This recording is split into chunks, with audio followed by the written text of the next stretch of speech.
Hello, welcome back to the Football Terrace. It is deadline day. What a day it's been so far. Thomas Partey to Arsenal is legit. It is happening. He is on his way to the UK as we speak. It is happening. Don't sleep on that deal, Arsenal fans. Alex Telles confirmed he is a Manchester United player. Cavani confirmed he is a Manchester United player. All manner of other deals are circulating. We're going to have the usual guests on for the next. We're going to be live now for the next 5 hours or so. So buckle yourselves in, grab the popcorn, get yourself a drink, get your super chats in now. Any questions you're going to ask, super chats tonight. We will open the phone lines a little bit later for you all to call in with, to come on and have your say. But we're here. It's deadline day. Before we go any further, every sort of 10 minutes, we're going to remind you all, hit the like button now. Very important. What we're also going to spend time talking about this evening is people's readjusting their predictions. We have the original predictions here somewhere over here in my book. In my little notebook, we've got everybody's originals, and then we're going to take the new predictions or change predictions depending on how people are thinking and feeling moving forward. We're going to take a look at that, and of course, adjust things a little bit. I really do need to change the picture format on the TV in here. It's so bright; it's actually annoying me. I don't know how to fix it. I wish I did, but I don't. You know, sometimes I just want to make it less bright. I don't know how to make it less bright. I don't know how to use my TV. But there we go. I don't know what to do. Anyway, let me remove that. There we go. That's all done. We're going to be redoing that tonight, doing the new predictions, brand new paper, write it down, and then we're going to stick it up on the wall until the end of the season and see who actually gets things right, who gets things wrong, etc., etc. I want your views and opinions. We're going to have a lot of guests on tonight, changing the panel up as the evening moves on, but always making sure you're hitting the like and hitting the share button. Eye test. Yeah, of course, eye test is still allowed on. Listen, if you want to come on the show, send me a direct message on Twitter. We'll do that for you. Leeds have signed Rafinha from Rennes today as well. So interesting stuff that's going on. As I say, we'll keep you up to date with all the latest goings on. I think one of the best sites, actually, when it comes to keeping up to date with the transfer activity that's going on is Sky on transfer deadline day. They do have a strong hold on that, and we'll show you there. Obviously, this is their website here. This gives you an up-to-date idea of what's going on. There's an interesting article about, was Cavani ever part of the strategy? It says here, as far as Edison Cavani is concerned, I cannot believe it was part of Man United's strategy to sign him. I'm instantly not bothered about listening to it because I thought you were going to give me facts. If I want to hear opinions, I'll speak to us fans. I want some facts here. I can't show you any of the video footage. We'll obviously get shut down. The latest on the Sarr deal, okay? Throughout the whole transfer window, United have been looking at a potential alternative to Sancho. One of the names that was emerging over the last couple of weeks was Watford's Ismaila Sarr. It's our understanding that that they have held talks with Watford on him. Watford wanted a permanent deal, or at least a loan with an obligation to buy. They value Sarr at £50 million. We've been told Manchester United are likely to pursue a deal, unlikely to pursue a deal at this stage. However, if Man United or any other clubs want him to play in the European competition, it has to be done today or tomorrow. So Man United can still make the signing of Sarr a little bit later on in the window. That can happen. I know a few people are asking about it. However, he won't be able to register. If he's not a Man United player by tomorrow morning and registered as part of our UEFA squad, he will not be able to play in the group phase of the Champions League, which would be a massive frustration, I'm sure, for everybody involved. As I've said a few times already, get your super chats in, get your like buttons, hit the like button as well, which is really, really important. Hang on a sec. What we had here? Here we go. Confirmed for Thomas Partey. Here we go. Confirmed for Thomas Partey by man like Fabrizio Romano. That has been confirmed. That is 110% happening, Arsenal fans.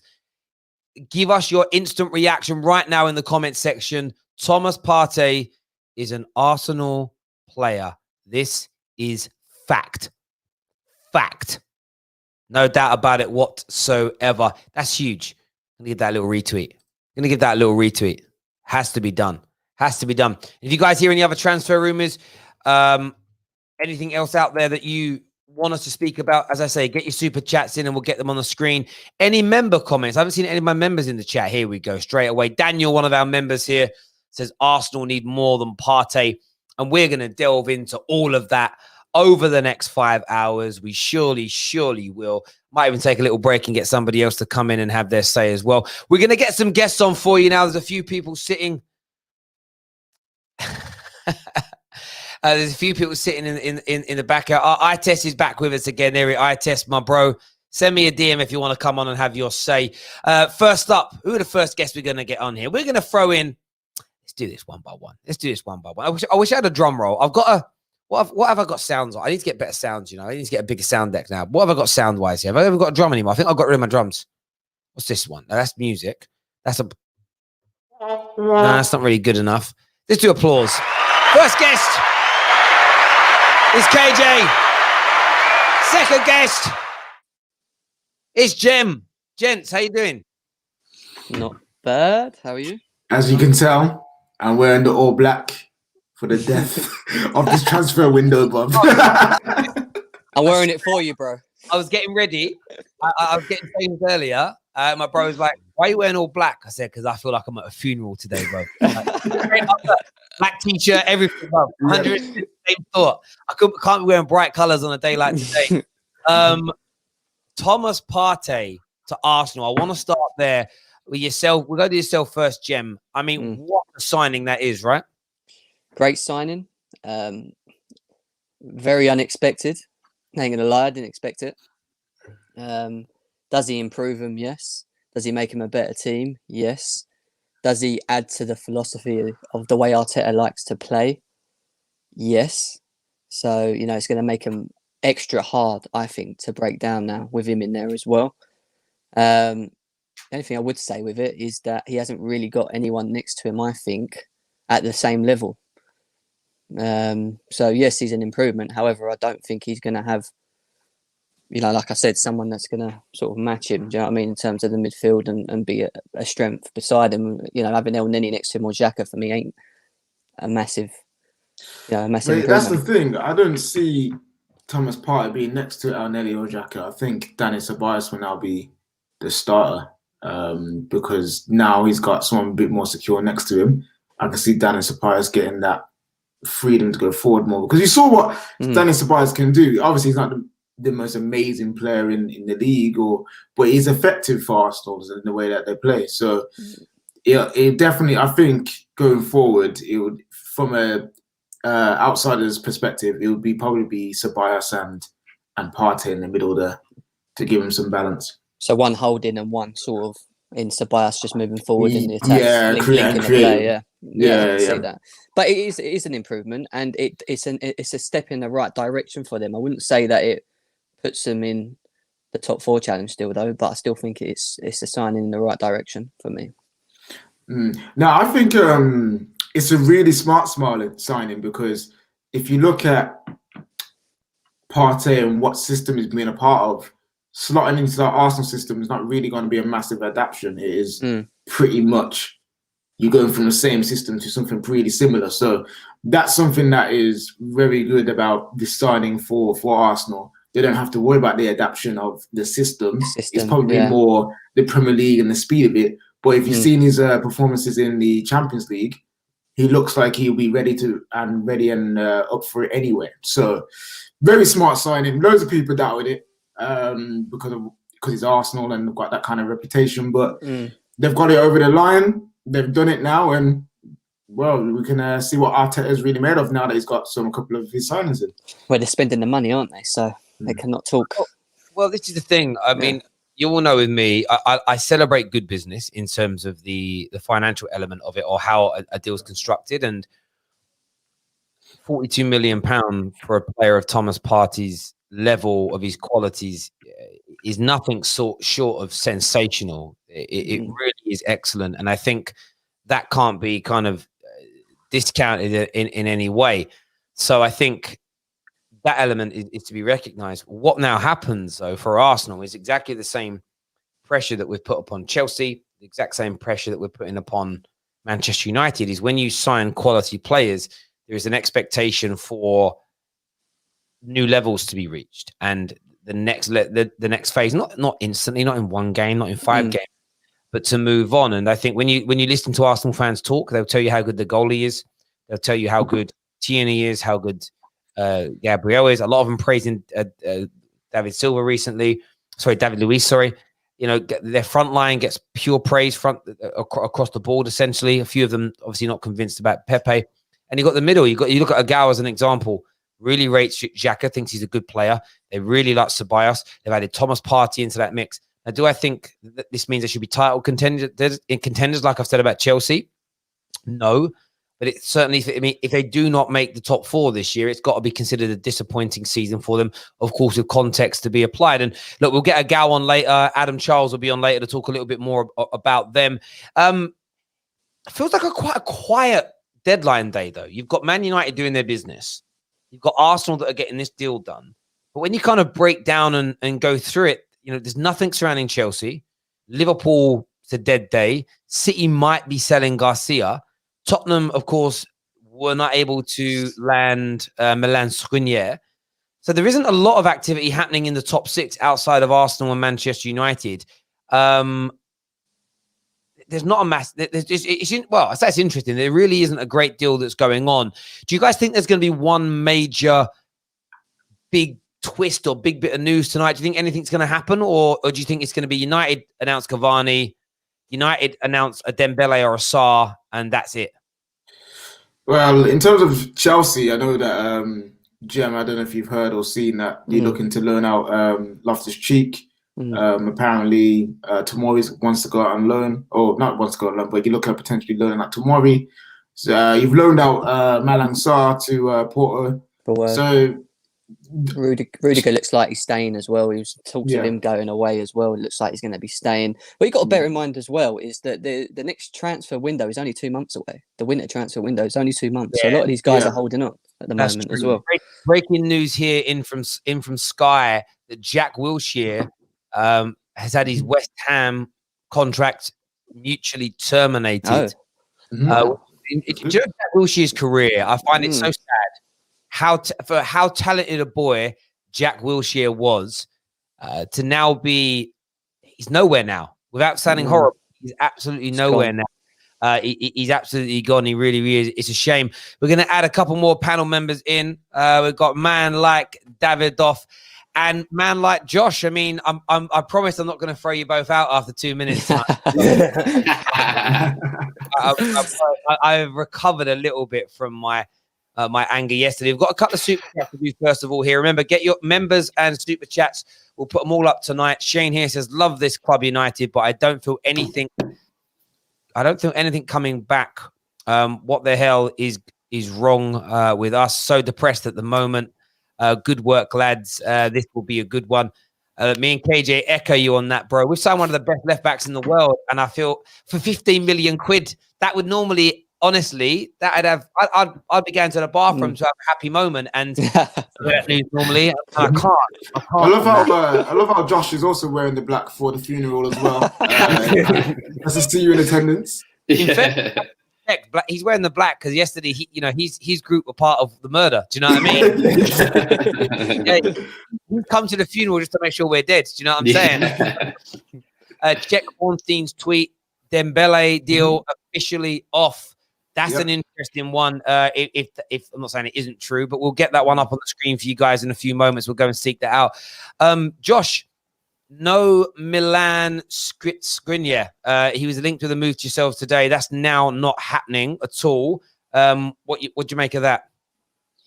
It would have been nice, but when I look at the window overall, we've achieved much more than I thought we would. So, at the start of the window, we did not say a centre-back was our priority or anything like that. It's just we got everything else that we wanted. So we were kind of like the transfer window would have been boring if we had nothing else to want. Do you know what I mean?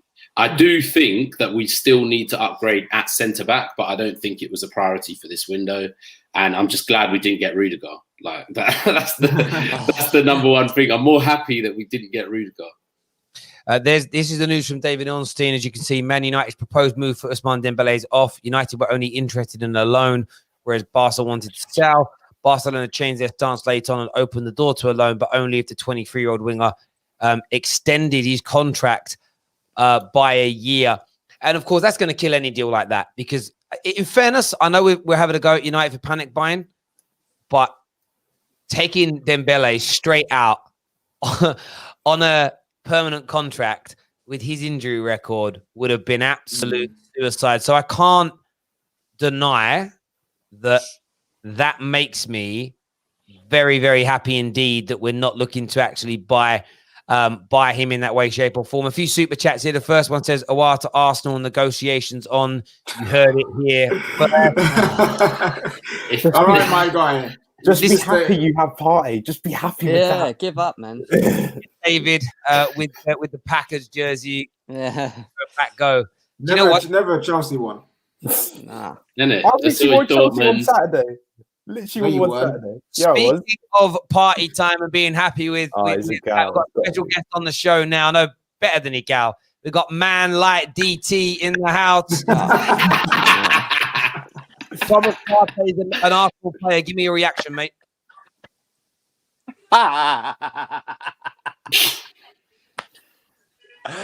Oh, I got a video for some of you later on. Do you remember yesterday when I told you Partey was signing today and you all laughed at me? I knew that was coming up.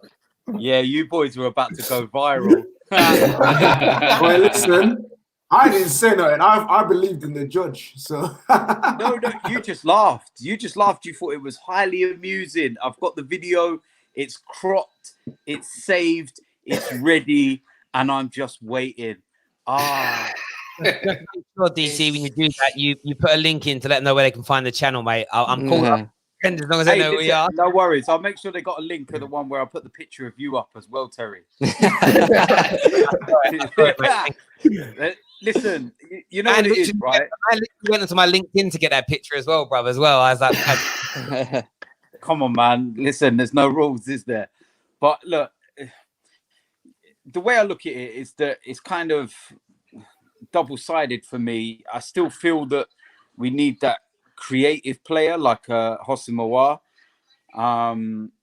But at the same time, you cannot be disappointed with Thomas Partey. For the money we're paying, for the player we're getting, we should be very, very excited. And when, you know, the dust has settled and I look at this summer and I try and balance things out a little bit, I go, right, we're 11 months into our project of Mikel Arteta. That's all, 11 months. And 6 months of those were written off because of COVID.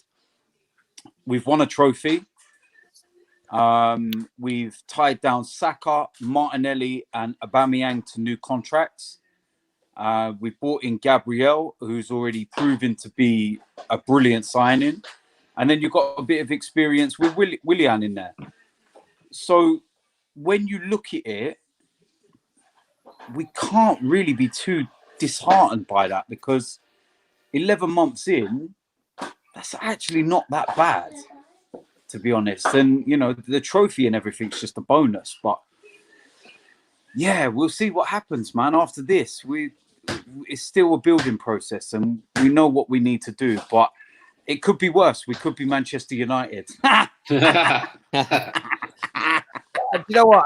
And United deserve that. And I think what you say is right. I've had this conversation with the gal quite a lot about Arsenal, that definite improvements under Arteta.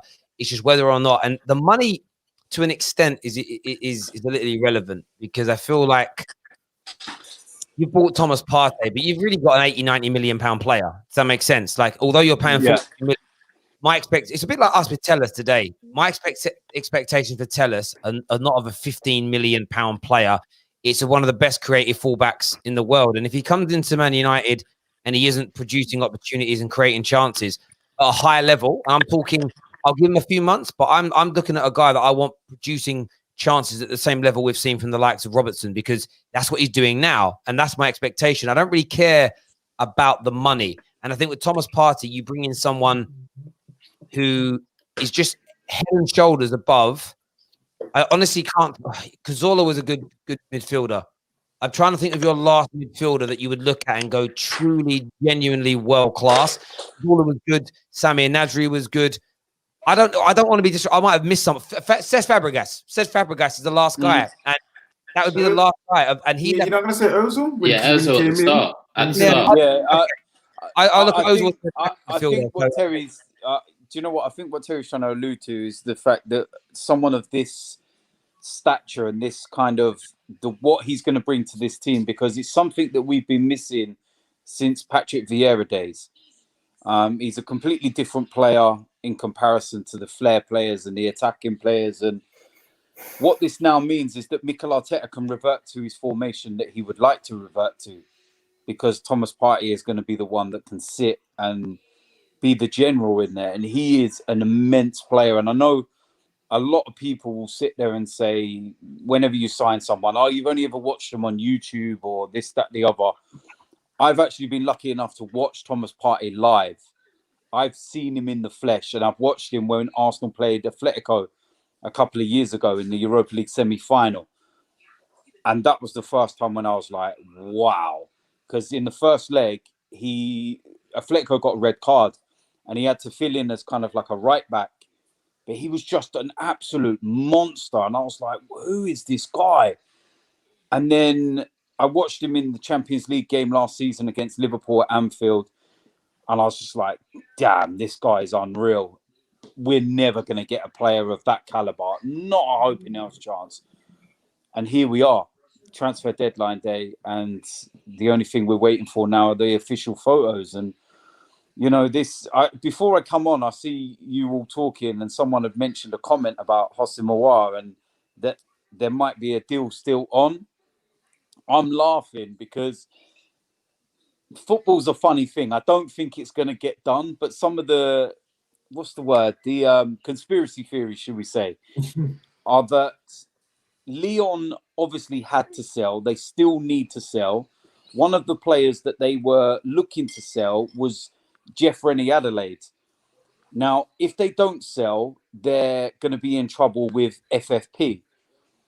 Arsenal have given Hertha Berlin Guendouzi, which has now stopped. No, I think that went through, you know, DT. I swear that went through. Jeff Rennie Adelaide. What's that, Rennie Adelaide? Yeah, he went through. It stopped. He stopped? Yeah, it stopped. Guendouzi's gone to Hertha Berlin, and it now means that Rennie Adelaide cannot go to Hertha Berlin, and the German window's now shut as well. It's shut at 5 p.m. UK time. So that's done. He's not going. So the conspiracy theory is that Arsenal have given Hertha Berlin Guendouzi to stop Rennie Adelaide, which now means Lyon have to sell someone because they're in desperate need because of FFP. And Arsenal have come back in at the last hour and said, all right, boys, let's have a chat. Yeah, but if FFP's we've done been that, relaxed. then Edu needs a statue. Yeah, there's no. What I would say, at the David, Emirates, if we manage to pull that off. I don't think we are, but if the conspiracy theories are to be believed, then yeah, I hear you on that, David. What I was saying about the finances, like in France? it's only been muted. Everywhere's got different rules. Everyone's got different. Yeah, and FFP is sort of an interesting one where they've said they're going to look at relaxing them, but they haven't come out and said anything. And the problem you've got, if someone goes out and spends 200 million above their means, and then they say we're not relaxing FFP, you're going to find yourself. It's a bit like City. They've got a bottomless pit of money, but they couldn't sign Diaz until they got rid of Otamendi because they still had to balance the books. And of course, City have got to be more careful than anyone because they know that UEFA are looking out at them in regards to that. But yeah, if you guys pulled off Aouar now as well, like all banter aside, there'll be nothing but praise for that. The Lyon situation, I did a stream about 7, 8 o'clock this morning, and I looked at the fact that the deal for interestingly, the Memphis to pay deal now falls through. That's going to help with Arsenal because they had to sell someone. Memphis was looking like he's coming, but only if Dembele left. If the Dembele deal is now over, and that means Memphis doesn't go through, It gives you guys, and this is where these negotiations, and again, if Arsenal end up picking him up much cheaper than Leon wanted because now they're desperate, then it does make sense to wait for Tom. And this is the thing around negotiations. You don't really know until the last moment if you're taking the right approach in your signings, and we will see. DP, I'd love to get your opinion while we have you on Man United's business today. First of all, the Alex Telles deal. Do you think it's a good signing for United just to improve us? What's that? Sorry. It's all right, mate. It's all right. Say that again. No, that's of what happens. That's what happens when you sit in a room where the kids are. No, but I hear that. I lock my office now from the inside because they're just always in. In terms of Alex Telles to Man United, do you think that's a good bit of business from them? I think so, because he scored 8 penalties last season.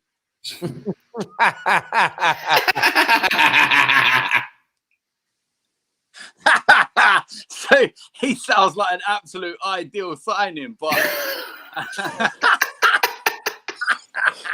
We've got to take down the chin. We've got to take down the chin because it's lovely. I'm loving every minute of this. Do you know how many years I've waited to banter Manchester United fans and stuff? I'm just loving it. I'm going to be insufferable. But yeah, do you know what? I can't say I know a lot about him. I've heard of him. He seems like a really good player, and for the price that you're getting him as well, yeah. But what's he going to be like going into that Manchester United defence at the moment, which isn't great? There's a lot of problems there, and I just feel that it's not really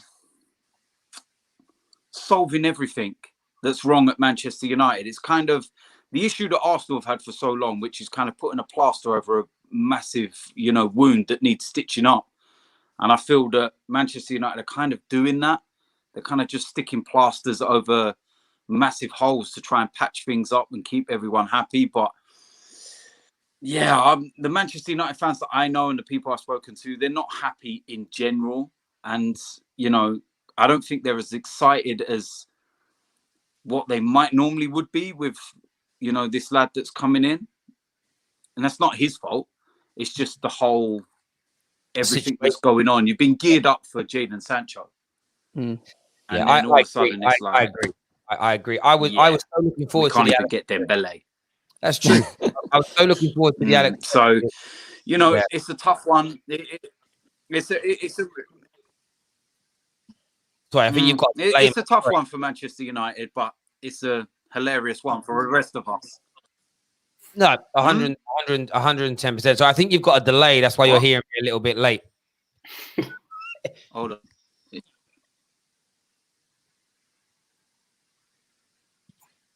There we go. We've got another Gooner that's joining us now as well. We've got Man Lucky Gal in the house.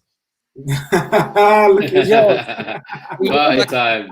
Now I'm just winding you up, man. David, what happened to Declan Rice alternative that you guys were going to sign? What happened to Declan? What happened to all the other stuff that you guys were speaking?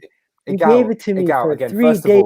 Egal, can you come and Egal, let me say, fair play, you signed Thomas Partey. I never once have ever come out and said, Chelsea are going to sign Thomas Partey. Like, that's never come out of my mouth, so don't come at me with that nonsense. I said you wouldn't get Partey. You did get Partey. Well done. He improves your squad.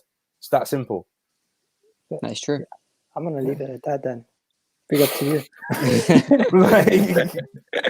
I'm not gonna lie to you guys. Been training in the mirror for this moment to get. Come on the street. I want to say something. This is football. Saturday, I was so down after hearing about all the Husamarwa not happening. It's been a roller coaster for me this whole weekend. So Saturday, I'm so down. You guys are giving it to me in the group chat. Everybody's giving it to me on Twitter. And then Sunday comes, Arsenal win their game. Then Manchester United lose 6-1. Then Liverpool lose 7-2. And I'm kind of up a little bit more. And then today, we hear that we're going to sign Thomas Partey. And I'm going crazy now. At this point, I'm going crazy at work. Everyone's saying, what the hell's wrong with this guy? Is he on Adderall? I don't know what's going on. But this weekend has been nuts. You can't be celebrating a Spurs win. Honestly, that's only a foreign Arsenal supporter would celebrate a Spurs win. I'm not celebrating the win. I'm not celebrating you guys winning. I'm celebrating the fact that I can banter Manchester United fans for losing. Forget about who they face. I don't really have an issue with who looks at what. Rivalries have certainly changed with And I'm a bit like that. Like Liverpool are the biggest one, but I come from an era where social media didn't really exist. I find that some rivalries now often don't make sense. Like last year, Arsenal fans, the way they were towards Liverpool was very strange. I've never seen Arsenal fans go at Liverpool like they did last season, and it just kind of came out of nowhere. I saw yesterday Chelsea fans and Arsenal fans celebrating seeing their biggest rivals beat Man United 6-1, which from a social media point of view tells me one thing, that Tottenham are not Arsenal or Chelsea's biggest rivals anymore. From a when it comes to socials, Man United are bigger. It has to be. Otherwise, because for me, if Liverpool beat Arsenal if Arsenal beat Liverpool 6-1, I'd celebrate it as an example. Because that's my biggest rivals losing. But if my biggest rivals beat any of you 6-1, I'm not happy about that. Because that's Liverpool winning 6-1. I don't know. But maybe that's me and my generation and how football's changed. I'm not saying it's a bad thing. It's just very different. But on Thomas Partey, go on, KJ. Go on, bro. No, I was going to ask. So obviously Partey's come in. Your gas, I can see it on your face. You can smile. Don't worry, guy. You can smile. Where do you, and if DT's still there or not, where do you guys see him fitting in, and who's going to partner in next to him in the midfield? This means we can finally change the formation to a back four and have a 3 in the midfield. We haven't been able to do that with the midfield that we've had because we've had such weak options that Thomas Partey coming in, being the type of midfielder that he is, and where he ranks in the world football, you understand it improves our midfield immediately. He can slot in right away and put him next to a Dani Ceballos and a Granit Xhaka. It's not going to be the best yet, but it's an improvement. It's a step forward. Oh, David Luiz in the back four. Just wait. Yeah. Just wait. What makes you so certain that you will switch to back four now that Partey's here? I think the whole time he has been masking the fact that we have such weak midfielders with the formation of the 3-4-3, because in that formation you only need 2 midfielders, and when we have such weak midfielder options in the first place, and the fact that Dani Ceballos, Torreira fell out with Arteta overplaying time, and Guendouzi had his situation, we didn't have enough options to even play a 3-4-3. And did you never rate Xhaka? I always said Granit Xhaka is the best player we have in the midfield at our club. He's our best midfielder at the club, and that was my stance. It's not he's going to win us a league, but he can be your 3rd best midfielder on a team that wins titles. He's not going to be your 1st best midfielder. He's not going to be your 2nd best midfielder, but he can be your 3rd best midfielder in a team that wins titles. Would you have him instead of Ceballos in a 2 then, Xhaka? In a 2? I don't think we're going to play with a 2. I think Ceballos has shown that he can play that. What is he doing? I think Ceballos has shown that he can play. I'm going to play this video. I want to see it. Sorry. I'm going to get rude. Listen, if I was a betting man, then I'd be more inclined to say that Partey's coming tomorrow.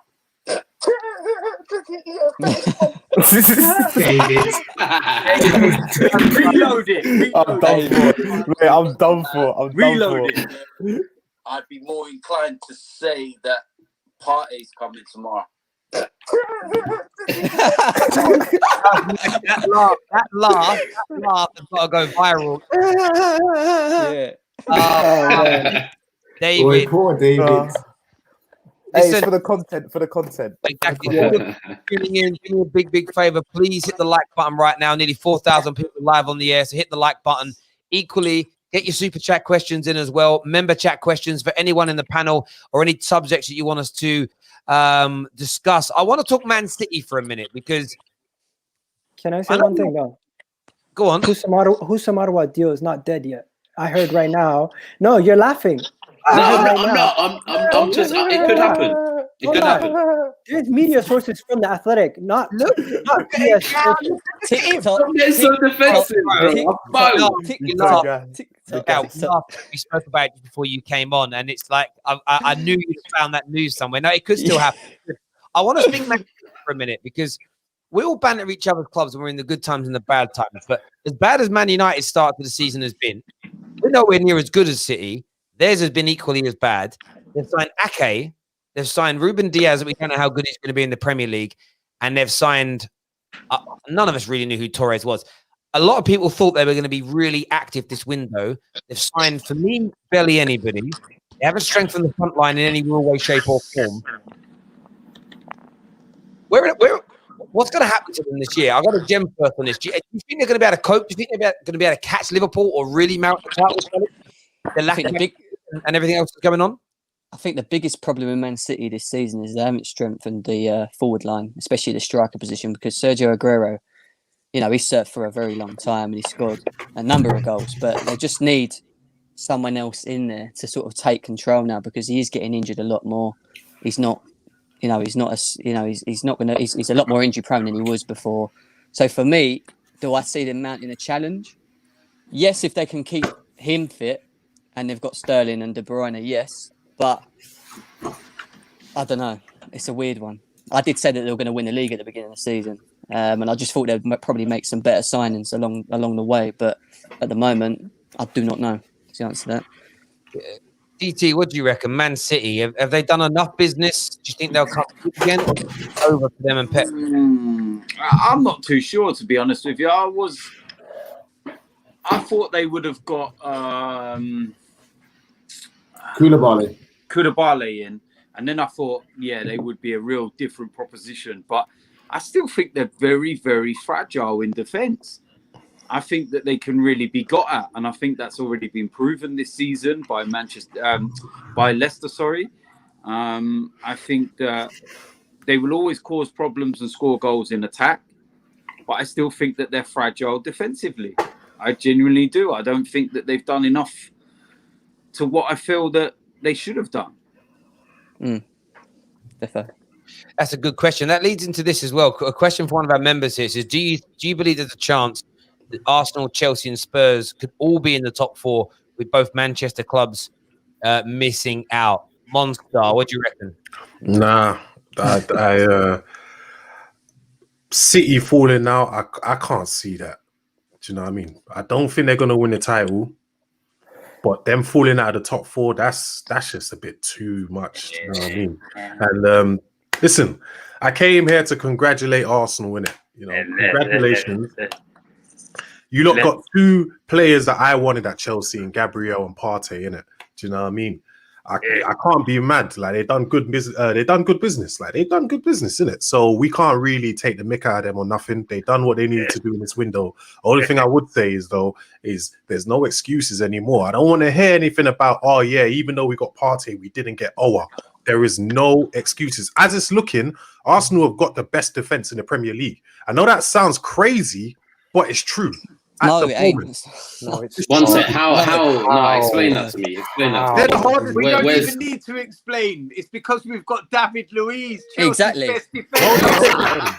At the moment, yeah. Do they not look? They look like the toughest team to break down. They do. That don't make you the best defense, though. I said at the moment, for the first few games. At the moment, man. There's so many of you hurting right now. No, you are not the. No, I think to have the best defense in the league, you got to have one of the best defenders. And who's got the best defensive? Who's got the best defensive record in the league right now?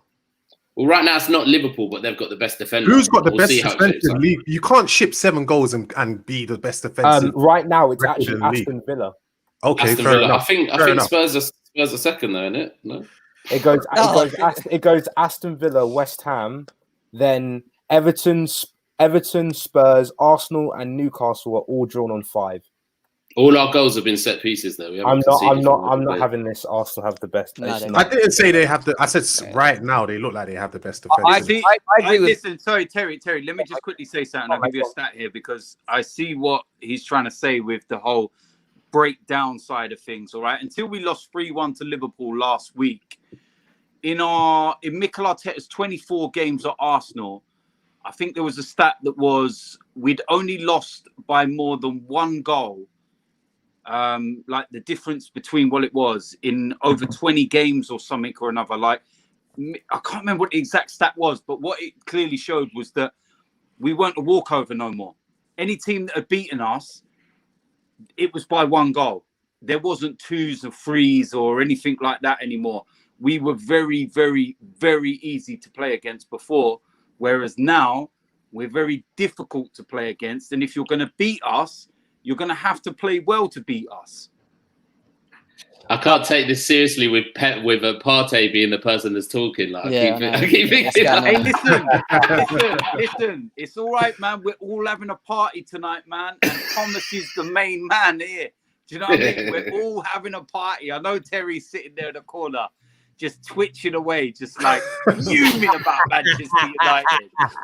That's the thing. I know. No, I am. Listen, I never get away from it. Our window is ended. It's ended poorly, even with some. Do you know what's really annoying about it? It's not even who we've signed. The Cavani deal, the jury's still out on. The most frustrating bit for me as a Man United fan is the element of we've brought in Donny van der Beek. That all banter aside, everybody knows he's a top player, and we've brought in Alex Telles, who's a top left back. Baller. We brought them in for £50 million combined total, which is an absolute amazing piece of business. Glazers and Woodward have absolutely undone all that great work by messing up this situation with Jadon Sancho. So at the moment, I genuinely can't enjoy I just can't enjoy the other transfers. And Donny van der Beek suffered with that all season. People have been saying for 5 weeks, United haven't signed anybody yet. When clearly they have. And Thomas Partey's face is definitely... Hey, stop, DC. Stop Terry. it, man. yeah, you got to stop that now. Terry, now. You know. Do you know what that was? That Yeah. was Monster's face this morning when he realised the deal was on.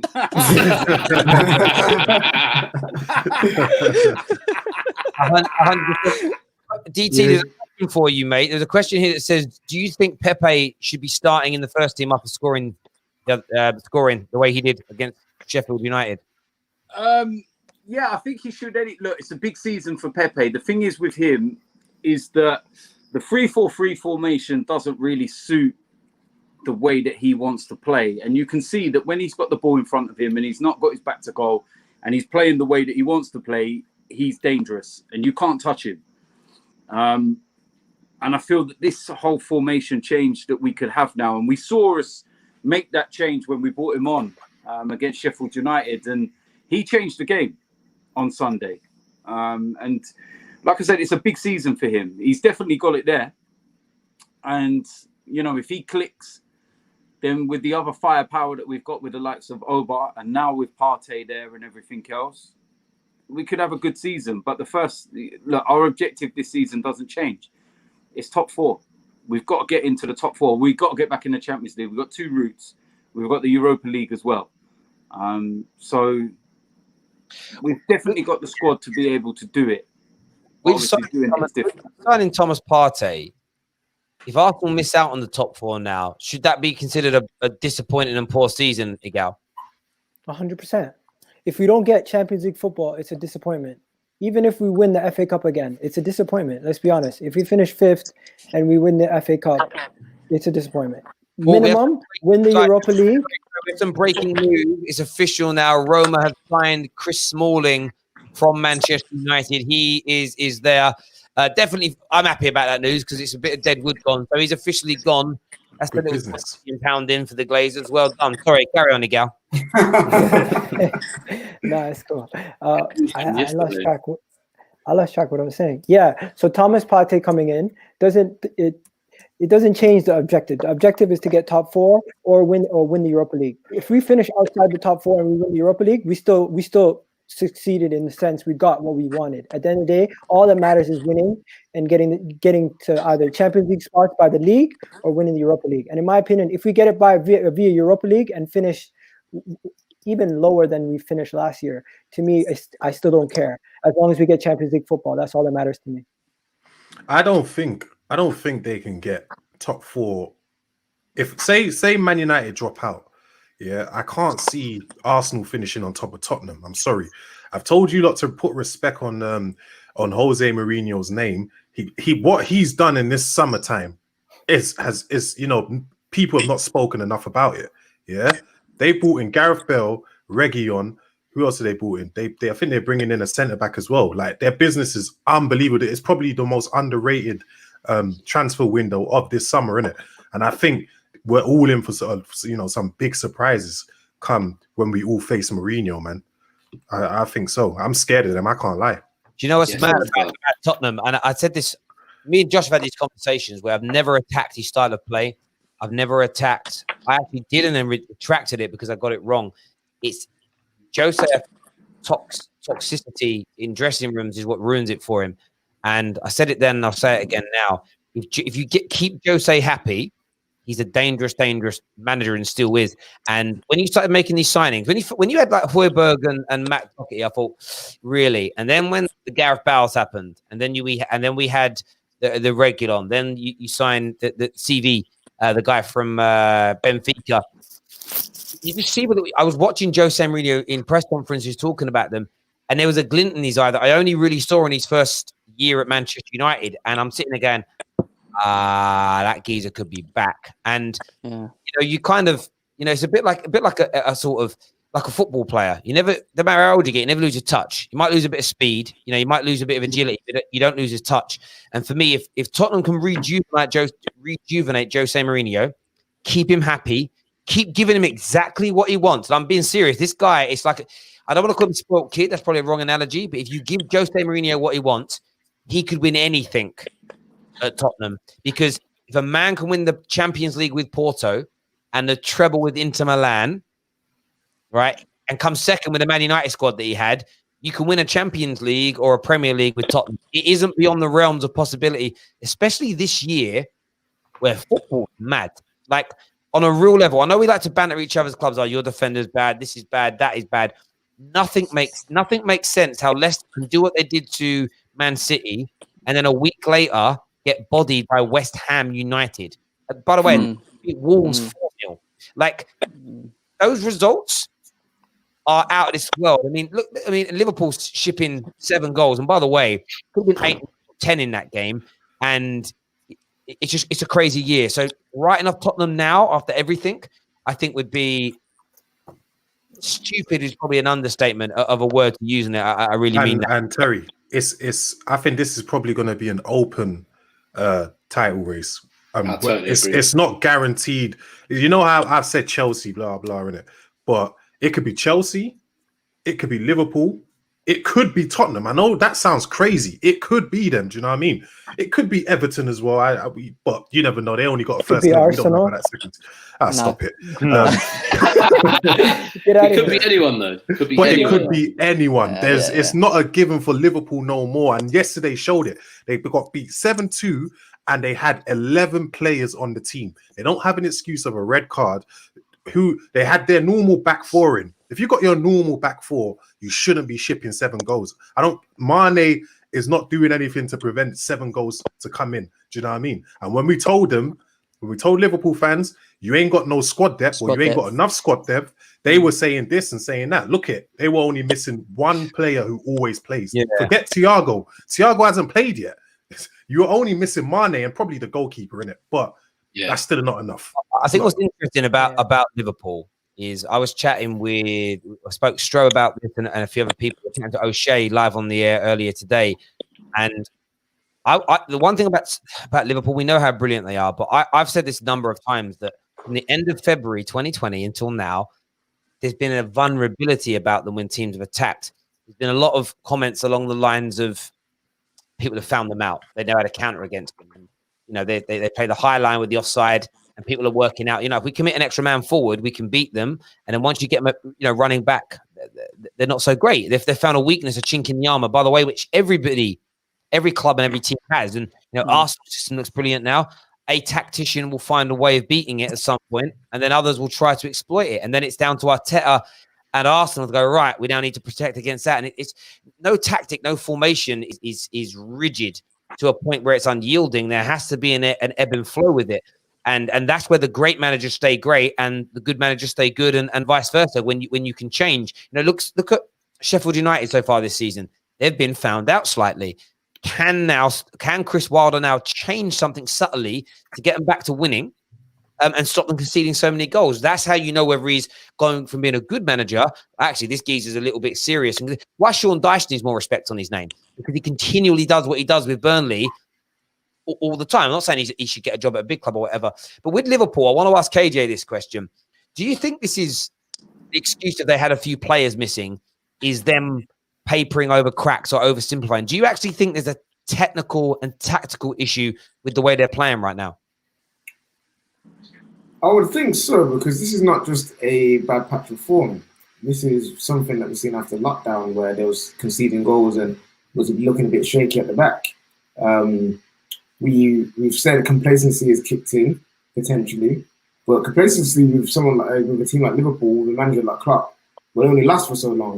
You normally would believe that they would kick back into gear and get their focus again. So the only real reason you can think about all this is happening is there's something tactically changed with Liverpool that teams are exploiting, and they're not adapting to that change. No, but do you remember? Yeah, I don't know if Henderson's not playing. That's the reason. But he was on the bench. Like he was on the bench. That's the top. But remember when Igal said, he said, when you are, or someone said this, when you are the champions, you become the target. The target becomes, is on your back. And a lot of teams have shown that already this season. We're not just gonna have it from you lot. We want to prove ourselves, and we want to beat you, innit? And it's starting to show. Yeah, maybe guys, and we will, guys who put super chats in, we will come back and ask these questions of the panel. We're literally on till midnight tonight, so we ain't going anywhere. Not everybody's on right now, but I'm definitely going to be here. It's interesting with Liverpool because there could be something else that's not tactical. Maybe it's desire to stay at the top. They've been amazing for 2.5 years, 2 Champions League finals. They had the form to win the Premier League when they came second on 97, 98 points, whatever it is that they got. And maybe now there's a bit of a, we need a little bit of a break from it, because if you look at their Premier League games so far, so many of their goals have been mistakes. So many of the goals, even the goal against Arsenal where they went on to win was a mistake, if that makes sense. And that's a lot of it. Now, the interesting thing is, Man United deserve all the attention in the world they're getting right now. That there is no doubt about it. But every time we make a mistake, it's painted by the media as humiliating and embarrassing, which, by the way, it absolutely is. Liverpool gets stunned by lucky Villa goal. Liverpool gets stunned by lucky Arsenal goal. It's only so long they can keep making these defensive mishaps until someone's got to seriously look at them and say, why? Why are they playing so badly? Is it a mentality thing? Is it a tactical thing being found out, or a combination of both? There's something going on. There's no doubt. It's a flaw in their system that they think that the offline, what do you call it? They're trying to catch people offside, right? The offside trap. Yeah, they're trying to catch people offside, but you can't catch people offside if you're in their half.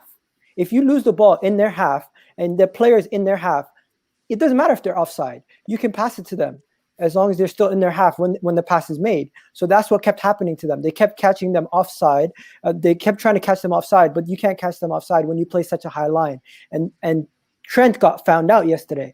It was yesterday, right? Yeah, Trent got found out because they kept going through to Trent. And every time that you've seen someone one-on-one, Trent was the last man, and he couldn't stop them. Do you know what's crazy as well? How they keep saying that they didn't have certain players on the pitch, but what you have on your bench is good enough to get in the Aston Villa side straight. Yeah. So you have good enough players on the bench. There ain't no excuses. You told us you had the squad depth when we were telling you you didn't.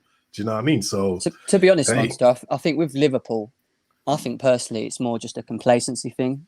And with complacency, that can be shook off, especially with someone like Klopp as your manager, because he ain't going to have games like that.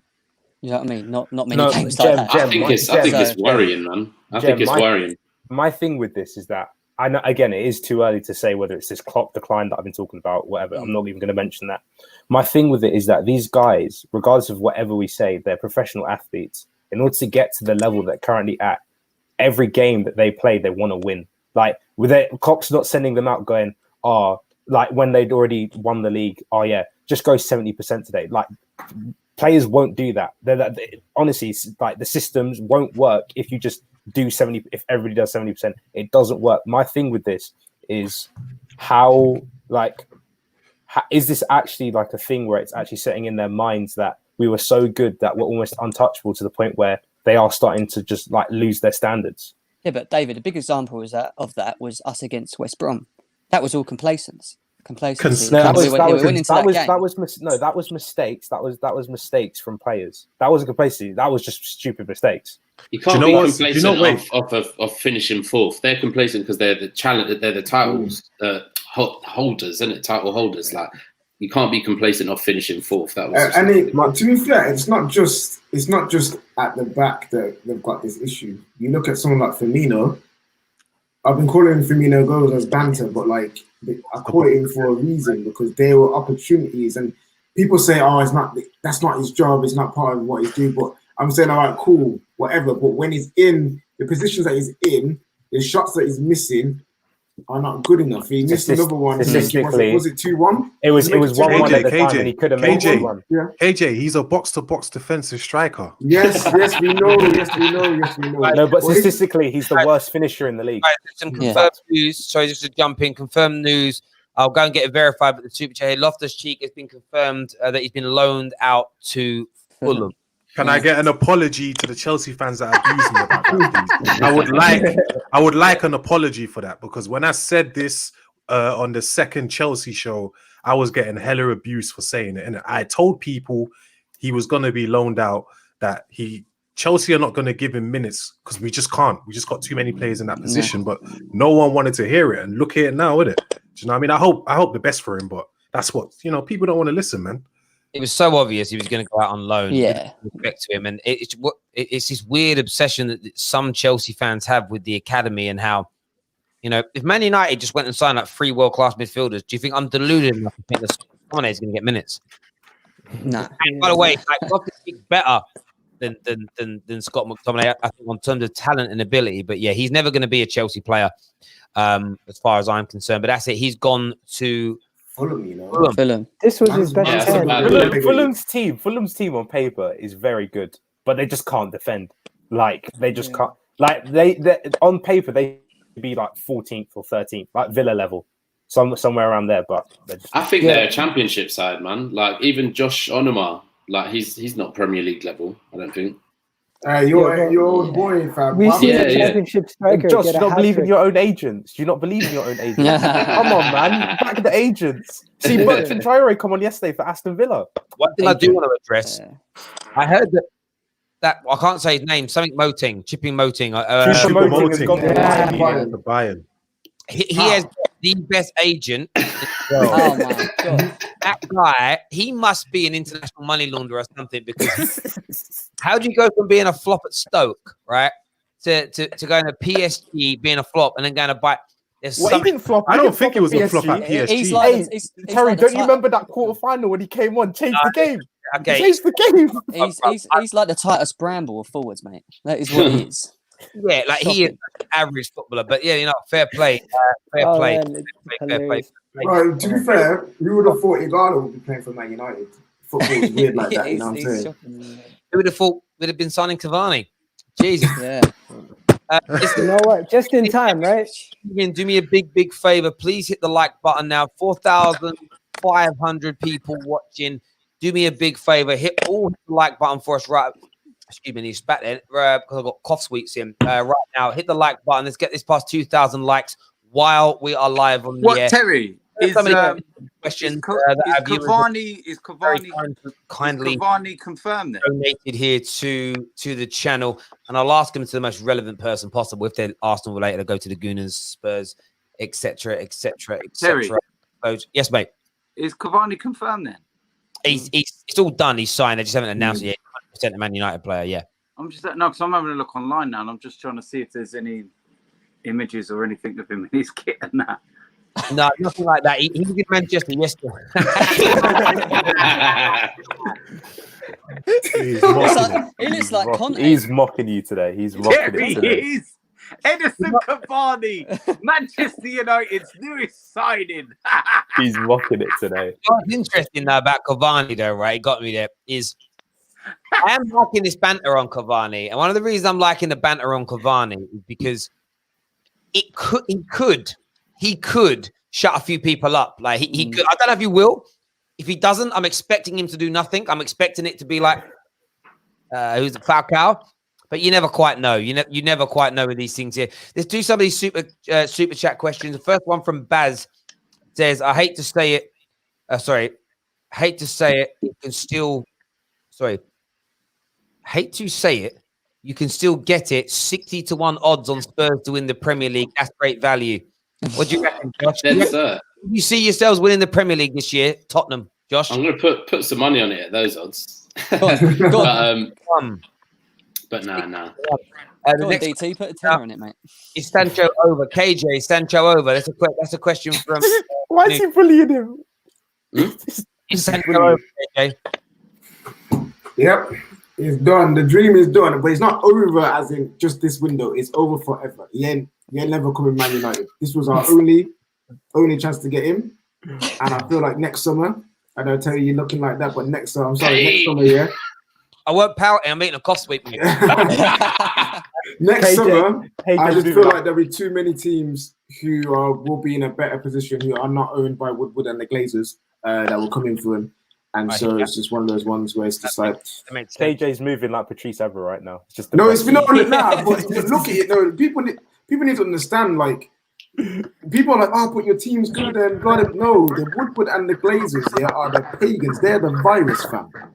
Like they're the reason why we are not able to do certain things. I'm gonna quit on air. Oh, we're getting a bit of payback there from someone. I think that was from DT. I just muted it line. There's another question here for Josh that says, are you not worried about Tottenham's injury-prone front three? I wouldn't say Son's injury-prone. I know he just had a little strain, but he's been pretty good. We've got good depth at the moment. I'm worried about our best players being out, but everyone's worried. Like, it doesn't matter what team you are, you're starting 11, you don't want any of them to be injured. So we've just signed a striker. He was the highest scoring Brazilian in Europe last year. He was the highest scorer in the Portuguese league, and he's our backup. So I'm happy with that. We've got Lucas, Lamela, Bergwijn. All of them aren't starting. So, I think we've got amazing depth in our front three. So yeah, I think that's fair enough. Do you feel like you guys have gone for your first choice options with Reguilon and all these other signings you've made, or do you feel like? What do you think? I feel like Højbjerg was definitely his first choice, and the game yesterday just showed me that it's basically Jose's voice on the pitch. He's not the best DM in the world, but he does whatever Jose wants to the letter, and he's kind of his voice on the pitch. And then Doherty, I think that was kind of the Mendes thing. What? Sorry, because you just hit on something that is Jose Mourinho mantra. If you play for Jose Mourinho, you do exactly what he says when he says to say it, and that keeps him happy. And that's what's scaring me about Tottenham. They're just listening to him. When he went back to Chelsea, when he was at United, as soon as people stop listening to him and then the board don't back him by kicking those people out the club. And I'm not saying we should have sold Pogba or Martial. We made the decision not to. But if you want Jose to be successful, if he says Dele Alli's got to go, because if 2 years ago you said to Spurs fans, your new manager is going to get rid of Dele Alli, you'd have all gone, oh, mate, we'll riot. Yeah, definitely. Let Jose do what he wants. You'll be successful. It's the history proves that 100%. Sorry, Josh, but continue, mate. Yeah, no, it's long story short, I think, most of them were his first choice signings. I think Reguilon was just something that kind of propped up. Obviously, Man United pulled out because of the buyback. So I think Levy just went, oh, yeah, we'll have him. Because even Mourinho said in his press conference, we're not signing a left back this season. And the press was like briefs that Gareth Bale won't be coming back. That's what I like about what our board are doing right now. Instead of like with some other clubs where they kind of hype it up as in we're going to get Sancho or we're going to get Owa or whatever, yeah. Our club, we're like saying, we're briefing the media saying, no, we're not going to get him. And then we just get the player that we want. Do you know what I mean? So yeah. I hear that completely. Let's do a few more of these super chats. One here says, I'll actually put this up on the screen. Chelsea / United for Poch, Lampard, Ole get sacked. Do you think, and it's not really a question, I kind of get what he's saying here. There is going to be pressure on anyone in the top 6 who isn't performing if they keep dropping points. And I think it's anyone, probably barring Arteta in relation to Poch because it's Arsenal. I look at City. If City's form don't improve, I know people say that Pep can't be sacked. I don't think they'll sack him, but he could move on. Poch is probably sitting there right now going, "Oh, this could be quite interesting." happening as an example. So I think he could be anywhere on that one. We have another super chat here that says, alas, just a panic attack. He collapsed in his room. I don't really get. I'm not going to put that one up. He's saying the Leon president's panicking. That's what he's Oh, right. Now, this one here, Partey, massive signing, but we need more. Spent months on our who we need, we cannot afford, should have planned better, but hooray for Partey. That is from Shaq O'Neal Thompson. That's a name, bro. That's a serious name. Shaq Really O'Neal. a question. What do you make of what he said there, Egal? Terry, you know what I think about the club. They like to do things last minute for one of two reasons. One, the reason why we kept the Tierney deal last minute was because we didn't want to. We could have signed him on day one of the window, but we knew he was injured, and we signed him at the end of the window to save the wages that we were going to be paying him for the whole 3 months. So I don't think that's the situation with this thing, but I think what we did here was it was to appease the fans and to make it a last minute signing, to make it seem like it's a last day masterclass. But this was the plan all along, to get either Houssem Aouar or Thomas Partey at the last day of the window. So I love your positivity, bruv. It's honestly, I mean, this is a positive. If you could bottle that and sell it, you'd be a billionaire in a week. It's the only reason, not the only reason it's happened. You've activated it. It's no coincidence that the second Guendouzi goes, you go and activate it. You were waiting. You're right about the wages. You didn't want to have Thomas Partey here whilst paying his wages and Guendouzi's. If you could have got somebody to have bought Guendouzi 3 months ago, I think you would have done it. Because ideally, you do want the player having the preseason with your squad, being here for the opening 3 or 4 games as an example. But it is good business either way. But it's interesting how Arsenal fans are happy, like yourself, happy for it to be last day. But you look at Man United, if we do last day business, we find it a disaster. It's interesting. We've done a lot. I told you on this stream 3 months ago, when the window began, the Arsenal signed a lot of their deals last minute. Mesut Ozil deal was a last minute signing where everyone was celebrating. A lot of these deals that we've done over the past couple of years have been last minute deals. So when you think about it, Arsenal are known for this.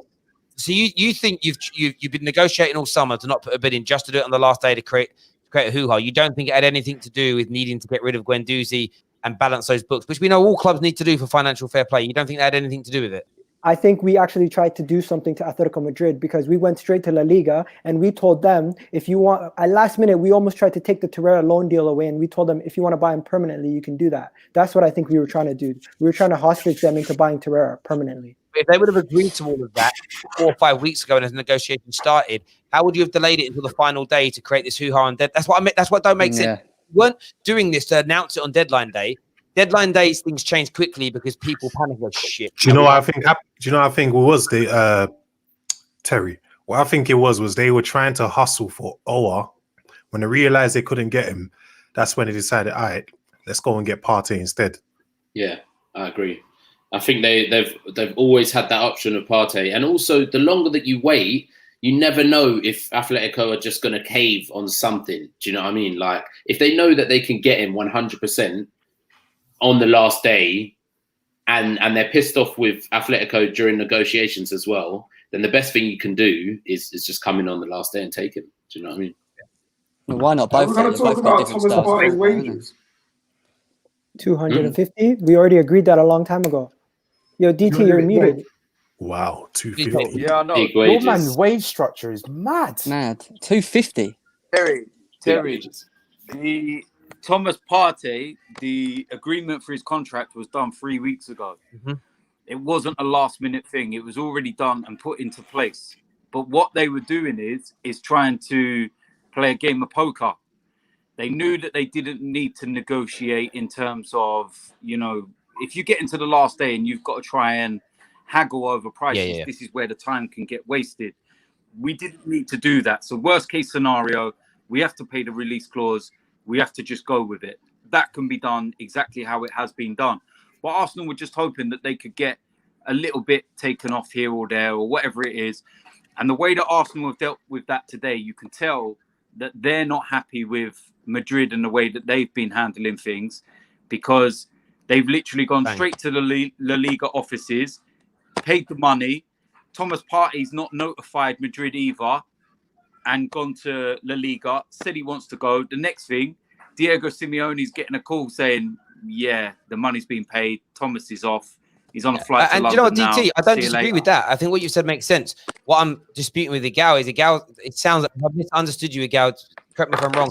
You make it sound like you planned it to happen at this exact like sort of, the ending of Harry Potter, he was raised to be slaughtered at that exact moment. That's kind of how you presented it. And I just feel like if you could have got this done 2-3 weeks ago when the deal was agreed, and Thomas Partey's wanting to join you guys since May. We had a fairly credible journalist on this. He's a Pan-African journalist who covers multiple countries, who said, like, they're just waiting. And I get, of course, you're going to negotiate. I even thought it made sense in the beginning to test the resolve of Atletico, see how desperate they were for money by throwing in a £25 million bid on a player.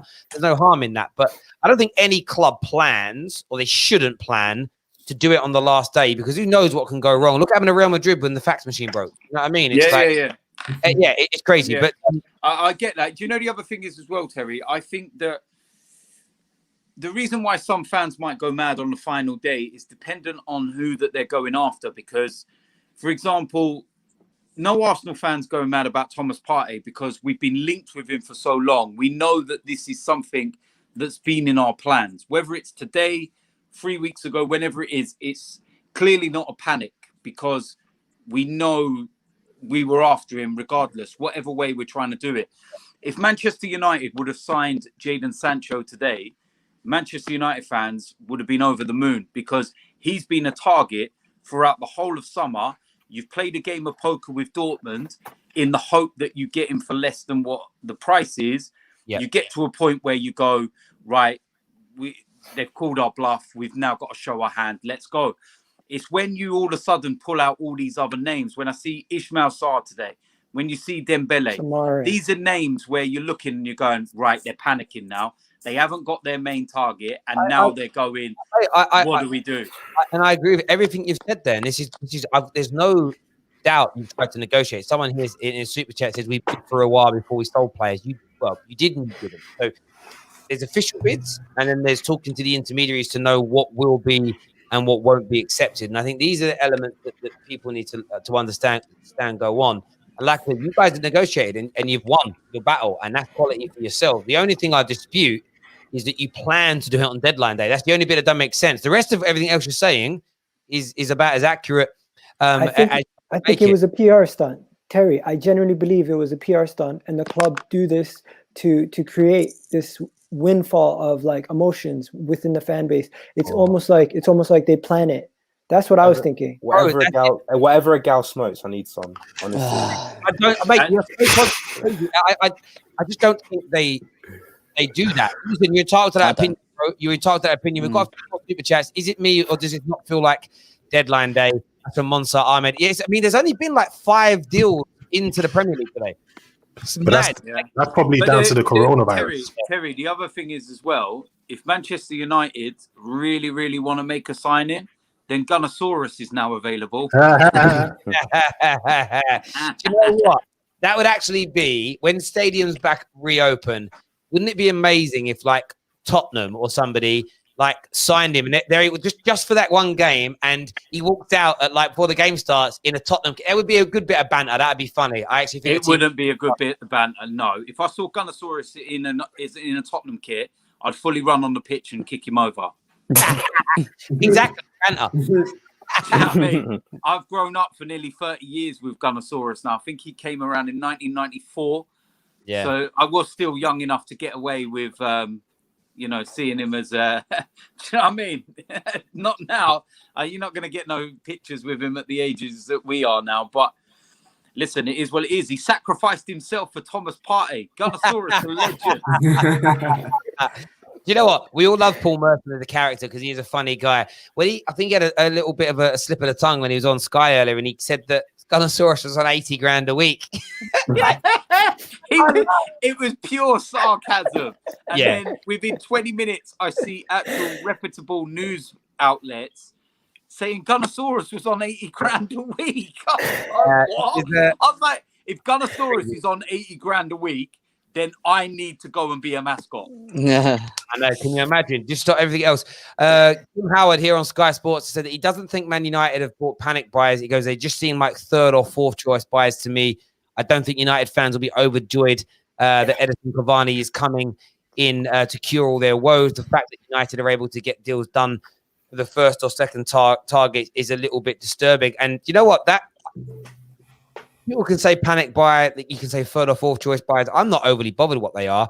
I've said for a while, going third, fourth, fifth choice down the pecking order is what we did to LVG. It's what we did to Jose Mourinho. They've been very public about it after leaving, and that's what has annoyed me more. I said for months, and you guys have been on the shows, we don't get Jadon Sancho, and there's maybe a second choice that we can't get, who we rate highly. I'd rather nobody. I'd rather promote a young player. Like in the summer, we couldn't find a genuine replacement for Alexis Sanchez or Lukaku, so we promoted Mason Greenwood. That, for me, is what I'd rather see my club do.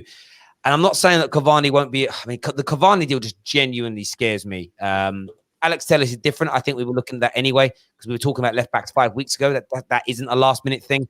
But there we go. Listen, ladies and gentlemen, tuning in, smash the like button for me. Hit the share button as well. Really important to the Football Terrace that you get that done. Going to send the link to a few other people that want to join the show. Going to get Neeks on in a few moments. He's now been sent the link.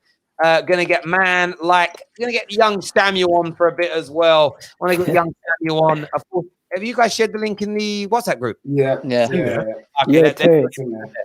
Terry, I gathered my thoughts. I finally figured out what I was trying to say. I was saying it puts more pressure on the club. It puts more pressure on the club to sign another player if they would have got Partey done a month ago. What? It would put more pressure on the club to get another deal over the line than if they would have waited until now to get Partey over the line. If they would have signed Partey 2 months ago, they would be under so much more pressure. They'd be under so much more pressure to sign another player. I love another window. Igal, if you didn't get Partey and you didn't get the Leon boy and you ended up getting Jorginho, how would you have felt about that?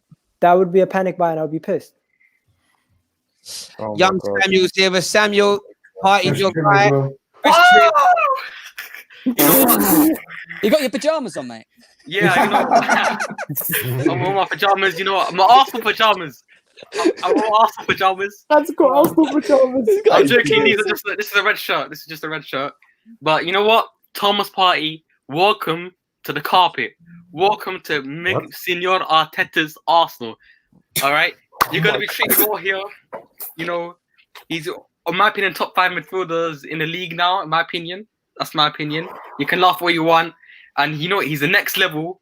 He will take our midfield to the next level. We've been missing a player like this since Gilberto Silva, and he has shades of that as well. You know, he's tall, imposing. Gilberto Silva. Yeah, Gilberto Silva. The gas. It was a ball. Gilberto. Yeah, Gilberto. Jill. It's my accent. But you know what? Thomas Partey, welcome to the Arsenal. You know, we all love you here. We won't have any rants on you. You know, our fans are calm. We have no rants any pulling a stinker.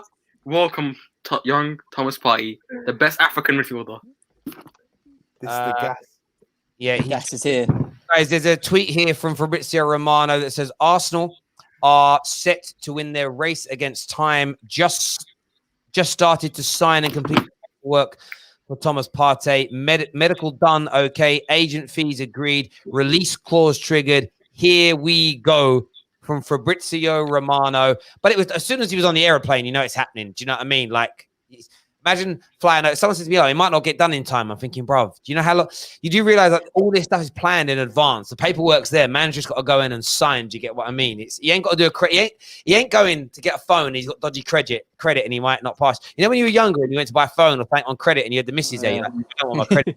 You know, you're just like, clients, and then to take it. But there we go. Neeks, we're going to go back and talk a bit of United now. Neeks is with us. We signed one of the best left backs in the world today. One of the best offensive left backs anyway. Cavani's done. How are you feeling about that business? One, after being disapparated by Tottenham yesterday. And of course, we have failed to land Jadon Sancho. How are you feeling, mate? We're done.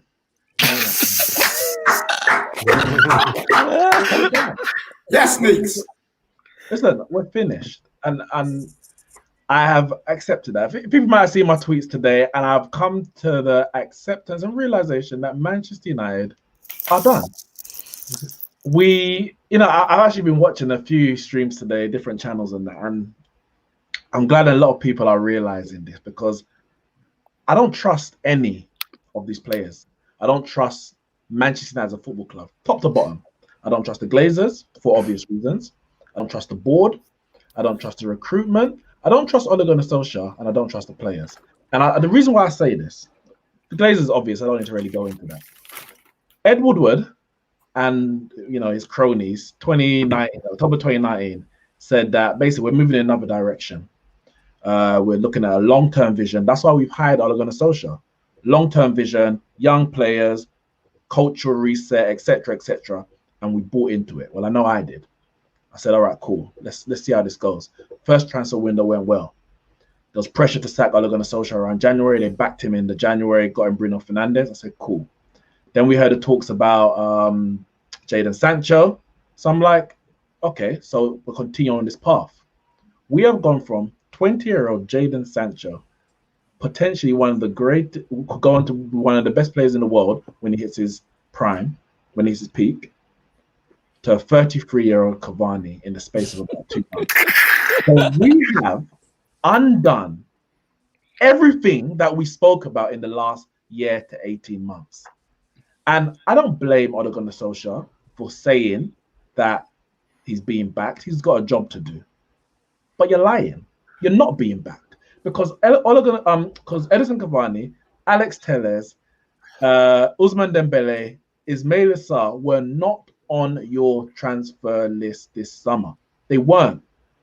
But that's the players you're getting. Van der Beek wasn't even on your transfer list. But that's a good deal. Half the price of Jack Grealish they were offering. And it's a good deal. Wait, Fabrizio just tweeted that the deal with Ousmane Dembele is off. No, yeah, I'm saying we're linked to all these players. Monster just wanted to bring it up. We're linked to all these players that are not in the plan of Manchester United, or at least it wasn't.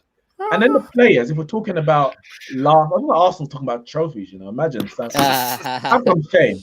Then on the pitch, the players are a disgrace. They have no mentality to play for Manchester United. I don't trust any of them. I don't trust the players to perform. I don't trust the manager to do the right tactics that we need. I don't trust the recruitment and the board to get the players that we need. And I don't trust the Glazers to make Manchester United a winning club. Man United are a cash cow for the Glazers. And as long as we're bringing the money into them, they are content. Yep. We are not built to win. We're built to make money. Neeks is on a rant. Me and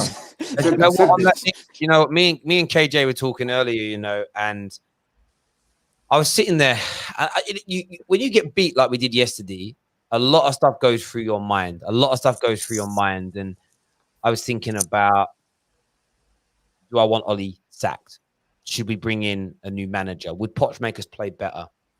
I was then thinking a lot about the sort of Saeeds and the rants of this world that talk about having high standards. I'm thinking, I have the same high standards that they have. I just think I'm a little bit more. I'm willing to wait 2 or 3 years to achieve them, where I think they want it a little bit sooner. And again, we're arguing over detail, but we want the same thing. But then I'm sitting there thinking, I don't really care about Ollie. I care about Ollie, the man, the legend of the club. But I'm thinking, I don't think the reason I don't want Ollie sacked, or I don't want a replacement for Ollie, is because I was in the hope that we were having this cultural reboot, as you said.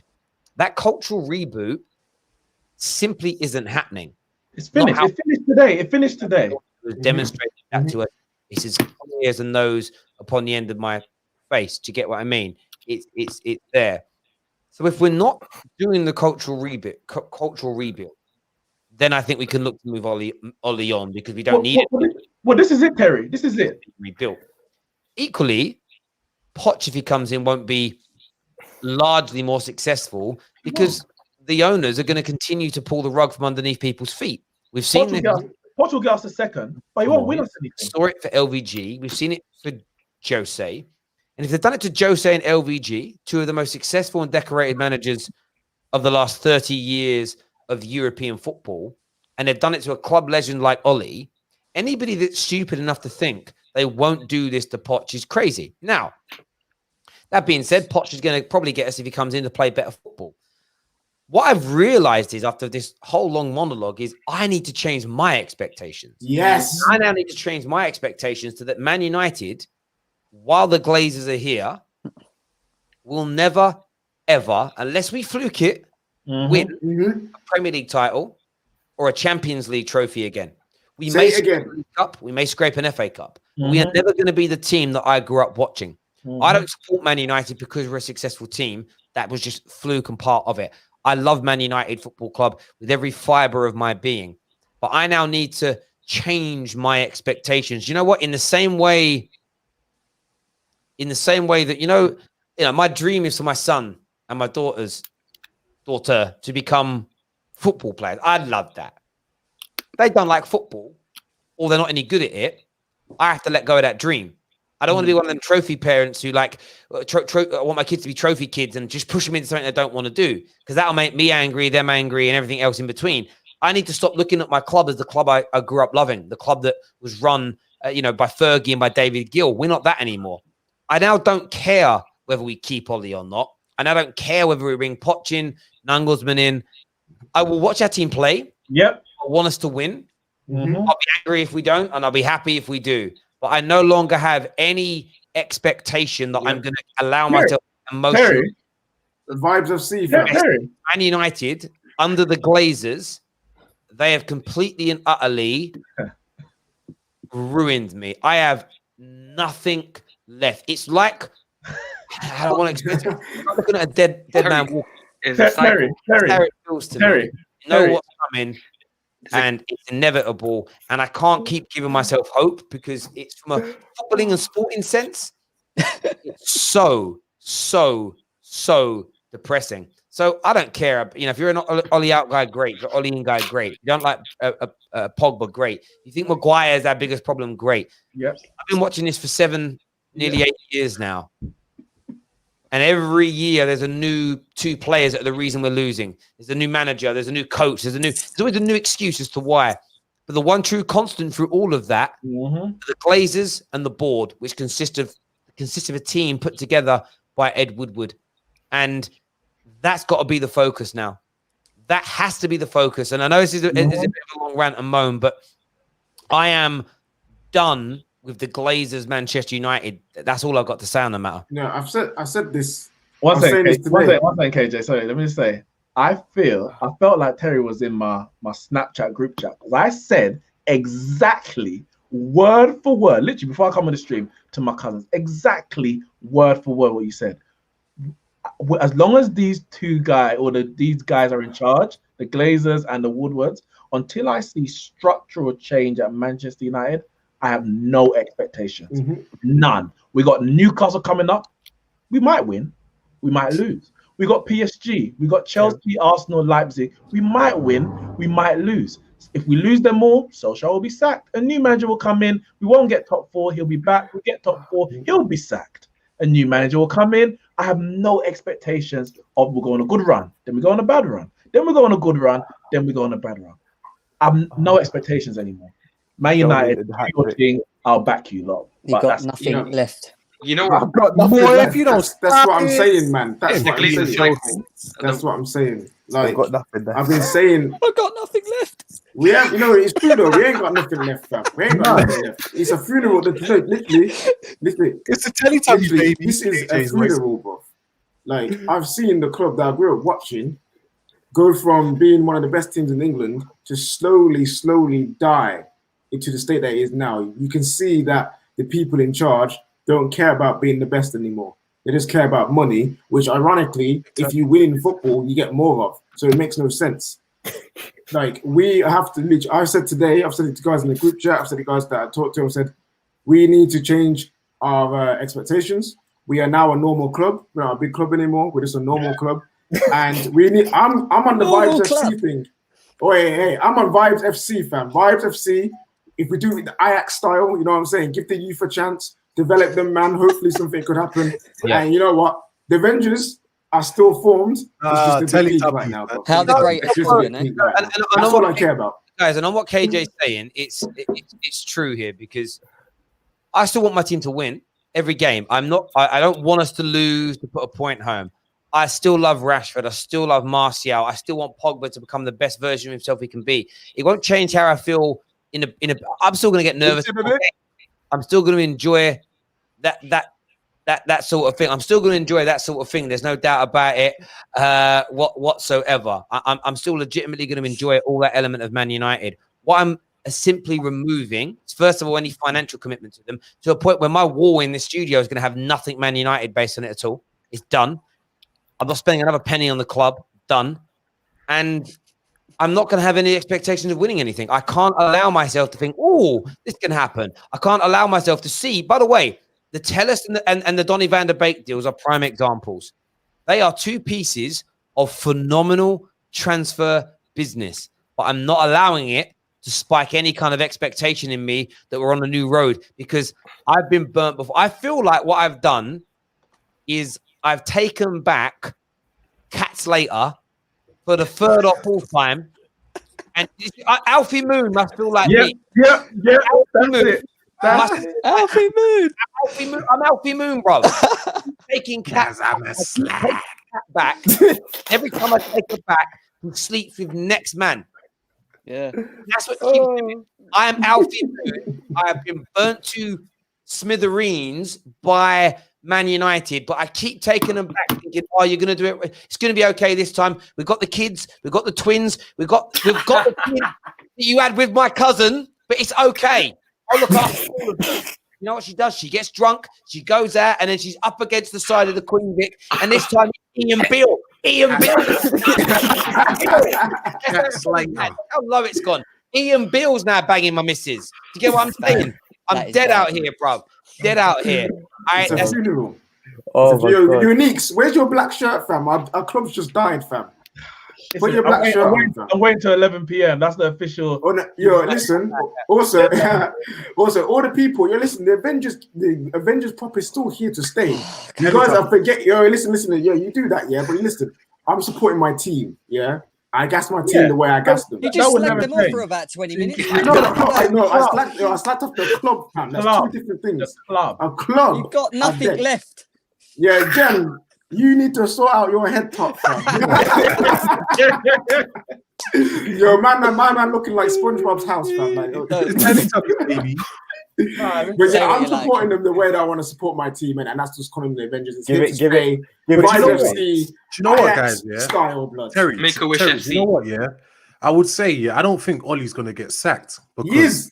Wait, let me tell you this. Not right now, because he's been somewhat outdone by Klopp losing 7-1. It's like every time it goes bad for Man United, something papers over it. So when Man United lost Crystal Palace, it was overshadowed by Chelsea losing, the £200 million team to losing to Liverpool. When you lot lost 6-1, overshadowed by the champions Liverpool losing 7-1. And it just seems like they seem to survive.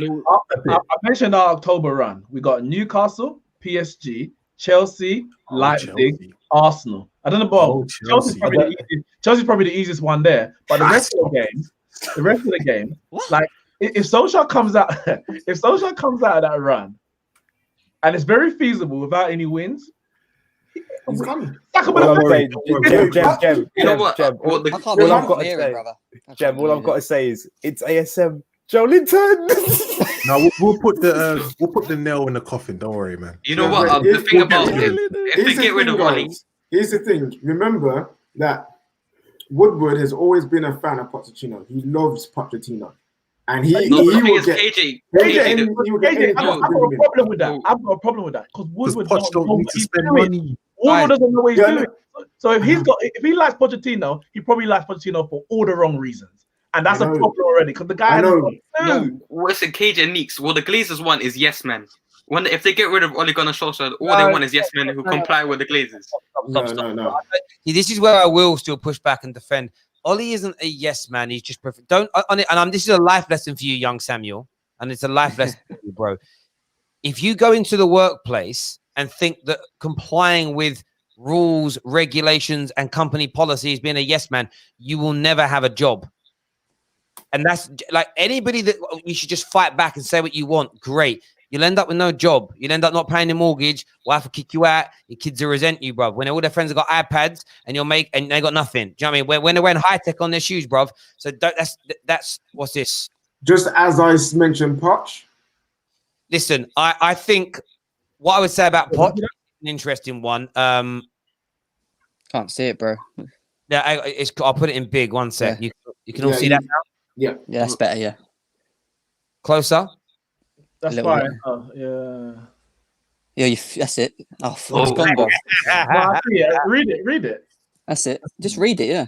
All right. Man United have sounded out Mauricio Pochettino about the possibility of replacing Ole Gunnar Solskjaer should results not improve. United will not start Solskjaer during the international break, but Woodward expects results to get better or November at squad 4. I told you, he was on his phone. He was texting Mauricio, fam, saying, "Yo, brother, are you ready?" There was a few other journalists last night though that said expect to see Poch linked within 24 hours after this defeat. There is an element of media cycle that goes on where there is this element. So, but we'll drop the Man United chat for a while because it is rather depressing. Pav, worst window in Man United history. Time to unfollow all of the in the know frauds. 11 p.m. as well. What's the Fellaini? Whether they're in the nose or whether they're journalists, they're only given the information that they're given. You know, Fabrizio's arguably the most credible. I swear he said that Thomas Partey wouldn't happen, but that's because what he's told. He isn't Arsenal and he isn't Thomas Partey. We're going to throw Lincoln into the stream now. Lincoln, what you saying, bro? I am. Do you know what? I've heard all this chat about Man United fate. Man United will not finish. That finish in mid-table will be relegated. Listen, is Manchester United up? Do you know what? Forget what I said. We're screwed. I mean, I try to be positive about that, but there is literally not a morsel to be positive about. And we just signed to in any other transfer window with the stuff with the business that we've done, we would have won this. We would have won deadline day. But if you look at how we've gone about things, it's just a lost cause. Like with the amount of signings that we've done. This is what's interesting. If Sancho had come in last week, and then we signed Cavani as a fourth choice striker, and we signed Alex Telles, we'd all be in a good mood. It's the way, and it isn't even not signing Sancho. That isn't the issue. It's Are you sure? how no, it's not the not signing him. It's not the not signing of him. We have missed out in my lifetime. Shearer, Batistuta, many others. It's how. It's the fact that we took the advice that leaving it into the last week would work. We took that advice and ignored the deadline. We bid in the last week, and they said on your bike. And then, we've now got 3 days to scurry around and try and sign a replacement. That's what United fans are angry about. Forget the ones that are like, I want it without all the idiots saying, without Sancho, we're not Man United anymore. That isn't what I'm annoyed about. I'm annoyed at how we've conducted ourselves. That's what a real Man United fan should be focused on. That's more important than missing out on a player. You guys have tried to sign Declan Rice. Hasn't happened. I know you've got other people. But you've done other great things. Yeah. All of our clubs will miss out on getting players we want. That isn't what annoys us. When you guys missed out on Lukaku, that isn't what I'm annoyed about. That should frustrate people at the time. Because the reason you missed out on him is because you stopped having contact with him throughout the course of the summer. You literally stopped messaging him, talking to him, and he looked elsewhere. If it wasn't that you lost him because he wanted us over you, that's more frustrating. If you're going hell for leather, doing everything you can to sign a player, and he just wants to join another club, that's so easy to accept. But when you make mistakes in your process on how to sign them, by the way, where pretty much everyone in the world was just saying, guys, deadline's tomorrow, go do it. And this is the arrogance of Woodward. No, we are going to do it X, Y, and Z way, and it's going to work. And it didn't. And they've now got massive egg on their face. Some super chats here. This club is an absolute joke. They are losing a generation of fans, and the owners know they won't be around long enough to care. This is very, very true. There's no doubt about it, which is why I'm cutting my money off now.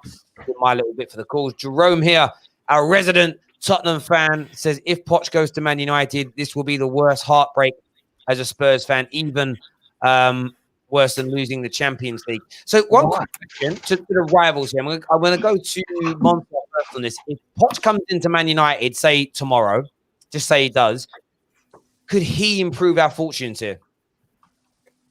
I think he'll do better than Ollie do you know what it is?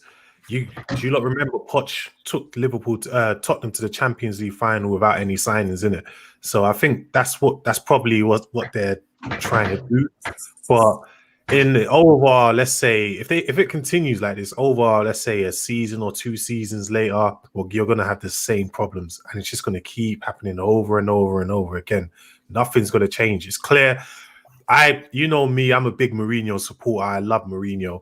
I didn't think he was a problem. I thought it was the players, because even if you had Sir Alex Ferguson in this day and time, he would have probably had the same problems at Man United with the players. That's why I just feel like managers is not to blame. I know you lot might not like him as much, but I don't think Mourinho was a problem. I just think it was just... No, he was. This is okay. He wasn't the problem. He wasn't the problem, but he was part of the problem. Which Mourinho became a problem because of the bigger problems at the club. Remember, the first year or so at the club, man was flying. What are you talking about? Him and Pogba, it was a love story. But tell me, what did Mourinho do that Ferguson didn't with the likes of Beckham and all those guys? Well, first and foremost, Ferguson had a relationship with those players before you can then...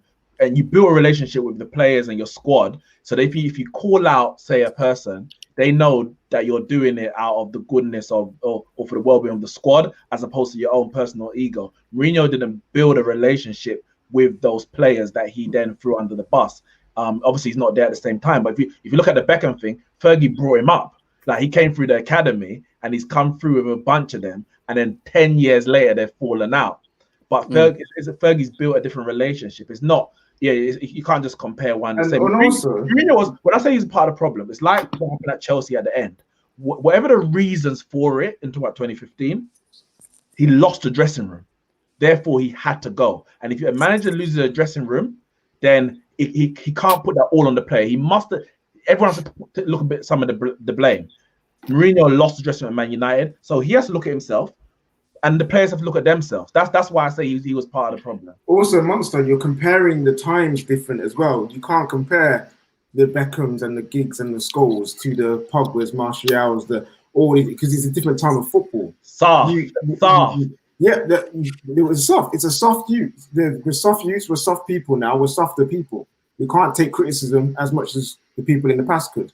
And Jose, when he was managing, when he was on his way up, we're used to a certain kind of man, certain kind of player, and he tried to bring that into this modern time. And during his stint at United, that just didn't work. It didn't rub off. And what happened is he was asking for those kind of players.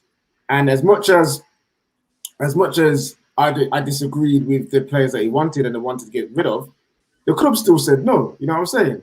If you're not going to back your manager, you're going to sack him. The club still said no. He didn't get what he wanted. Therefore, he then became disgruntled and unhappy. And then it lashed out onto the players. So this is where I say Jose had his part of the issue. I'm not saying that everything was perfect and Jose was the only issue. The board didn't give him what he wanted. And therefore, his reaction to that is what I did not agree with. And that's why I'd say he deserved to get sacked. There's nothing wrong with not being bad. And this is why. It's the way you handle that. Like Ollie's handled it as best he could. It's the way you handle that and take it forward. And then also the players, you got to look at the players, how they reacted, how they treated their manager. There's so much stuff that is involved in that whole time with Jose that you can't just say he wasn't the problem. Like, he was all part of it. But the main issue is, and for whoever will be, the board and Woodward. Do you want to see some real big issues at Man United as well? We've said farewell to Chris Smalling. Chris Smalling was at Man United 10 years. Wow. That's the problem. That's diabolical. That's what Man United fans are talking about. And it's not until often you actually see these things as rivals. When a man like Chris Smalling is at your club 10 years, Phil Jones has been here 10 years. Phil Jones. Pereira, Lingard, all these guys have been kept at the club too. It's all these little things that just chip away. Or Everton are in advanced talks for Roma keeper Robin Olsen, which is interesting. 6'7". After all, he's just. They do need a goalie though, don't they? You know, and there's an interesting one here as well. Comments from Harry Redknapp, obviously a top level manager. has spoken about the stumbling blocks that for Loftus-Cheek going to Fulham, which was slowing things down. He says there's a slight stumbling block of Fulham is his wages. He's on 150 grand a week, and basically, like Fulham don't want to pay it. I'm not saying you guys are in a much better space than we are. Has Loftus-Cheek on 150 grand a week? That's a madness. I think it was when he was looking to leave after the Crystal Palace loan. They gave him that big contract. I can't exactly remember, but I don't want to criticize the guy or Callum Hudson-Odoi, but I think they have their contracts are way too big. Well, maybe they were given these contracts out of expectation. Maybe they were giving it thinking that the club was backing them, thinking they're going to be something. And that's a good shout. Partey's on 260, I'm hearing. Yeah, he's a world-class player. I'm proven though. World class. Whoa, world class. Talking about Everton.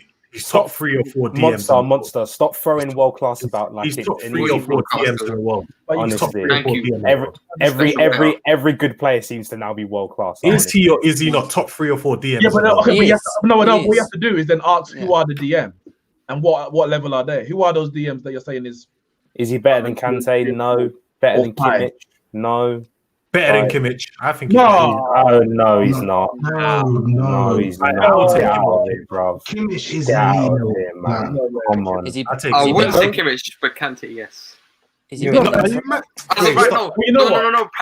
right now.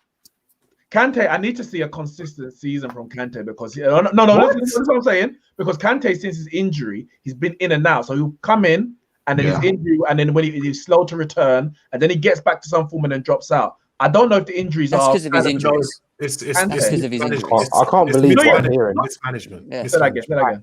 On this for a second, there's a few things here. I don't watch German football and I don't watch Spanish football, so I don't have the education on either player to actually make a comment. One question I would ask Arsenal fans, because you asked it of Bruno Fernandes when we signed him. So Samuel, you have to answer this for 5 million, 6 million Arsenal fans. If he's as good as you, if he's better than Kimmich, why would nobody else barring Arsenal trying to sign him? Genuine question. Because for me, if Kimmich was available now, every single club in the world would try and sign him. That's true. Honestly, I think it's more suited with mainly because if you look at other clubs during this current market of time during the pandemic, they don't really have the funds. I know Chelsea. I was surprised. Personally, I was surprised that Chelsea didn't go in for him because after Declan Rice wasn't going to happen. Because I thought generally a couple of days ago that he was generally go to Frank Lampard's Chelsea. But honestly, I wouldn't put him next to Kimmich because Kimmich's on another level. What am I hearing? It wasn't today? me. What am I hearing today? Is he even better than Verratti? I've seen. Is he better than Fabinho? Is he better than Fabinho? Just slow this down a minute. I'm not saying Partey top class. I think he's a brilliant. Come on, man. When people say better than Kimmich, I know money's tight, but if Kimmich was suddenly available on the market, people would find the money for a player, especially if he was available for £42 million. It's a madness. He's a good player, but we'll see how well he does in the like everyone. Listen, Chelsea fans know this, and United fans know this. We don't have any other fans on. We have all signed superstar players that are considered world class that have come to the Premier League and looked like dog breath. You know, you look at Shevchenko, Varane, just to name two. So let's just slow down before we say best in the league. He's got like Bruno. You can do it with. Bruno's come in and been better in the Premier League than he was in Portugal overall up until the last few games. But he's still scoring penalties, so he keeps him stats going. Oh, it's sad. Yeah. That's saving grace out of that. I wanna speak about everybody's windows for a moment. We're getting into the last hour and a half now of the transfer window, ladies and gentlemen. We're going to be here past 11 o'clock, where we're going to get everybody to then do their predictions. We're going to share the link for the stream in the chat section in a few moments so people can come in and ask the panel some questions, get some more debate going, get some new voices on the show as an example. But hit the like button. Once you've done that, go below and subscribe to the Football Terrace Clips account. AJ's going to be working night and day from tomorrow. Lots of clips coming out on the weekend from today, especially saying that Partey better than Kimmich. That's going to go viral. So make sure you're doing both of those things for us. It's really, really, really, really important. Samuel and Lincoln, thank you both for coming on the show and having your say. Really do appreciate it. Got to make some room in here for some more guests coming on very, very soon. What I'm now going to do as well, ladies and gentlemen, is just share the link in the comment section. I've got to type a little message out as well. I'm going to say call in now and then put the little link there. It's going to be coming up in the comment section right about now. If you want to come on the show and have your say, I'm going to spam it so you can't miss it. Phone up. I'll let you in for a little while. Come on, have your say. Give us your opinion. Nothing's really happening right now. Interestingly, I was saying this to KJ earlier, and we'll share it on the air. I was like, you sit there and someone's like, you sit there and daydream about things you would like to see happen. I was like, this is what I'd love to see happen, but I know it isn't, but it's my little pipe dream. And I don't normally do pipe dreams, but I'm like, I'd love to be sitting here and it's like 5-11 and Man United just tweet and it's the Jadon Sancho welcome to Man United music video that's just been under wraps and no one knows, you know, I know it won't happen. I know it won't. And I'm in tears about it. But sometimes you just think, how amazing would that be? It would break the internet, but it's not going to happen. So there we go. I mean, the countdown as well, the deadline, 1 hour 30. Hang on a minute. Oh, wow. Breaking news. Matt Traore will join. We've signed him for £30 million. He's going to join Man United in January. That new youngster will join Man United in January. That's an interesting one. KJ's face. He's just like, I'm not bothered. That's the whole thing. They have killed us so bad that we're signing. If any other time, I don't know if you guys know who he is. If at any other time Man United dropped 30 million on an 18-year-old that's made 3 appearances, we'd be like, what are we signing? What is this? But right now, it's like, nah, mate, I'm not about this life. Right? I feel so sorry. I feel so sorry for the players that we've actually signed because it's not their fault. And it's not our fault.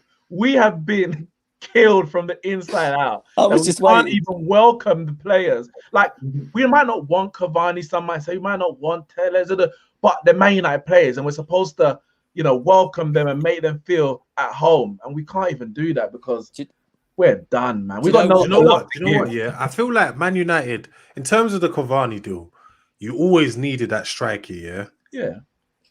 I think what else did you need? You needed a right winger, a DM, and a centre back. Yeah. Now you haven't even addressed the right. You didn't get Jadon Sancho, fair enough, but you haven't even addressed, gone out to get at least someone. But Monster, this is the point. When Terry said earlier, not getting Jadon Sancho wasn't the problem. It's the process. Because if you have a proper structure, you say, well, Sancho's the main target. If we can't get Sancho for whatever reason, there should be no reason. But if you can't, then let's go for that. They put all their eggs into Sancho's basket, but not all of them. They left, let's say, 10 million of eggs out, and then didn't get it, and had no idea what to do with the rest of it. So then the last day, you're like, oh, Dembele, please, Sarr. And the rest of the clubs are like, well, no, we sell them or we're keeping them. And that's the thing. It's the process of getting these players. If we signed Cavani in August, remember, he's been free since June, the end of June. He didn't renew his contract for the rest of the season. We knew from January that he was going to be a free agent. If we signed Cavani then, you'll say, all right, we know we need a backup striker. We went and got one. If we signed Tellez, wasn't Chelsea and Man United in for him in January in the transfer window? There was rumors about that, but I think Atletico were the main club who was looking to go to.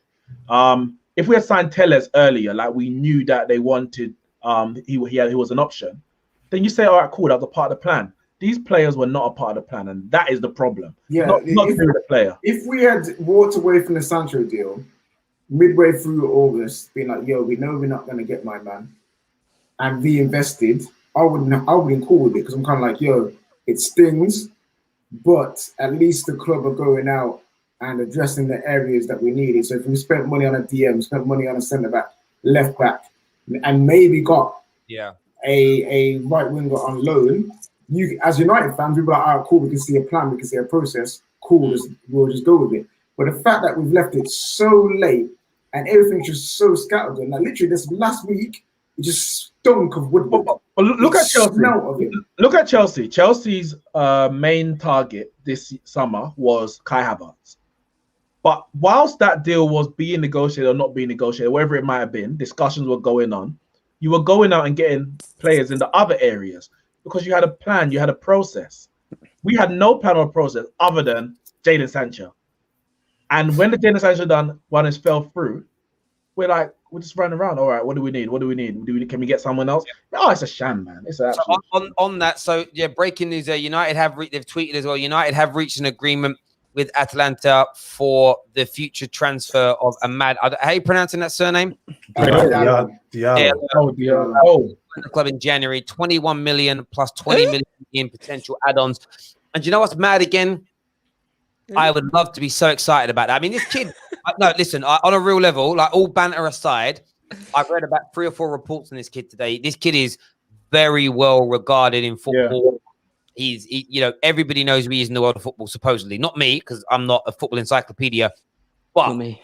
It's yeah. I mean, none of us. I know for a fact that no one in England knew who Cristiano Ronaldo was when we signed him. And these things happen, but yeah, it's disappointing. It's legitimately disappointing that it's like Anik said, we're signing these players and nobody's bothered at Man United because it's how we handled the Jadon Sancho situation. We're going to jump into some calls now. First up, this will be fun. It's iTest who's with us. iTest, when everyone comes in, bring your question or your point. There's no 15-minute monologues. Come with your question or come with your point, whatever it may be.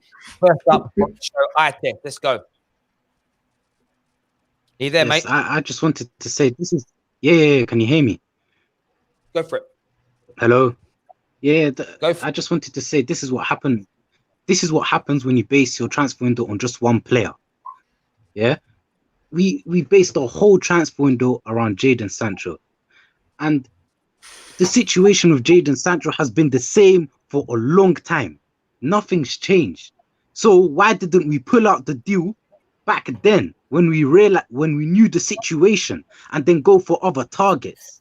Yeah, go for other targets then, because if we move to other targets then we could have probably got Ousmane Dembele, because now we know the reason we never got Ousmane Dembele is because Barcelona only want to sell him, and then they agreed to loan him after they knew that we didn't want to buy him. But the situation was that they would only loan him out if he signs a new contract. That situation could have been dealt with earlier on if we pulled out the Sancho deal earlier. Now we can't deal with the situation, because he's left too late. And people need to remember. iTest. What I want to speak to you about is, I know the other day you tried to take blame with this. Happened before. The exact same thing happened in the summer of 2013, where we spent all summer stupidly chasing 2 players, Gareth Bale and Cesc Fabregas, and we never landed either. This is why your Man United fans who understand their history are not going to put. Yes, you can blame Oli for a tactic. You can blame Pogba for being lazy at times. You can blame Shaw for having man boobs. That's fine. What you have to focus on is the fact that the club have done this before. Our owners, our board have done this before. They should be the targets here. Terry, you know what? Sorry, before I go, sorry, before you come back. And what's worse in that transfer market, if you remember, we could have got a deal for Fellaini and Leighton Baines for about 30 million combined, because Fellaini had a release clause. Because we were dragging our heels on the other deals that you just mentioned, we ended up signing only Fellaini on the last day for £27.5 million. That's where we are. Before I go, I just want to say, you lot need to remember, Oli has a say in transfers as well. So he's to blame for it as well. He should have said, pull out of this deal when he realized the situation. So I don't want to hear any excuses. But anyway, I'm going to go in a bit. Are you there? Man, that's all he really wanted to say, bro. That's all he really wanted to say. I'm really sorry about him. But did you see the energy and anger when he mentioned Oli? But it comes to he's calm. See, I said it earlier on today. If anyone comes on here with energy for a player or a manager and they're soft on the glazes, they're done. I'm not having it anymore, bruv.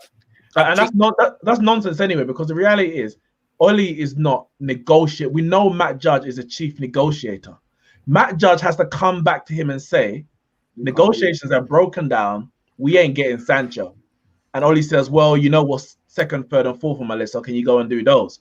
If Man United and Ed Woodward and Matt Judge felt like, which clearly they did, they could get Sancho in the last offense of the transfer window. That's not on Solskjaer.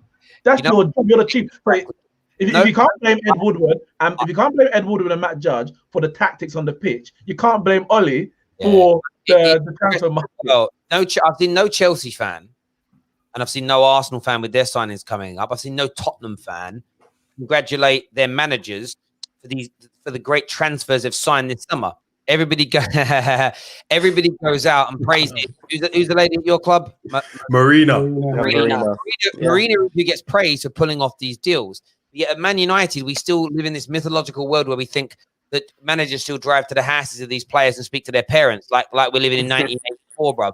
And the thing is, I don't mind people being Ollie out, but when I see that difference in energy, and I'm the same with players. Like yesterday, I saw it on socials. Maguire was poo.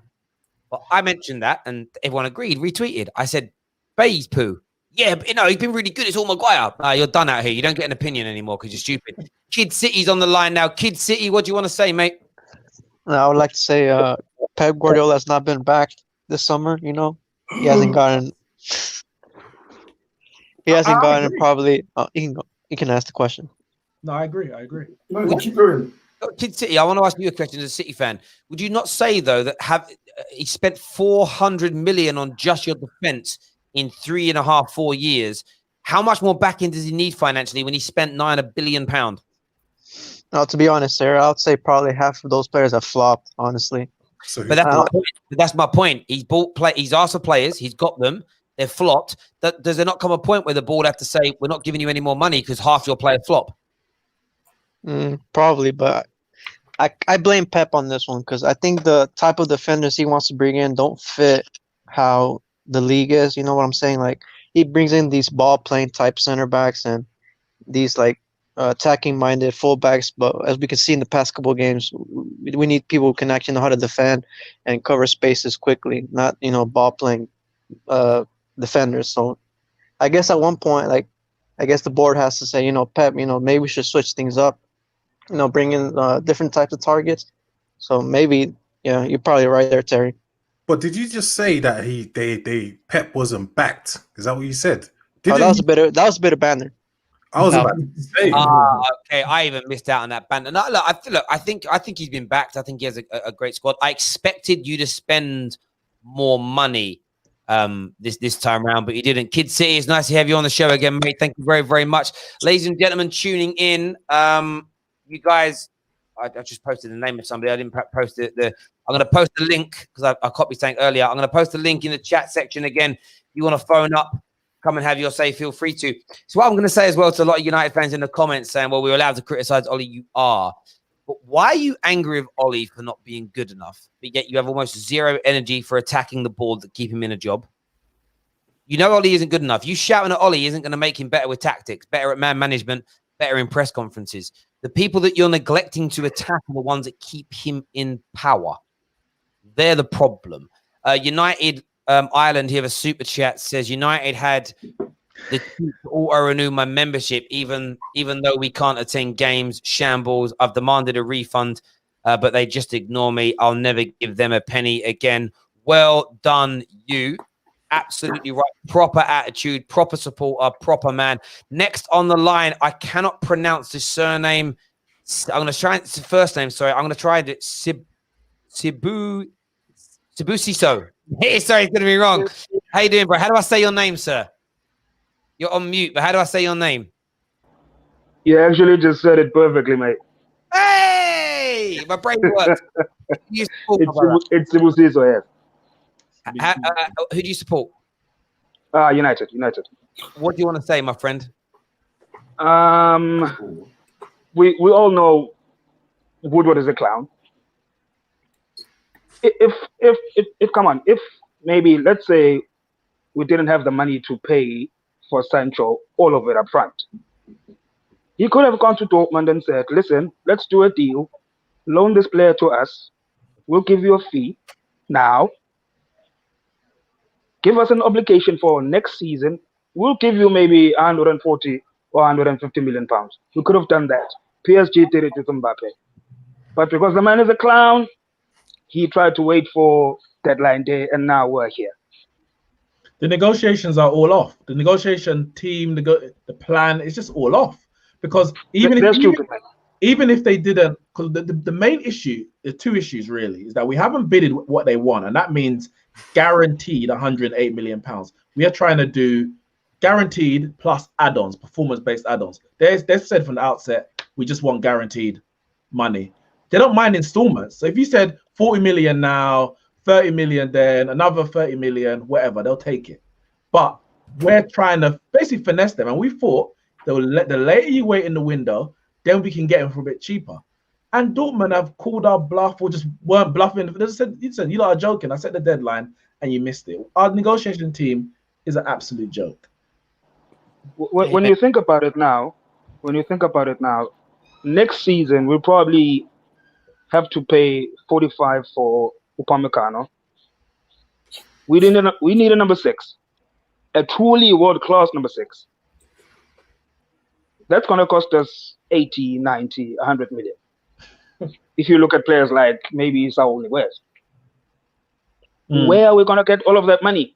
Because if we don't spend money now and get the players we need now, we need another 2, 3, 4 next season. They keep doing this. They keep doing this all the time. They've been doing it for 7 years. It's mad. The thing is, I know. If we fall outside the Champions League and we don't finish the Champions League, they'll splash the money because that's what they do. That's what they do every time. But that is just not. It's not sustainable in the sense that you can't just do it. You can't just invest once and think that's enough to take you forward forever, or you'll just end up. They have spent, if they had used a football brain, they wouldn't have spent as much money as they had on transfers in the first place, because you would have spent a bit each summer, invest in the team properly, and then you don't need to go out and spend 150, 160, 200 million every other year. You don't have to do that, but they haven't got a clue, man. Wait, my bro, join Vibes FC. We're open. Come and join us. There we go, bro. I appreciate you coming on, having your say. Let's jump into some more of these calls. Top man, thank you. Next up, we've got Ray Q. Ray Q, what you saying? Well, the first thing I want to say is that all the signings, some of them pressure bought, others not so much. I think I'm still surprised that we have not seen Van de Beek, Pogba, and Bruno play together. I want to see those 3 play together. Every time I see Van de Beek come in, he's shining. Pogba, I think next to Van de Beek, can do a lot of damage with Bruno, Van de Beek, and all that. Cavani coming in, I think Cavani is going to score like 10 and 15 goals. He's going to be a good player to have Martial to learn a lot from. He's experienced. He's going to teach things to Martial that he's going to do much better in the next seasons. Alex Telles, he's much better than Shaw. Luke Shaw, I don't want to see him maybe in the bench as a water boy, but I just want to see Alex Telles play the whole season if he can. I hear that. Ray, Pellistri, the Uruguayan player. I've seen him play Pellistri live, and he's really good. And going to Manchester United under Oli is the right position for that Uruguayan player because he's going to play correct. And Arna Traore, the same thing. I think we can do good if we have the right coaching. I don't think is going to be good because, like we said, and you guys have said it repeatedly, it doesn't matter who comes in. The problem is up in the board. I am tired that we have spent so much time without getting Sancho. I mean, I wouldn't have cared if we went into the last hour and we get him, but we're not getting him. So whatever happens next week, in the next couple weeks, we need to get Maguire and Lindelof, Bailey, get them to the bench and put in Mendy and Tuanzebe, because those players need to have a rest. They need to know they're not in it. I mean, if you're not going to play for that shirt, I'd rather not even see you in the bench. I hear you, Ray. Well, very well put across. Very passionate. Thank you. Next up, we've got Anton. Anton's with us. How you doing, mate? How you doing, man? Can you hear me? Yeah. Okay, bro. Yeah, what you saying? You know what, right? I don't even know where to start, you know. I don't drink red wine, but I was thinking about getting a glass, you know. Just a little bit of red wine, you know what I mean? It's one of those things, right? Okay, it's quite sad because we've got some uprising talents that Ollie's all about. Okay, we want to start changing the culture. We want to get young youth. We want to kind of mold them to have the right attitude. Anton, sorry to cut in, bro. Could you try calling back without earbuds or doing something like that? Because earbuds work on StreamYard. Is that cool? Yeah, rubbish. Yeah, I'll call back. All right, bro. Thank you, mate. Cheers. Nice one. Top man. Sorry, go on. Let's do a few more of these calls. We've got Chelsea, our goats, up next on the show. Chelsea, our goats. What are you saying, bro? I would just like to say that obviously going into the transfer window, Chelsea were not expected to do what we were supposed to do, and we signed almost 7 players. But I feel sorry for Man United in the way that they as a club, they've always wanted the best for themselves, and they just get disappointed every season. But the way it's looking is looking like finishing 5th, Man United are finishing 8th, and Chelsea are finishing 2nd, and that's all I have to say. There we go. Big shout out there. By the way, your avatar, I can imagine that's the kind of avatars that Prime uses, you know. I think it's from Fortnite. Yeah, it looks like it's from Fortnite. Yeah. Next on the line, who we're going to go with? We're going to go with Ian. Ian, welcome to the show. Who do you support, mate? Hey, I'm a Man United supporter. Lovely. Tell us what you think, bro. What you saying? I mean, if you see what's happened so far in the window, like Arsenal, Thomas Partey, they have literally. I think they're getting top 4. I think they're finishing above us. Everton's gonna finish above us. Spurs are gonna finish above us. Where does that leave us? We're absolutely. I believe mathematically that makes you 7th. 7th. I think Leeds might finish above us as well. I wouldn't put it beyond Leeds finishing above us. Have you seen the defense?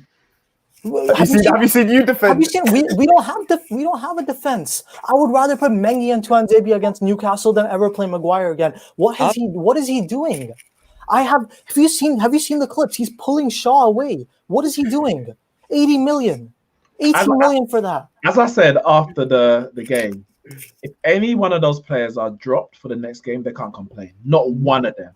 I mean, David De Gea might feel a bit hard done, but he wasn't at fault. But you still conceded 6, innit? So I know, but any United fan who is even considering De Gea for Henderson, De Gea had nothing to do that game. You can't blame players like that. Like I don't understand with our fan base. You know, I think it's interesting what you said there. Listen, Maguire deserves no defense at all for that game.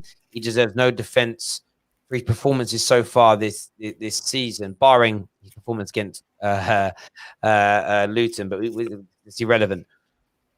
What I say it's about matter is you're saying you don't want to see him in a shirt again. I mean, look, our defensive record last year was pretty impeccable and a dramatic improvement on the year before. We've seen Maguire perform in a Man United shirt. We've seen our defense double the volume of clean sheets, reduce goals conceded by 40%, reduce chances on goal by nearly 40%, and stop goals from open play, cut that almost in half as well, from nearly 36 goals from open play the previous season down to 18. Maguire was a big part of that. And, of course, the system and everybody else is key because no one's an island in a football team. But I get the criticism of him now. I think what we do as United fans need to do in terms of on the field is not overreact in terms of these 7-8 players should never play for us again, because once upon a time, you also said that about Fred, and Fred's kind of improved in the last year and proved us all wrong. I do think we need another centre-back next to Maguire. There's no doubt about it. Tell us will improve it in terms of sure that there is no doubt. I would even look, though, I think the biggest issue Maguire's got at the minute, I think what happened with him in the summer has impacted him mentally. There's no doubt about it. He keeps talking about how he's learned to ignore it and how he can move through it, but he looks, you know, the way he was holding his hand on his head when they conceded against Brighton in the last, that didn't look like a player just upset they conceded in the last minute. That looked like a man that's just exhausted mentally and physically with everything going on in his life at the moment. Even the Martial red card, a captain's supposed to be right over there in the ref space, trying to convince the ref. And he wasn't. Yeah, I tell you what Fergie would do right now to Maguire if he played.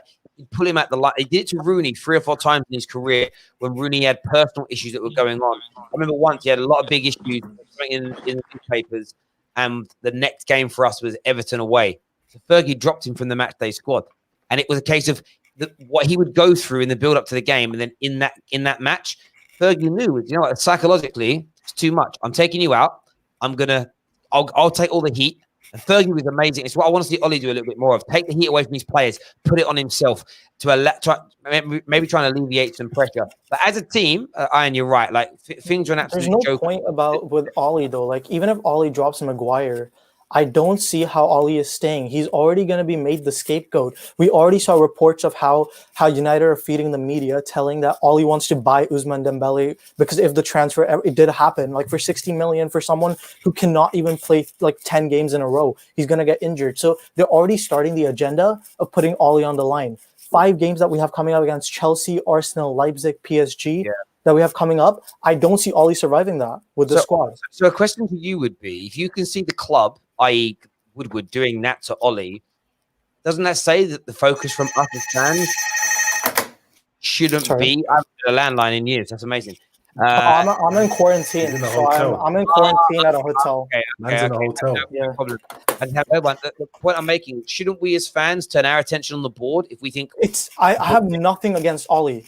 Ollie has done with that squad is amazing. To get us third with that squad, a squad that has any of you seen the Spurs documentary? It's like really well made. But if you've ever seen where United are on the table as they show the progress of Spurs, United have always been next to Spurs. What Ollie did with that squad and after lockdown and turned it around to get us third is amazing. It wasn't expected.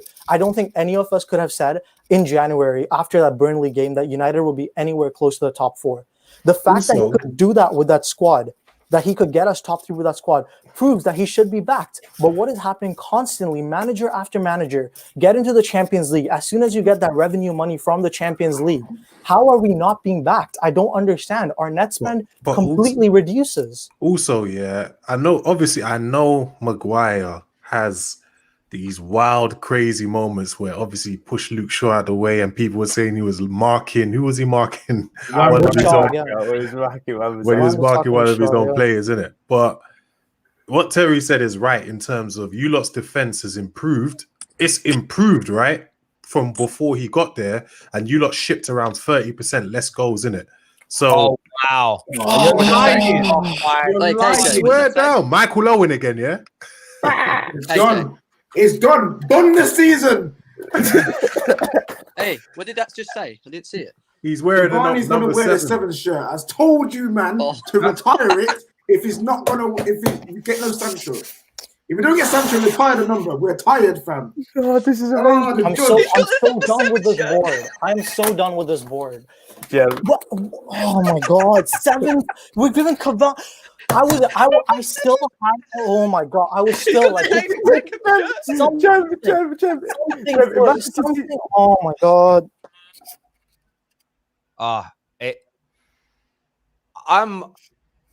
I'm so upset because one, it completely ends. Like it's the final nail in the coffin of Sancho. Why are you giving him the 7 shirt? Why Man United? You know it's done. You know, 7, bruv. You know it's done. You know it's done. My man's gonna be injured for half the season now. That shirt is cursed. I'm telling you, fam. The David Beckham shirt. The Cristiano Ronaldo shirt. No ambition. Eric Cantona, best. Imagine conceding 6 goals against Spurs, and the next day, and it's Cavani takes your 7. I can't breathe.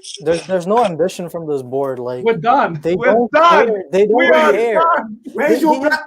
Where's your black shirt, bro? It's a wake. We're at a wake right now. They blood. don't care. Like it's like it doesn't bother them. Like how can it not bother them? Like there's so many people just behind this club year after year. How do they even get away with this? Yo, I told you, vibes, blood. Thank you very much for coming on, bro. Really do appreciate it. Thank you, really great. Mate, I'd love to get you on again. Really great articulate points. Well done, bro. Message me, DM me, bro. All right, mate. Take care. Next up, we've got Asil Ahmed. Asil Ahmed, what's going on, bro? Hello, Terry. Thank you for having me. I just want to say, why didn't we get Koulibaly, he was available, good centre back, world class, and that would have been a good option. And he wanted to leave Napoli. He's still available, by the way. He's still available. Our ball, the dog breath. That's why they're dog breath. But by the way, thank you, Bads1, for becoming an official member. I want your instant reaction, Mr. Ahmed. Cavani is reportedly the new number 7 at Man United. At the same time, the Bayern Munich. Half an hour ago, I'm just really annoyed. That's what I'll say. Like, why? But mate, I'm the same as you, bro. Thank you very much for coming on again. As always, we're gonna do some quick fire calls. By the way, a lot of United fans scoffed at the idea of signing Douglas Costa. He's just gone to Bayern Munich. I heard that. He's gone back there. You know what made me angry as well? I can stomach not getting sure. Sancho.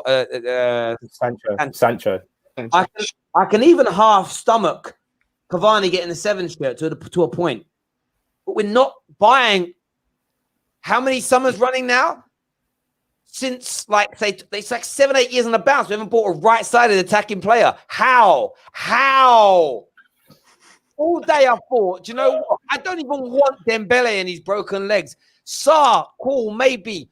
I don't care right now. Did you know what? Buendia and Campbell are available. They're a right side. ASM. Yeah. Gucci, mate. You know what? Where the hell is St. Maximum, innit? Thanks, you need. Bring him in. You know what? I don't want to hear about St. Maximum, man. That geezer's trash. But wait. Get the headband blood. Come on. Have a put on your head. Blow on it. Sisters, bro. What's that? I said, it's my mom. It's my mom's. Let's go. Gucci Mane in blood. Let's do it. The funny thing is, if you take out the second half of that name, it just describes Man United's transfer window. Just the L. Just that. That was bad. That was really bad, Dave. Yeah. I tried my best. Whole private education. See, it takes away your banter. It takes away you're in the mud, bruv. Stick in the mud. Next up on the show, we've got Naf. Who do you support, bro? I support Arsenal, man. Oh, do ya? I don't really want to hear from you voting bastards right now, but go on, bro. Give us your reaction to Thomas Partey and everything else going on. I can't lie to you, but I didn't see that one coming. The Partey one, I did not see that coming. Obviously, we had the links towards Jose Mawar. I was literally watching ASTV, seeing what's going on, what's happening with them and so forth like that. But yeah, no, it's a good signing. I think we just need a bit more creativity and so forth. But I was watching the show earlier, and I remember someone mentioning something about David Luiz in the back four. And I 100% agree, because I don't know if you guys remember, there was a match against Pep and Arteta. It was the 3-0 one. And David Luiz, I think at that time he was playing as a back four, and he got sent off, and he might have even gave away a penalty at that time. For me, in terms of defensively wise, we're better, but as long as he plays in a back four, we are not going to get top four. That's true. I agree with that one. I mean, we have good 2 centre backs that are very good, but they're both left-footed, which is Murray and also Gabriel. But I also think as well that David Luiz, Holding, those guys, they're done out here. They need to go. Finished. Like, when I mean finished, like don't come to the club anymore. Like, bye.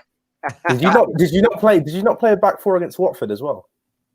I think we played a back four against Watford, and I think that time he made, I don't know what he did. I think he gave a penalty away.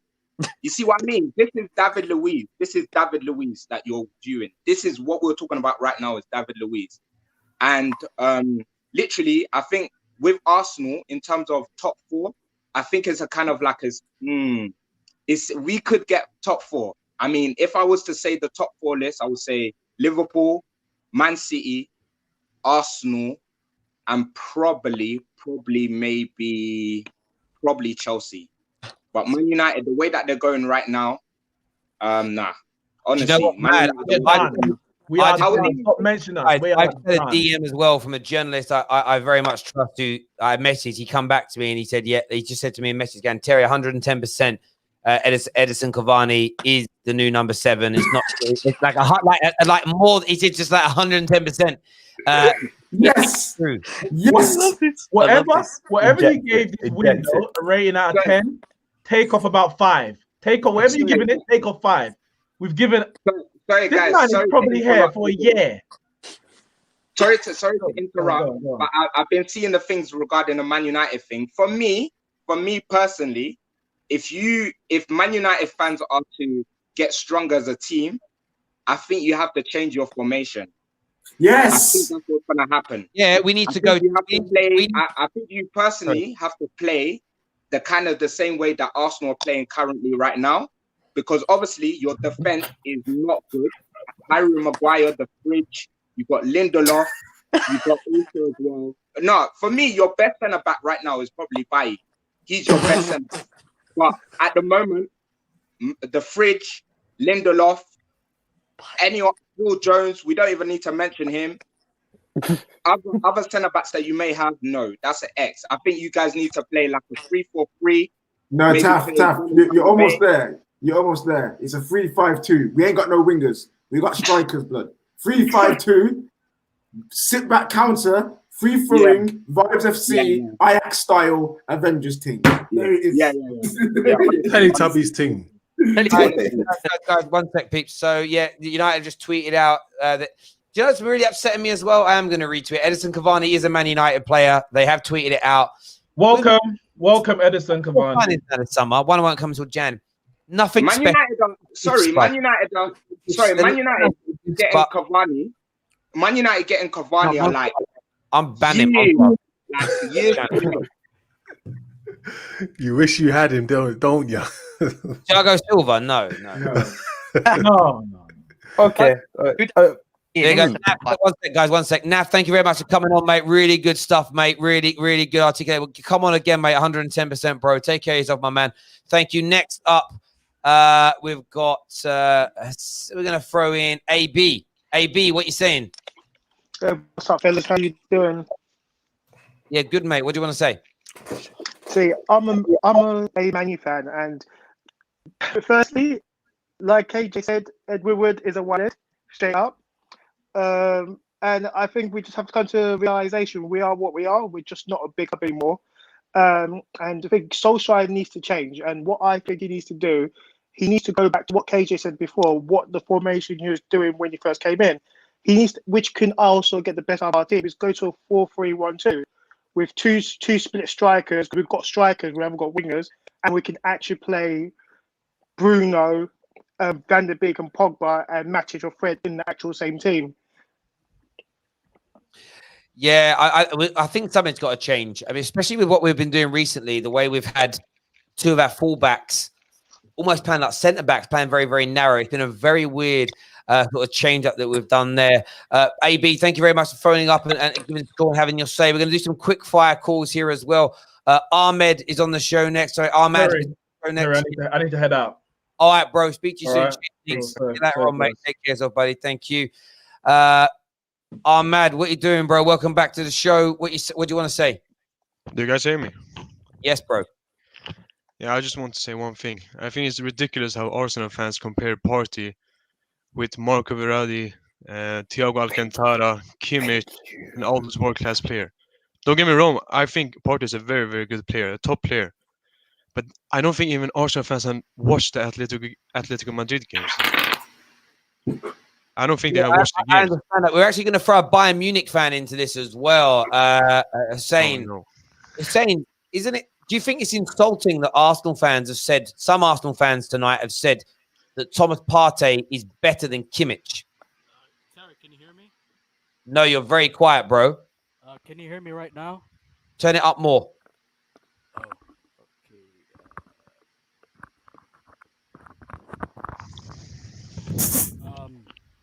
What's going on? I don't know.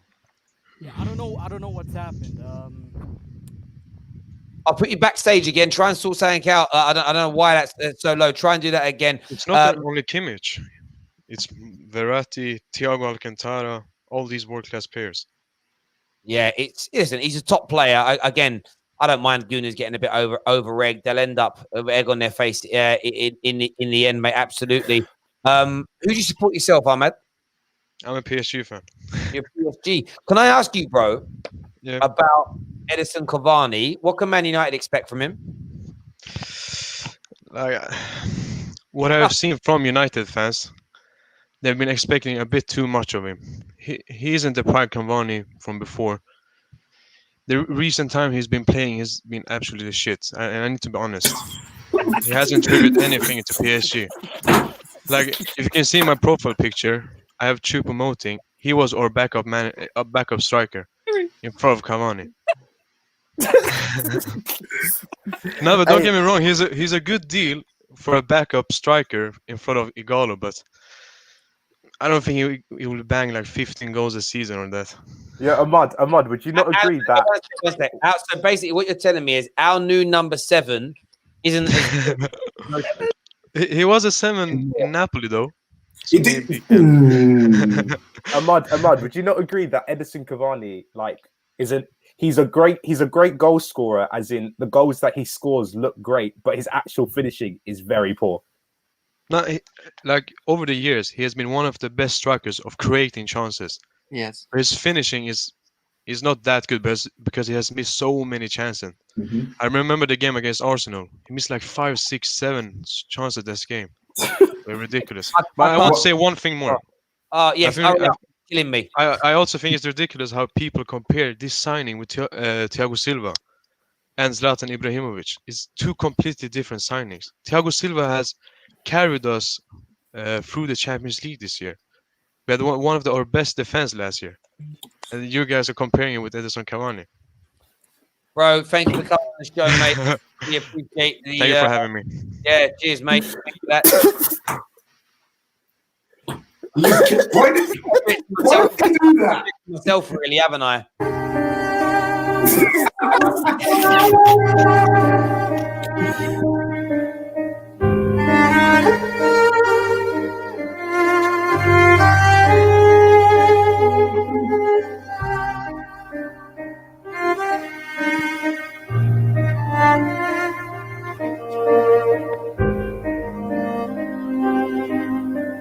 Yo, enough, fam. Let's continue the show, blood. Mad. I can't believe this. In here. We've got Indiana with us now. We've got man like Cameron in the house. What's going on, boys and girls? I am not happy. I've been trying to get on the stream for like the last hour. Like everyone's in there. And I said this, right? And I said this in the group chat, right? And I put it out on my Twitter. This board, right? This is the icing on the cake for me. You holding off on the Cavani announcement, giving him the number 7 shirt like he's gonna appease the fans. That's just annoyed me more. That's made me more angry. Like they think we're stupid. I can't. Today has been a complete mess. Jem, I see you smiling. That's fine, right? I have a little. Man, I'm angry. I got a little bit more of a positive outlook. All we've done is listen to Man United for the last 2 hours. It's beautiful. That's because your club's actually done something. You're finished today, fam. You're finished. Jem, isn't deadline day so nice when you just look at everybody else, dude? It's beautiful. It's beautiful. Anyway, so can we? I think we need to look at some of the deals in isolation and forget about not getting Sancho, because that's what's killing us right now. Because if you told me it's the mess. It's the mess. It's the mess. Well, we knew it was going to be. We knew it was a mess. It was like, even when I was asking the question, I'm like, I don't understand why we don't bid until the last day, why we don't put pressure on a team to say no. It's like the PR for me doesn't make sense. You actually are just pissing off the fans. Like, just bid. If they say no, cool. It's like, whatever, we went in. But my big thing is, like, we got the left back we needed. That was the left back I wanted. For months, I've been tweeting about him. It's that I can't not be happy about it. We got the profile of the second striker we actually need. So now it just comes down to, can Greenwood keep holding it down on the right wing for now? Because, like, at the end of the day, we don't have a winger. Like, bringing in that kid from Atlanta, I think, is probably a decent signing, except he's not going to play till January. So the right wing is still a problem. Center back, I hope Ollie does something crazy and just brings in Mengi or brings in, the younger kids, and just try something else, because these guys aren't working. So if you bring in Mengi and he does better, all of a sudden you're a hero again. Like, with the center back thing coming into into the deadline before we were so shambolic the last few games wasn't an issue. Like, I'm going to be honest, if you look at the statistic, it wasn't an issue. Like, we were doing fine defensively. But of course, we're now seeing some cracks. And for me, what I want to look at when I look at what we've done in the deals, did we get better? I think we did. Now we can't say in comparison to anybody because we now have to see how everybody's teams look. You can't say, you can't say Chelsea got better than us because at the end of the day, we have to see how you guys gel. Like, Werner still hasn't scored a goal yet. So that can't continue if you're going to be better than United. Yeah, he has. He has scored a goal. Oh, in the Carabao Cup or whatever. Werner hasn't scored. Always a goal. Always a goal. Okay, either way, Werner hasn't scored a Premier League goal yet. And that can't continue if you're going to be better than you were last year. Arsenal, we have to see how their parts gel. They're not even using Saliba. Gabriel's, we'll see. They're still conceding. We have to see how it all works out. So now I'm just going to focus on the season and hope that somehow in the future we get Sancho, because that's the player we all want. I can't see it happening. I can't see that. Yeah, I'm sorry, Cam. That was funny, fam. That was funny. You know what's crazy? I mean, just giving Cavani the 7 shirt. That can't happen. Is that real? Well, there's a lot of rumors it's real. But it's like that's the worst thing that could happen. That is really a kick in the teeth, you know.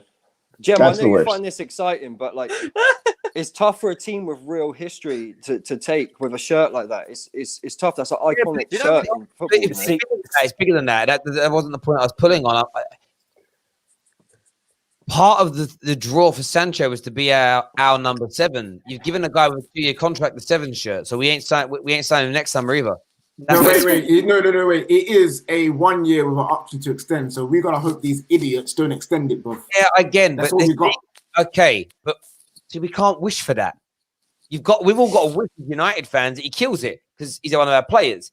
If he kills it, we extend. It means Sancho don't get the number 7 shirt, unless we hope he. Logically, we can't hope he fails. That would be weird. No, or it just means he gives it to Sancho when he comes. Just take it off him, fam. Yeah, but then why? What's the need to give him the 7 shirt? Danny Welbeck's old number's available. Do you know what I mean? The reason he's giving him the 7 shirt is to try and appease the fans. Like this is how far away they are from the fans and understanding football. The board. This is how far away they are by doing something like this. Cavani was supposed to be the Ighalo replacement. Not the Sancho or Dembele replacement, the Ighalo replacement. That's how all of us seen him. At 33 years old with an injury. Not number 7. He's giving him the number 7 to try and appease the fans. They're idiots. It's just trying to make the signing bigger than what it is. That's why exactly that. Yeah. Marquee Marquee signing at the end of the window. I've been saying it all day. I've been saying it all day on Twitter and in the group chat. That is the worst thing they could have done. It doesn't make any sense, does it? Oh, we can't get Sancho, but we'll just go and get Edison Cavani and give him the number 7 shirt. Yes, that will please the fans. 6 yesterday, 7 today. It's just bad. It's honestly stupid. We'll move the conversation on now. I want to have a bit of a debate. We want the viewers to get involved. Before we do that, massive thank you to Cameron for becoming a member of the Football Terrace. Not Cameron, Cameron who's watching. Thank you for becoming a member. Put your details up there. Really appreciate that. Who won? And we're talking top 6. I know that people will say Everton, but we're top 6 channel, so we cover top 6.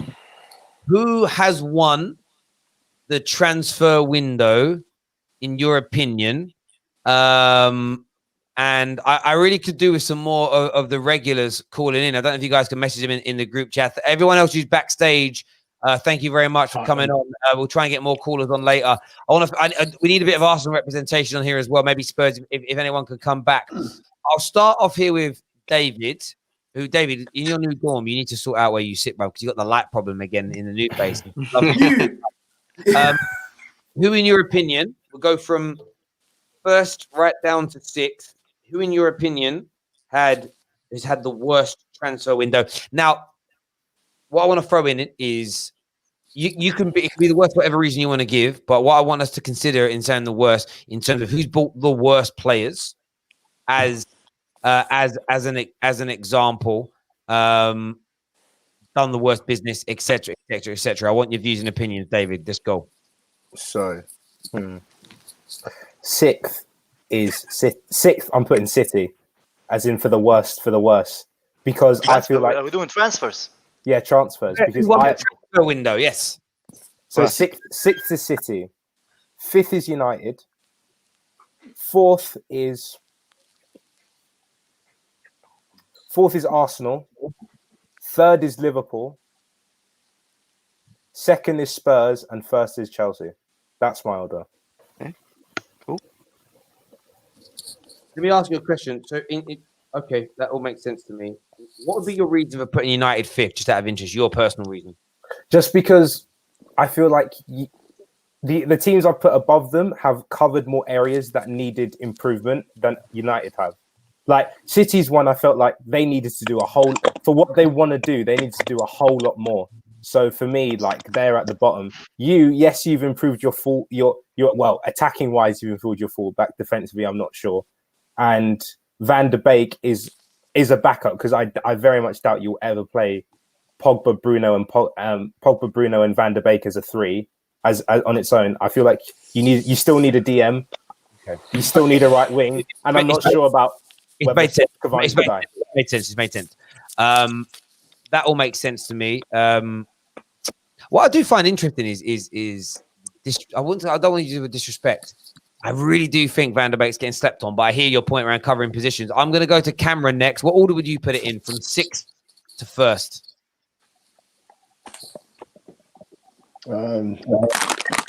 City sixth. I agree with City being sixth.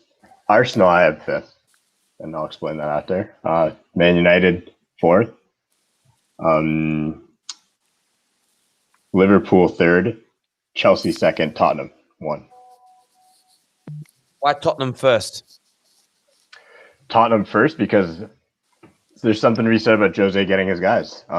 He got who he needed. He filled the spots. We're not talking about Bale at all. If Bale's 75% of what we know Bale to be, that front three is terrifying. They shored up their fullbacks. He hated both their fullbacks. They went out and got two proper fullbacks.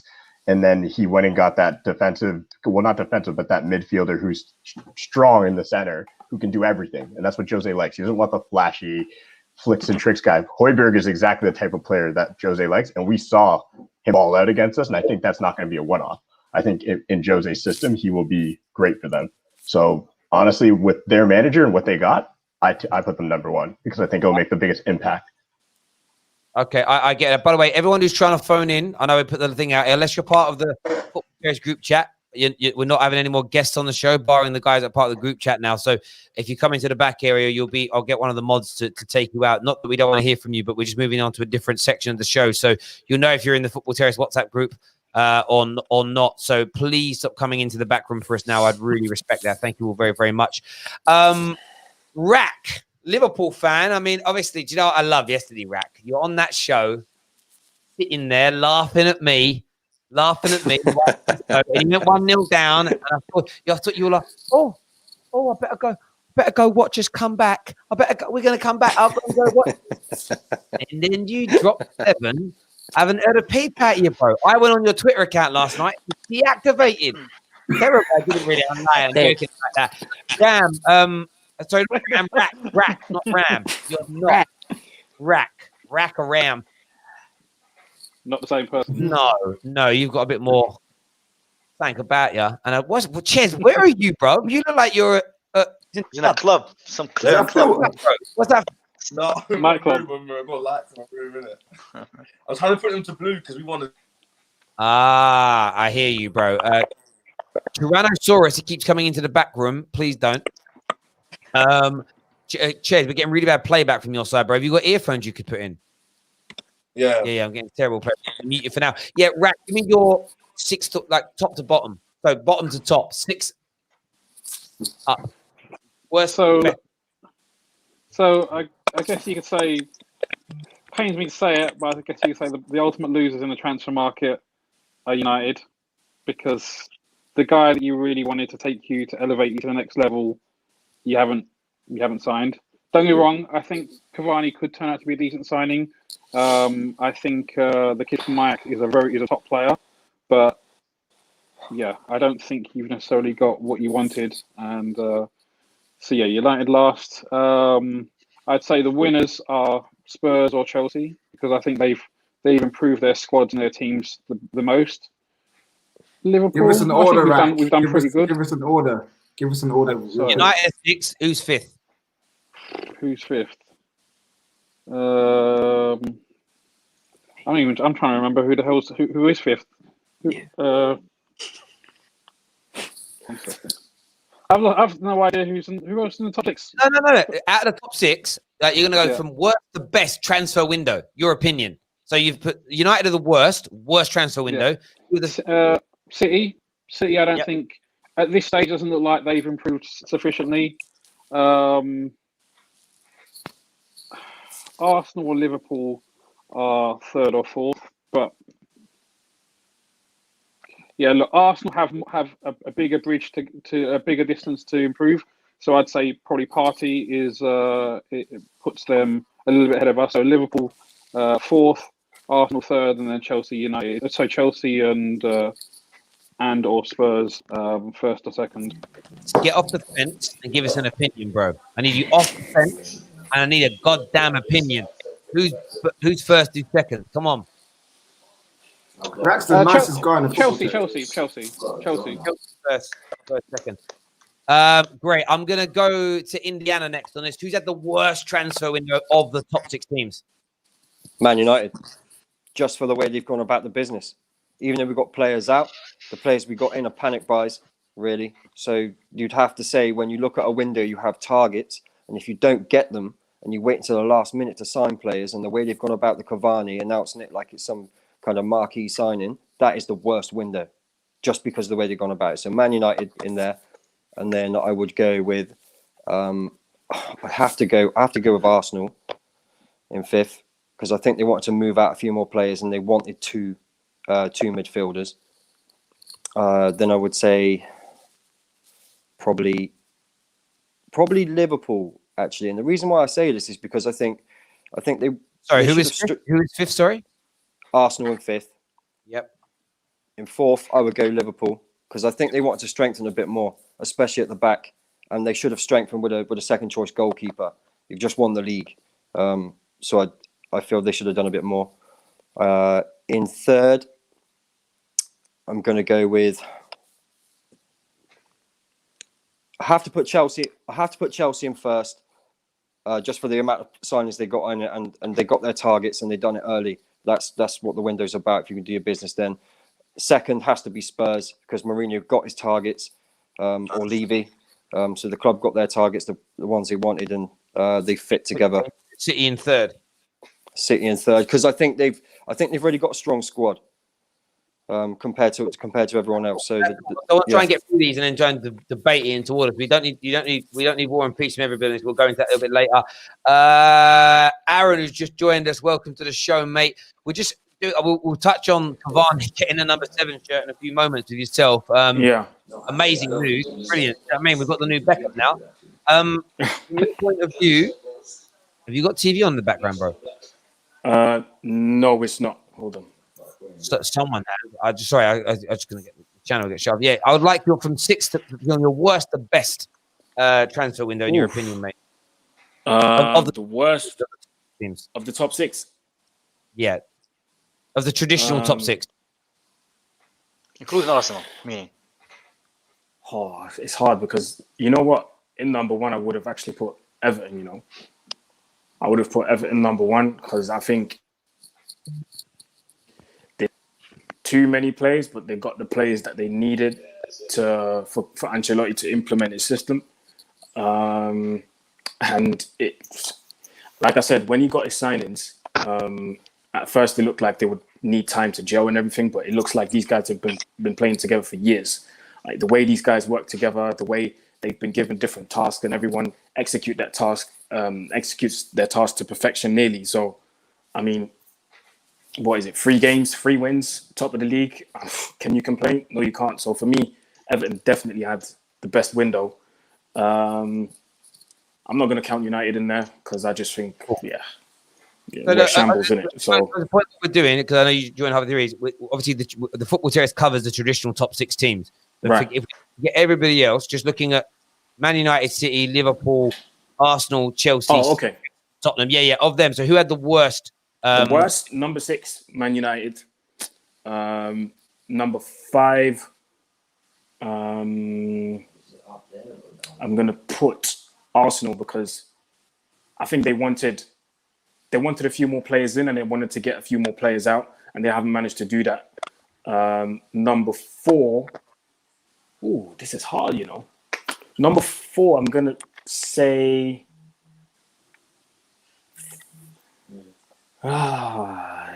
this is hard. It is hard. I'm going to say probably Liverpool. I'll say Liverpool number 4. City, I'm struggling to put City 4th or 3rd. I don't know. Because to me, Liverpool and City have the same window. They just needed to add 1 or 2 more players to the squad, and that's it. Second, now you know what? I'm going to put City 4th. I'm just rambling on here. I don't know, man. It's hard when you're put on a spot.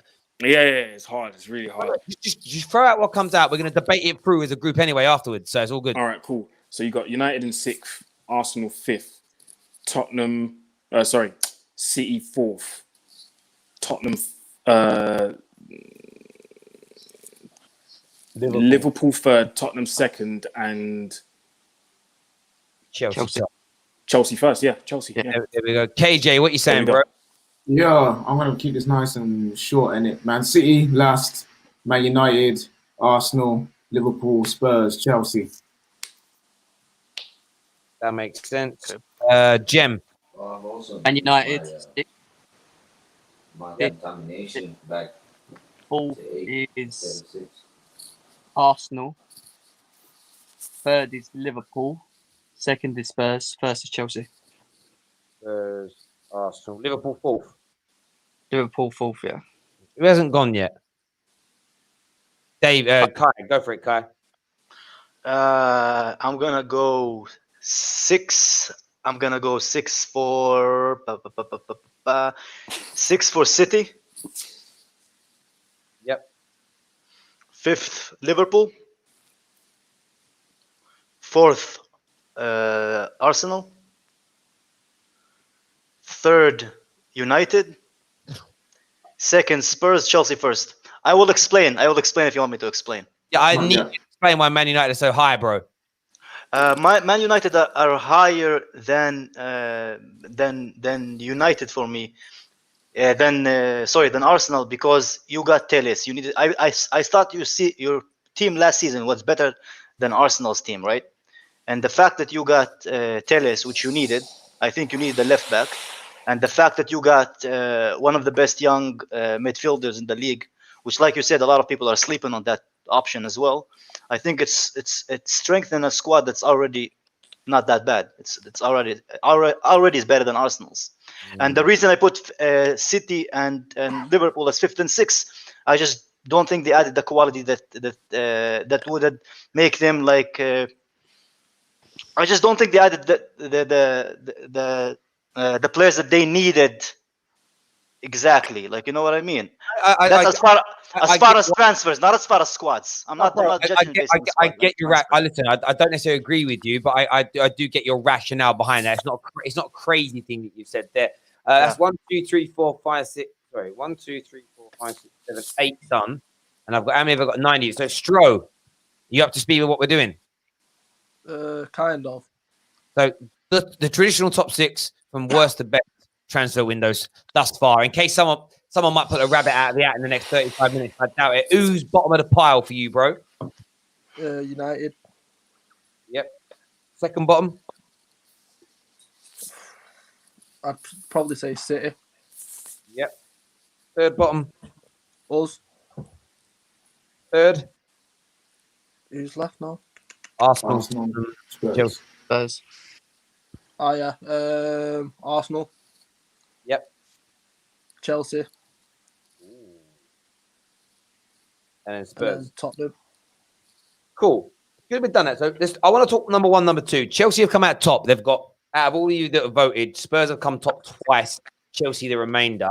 Would you all be comfortable with Chelsea coming out on top of this? Like anyone that's put Tottenham first, Have you got a burning desire as to why they need to be there? Mine's literally razor thin. Cool. Because yeah, go on, mate. Go on. So I was going to say the thing with Chelsea and Tottenham's one is the one that stands out to me is they've gone and got a backup striker which they've needed for God knows how long, and he looks like a serious player. I've not really watched him play that much, but he looks like he could be a threat.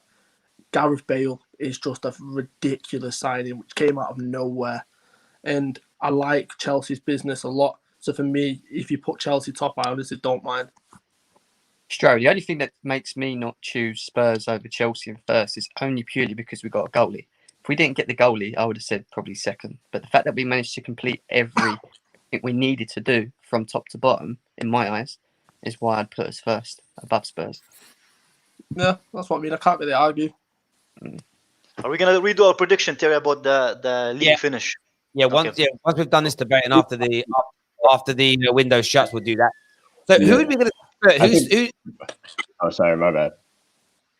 I was going to answer why I think Spurs are top, but go on, man, go for it. Yeah. I put Spurs top because I just think their signings are going to, like Chelsea finished 4th last year. I truly don't know how much you're going to improve on that. We'll see. I think it's because a lot of gelling is going to have to happen. It's just a lot of players to bring in one window and then expect it to turn around.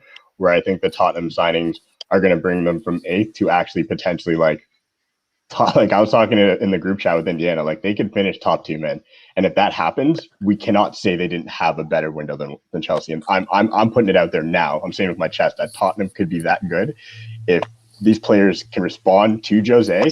Bale comes in. Let's not sleep on Bale. Like Stroh said, I forgot about that backup striker, which they've always needed because every time Kane goes down, that's when they're hurt. If this guy comes in and he fills that gap, like guys, like I'm not going to sleep on any team. I'm always pretty honest, and I think that Spurs with a manager like Jose can go from an 8th place finish to much higher in the delta than what Chelsea will do. And that's why I put their business top. Cam, just to argue that point, for me, I agree with you. I think I said before, you shouldn't sleep on Jose anyway. And the deals they've done for right now are quality. They're great. But remember, that's temporary. Jose himself is probably temporary, right? So for me, Chelsea are top because of the longevity. They'll get out the players they bought. And like Jem said, getting the keeper, they got a decent left back. The front 3 they bought in. Does that make sense? Yeah, I didn't think about the temporary. I'm saying just for this year. But yeah, I agree with what you're saying. Yeah, just for this year. I do think Spurs will finish higher than Chelsea. I really do. But I don't. But in terms of like this season, next season, the seasons. I agree. No, that makes a lot of sense. In terms of second, and the reason we're doing this is because at the end of the season, we're trying to get into an order. It's because at the end of the season, I want to actually see whose window actually turned out to be the best. Because last year, they said they won it, and they didn't. So that's why we're doing this. Who would we put third? Third and fourth is between Arsenal and Liverpool. So Liverpool have to be third. I'd say Arsenal. Only purely because.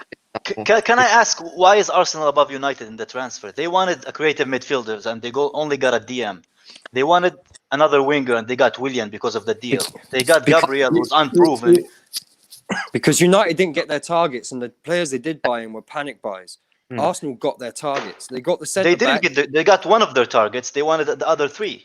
They got 2 I of would their say, targets. I would say, with the budget they had, they've effectively filled spots that they needed better than United. Comparison, yes, our budgets are different in terms of size, but if you look at them relatively, United could have done so much more with our budget compared to what Arsenal did, and they've maximised what they had to get what the players have got. So that's why I think Arsenal's above United. And also, when you look at the improvement of Partey over the existing midfield at Arsenal versus is Van de Beek, great young player, don't get me wrong, has the potential to be right as good as Pogba potentially, as good as Bruno potentially, but that's not the same level of improvement that and he Partey wasn't a brings target. to Arsenal's midfield. Remember, he wasn't a target. Yeah, I think he was though. No, it's not that I don't agree with you. It's not that I don't agree with you. I just wanted the clarification, like why are we? Could you change your earphones? I'm getting really bad feedback from them, mate. Bluetooth earphones just don't work on StreamYard. They always make a real weird cracking noise. Sorry. No, Arsenal have to be above. Man United, for me, I'm going to be blunt. They're coming bottom of the pile. They got the most votes, so they're down there. They're out of the equation. Who will we go with in third? Arsenal or Liverpool? Thiago's a really good signing, but Jota's a good signing. I suppose with Arsenal, it's a real tough one between the two. You expect more though, Terry. Again, you expect more the- from the champions. That's the problem. That's the true. way, the way But we're that sleeping on Thiago. the way that Stroh said, like between Also, Spurs yeah, and Chelsea, if you're looking it's at literally so close. if you're It's the looking same at thing. how much we've improved, okay, the amount or margin for improvement for Liverpool, because we were very good last season. You know, maybe Thiago only gives us another 5%, but that 5%, it could be enough to help us retain our title, which is fine by me. You need depth, brother. Yeah, because everybody else is For me, it's strengthened gotta be this season. Arsenal. That's the problem. Everyone else is strengthened, and you need a backup goalkeeper, and you probably do need a centre back. You need to buy more than 2 players. I think Jota is your best buy. I will say that now. I said that when it happened. I think he will be your best buy. He'll give you more than Thiago for me. The reason why I think Thiago will be the better buy, at least in the short to medium term, is that he's going to fit the tactical profile and tactical improvement that Klopp wants to make. We're not going to play the same as last season with Thiago. We're every year Klopp has changed our tactics and tweaked our tactics slightly, and Thiago's the next part of that tactical improvement journey, if you want to call it that. I actually think Thiago is that much better than most of what was in Liverpool's midfield. If we're going to make the argument for Arsenal and Partey, I think Thiago, when you compare what they had in their midfield before, I think we're sleeping on how great of a player Thiago really is. And you guys, we haven't seen it yet in the Prem because unfortunately now he has COVID and he hasn't been able. He balled out for the little bit that he played. But I actually think if we're going to make that comparison with Partey and Arsenal's midfield, it's almost the same for me for Liverpool's midfield. I think the easiest way to sort this is just to go around, everyone say who's third, and then that will sort it. Yeah, no, I quite like listening to the debate. It's interesting, but no, we'll do that. Aaron, if you're going to pick third place between either Arsenal or Liverpool, who are you going with, bro? I'm going to go with Liverpool because they've made strategic signings in areas that they needed to improve in. I've always said that Liverpool have all the tools that they need to be a top club. Well, they are a top club in the Premier League and in Europe. But what they needed, they've got the runners, they've got the hard-working guys. All they needed was a bit of creativity, and they've got that in Thiago. And they needed depth as well in terms of the wings. Mane, Salah, sorry, I'm not going to be able to play every single game in every single competition. And when you have a guy like Jota in your squad that can play left wing, right wing, and who's got the legs, he can play 90 minutes, or he can start a game, he can come in, play for half an hour, he can play for a half. Do you know what I mean? Like he can play. Do you know what I mean? And he came from a team where they've just been working so hard, like every single game. You can see Wolves. There was never a game where you look at the Wolves squad and you go, they look tired. No. So Liverpool for me, because they've literally made strategic signings, specific signings. They could have gone out and just, like Chelsea just did. Do you know what I mean? But obviously it's not the same situation. But they made strategic signings in the areas they needed to improve in depth and the creative midfielder. So for me, Liverpool. Great. No, honestly, great detail on that. KJ, who are you picking? Liverpool. Jem? Arsenal. David? Liverpool. Stro? Arsenal. Rack? Arsenal. 3-3 here. Cam? Liverpool. That was a Liverpool. Liverpool. Indiana? Arsenal. I already know who's won.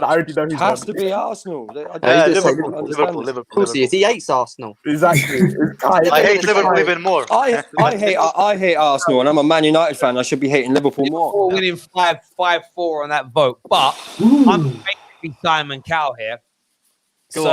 I get the deciding vote, and my vote casts more weight because I'm just saying it does.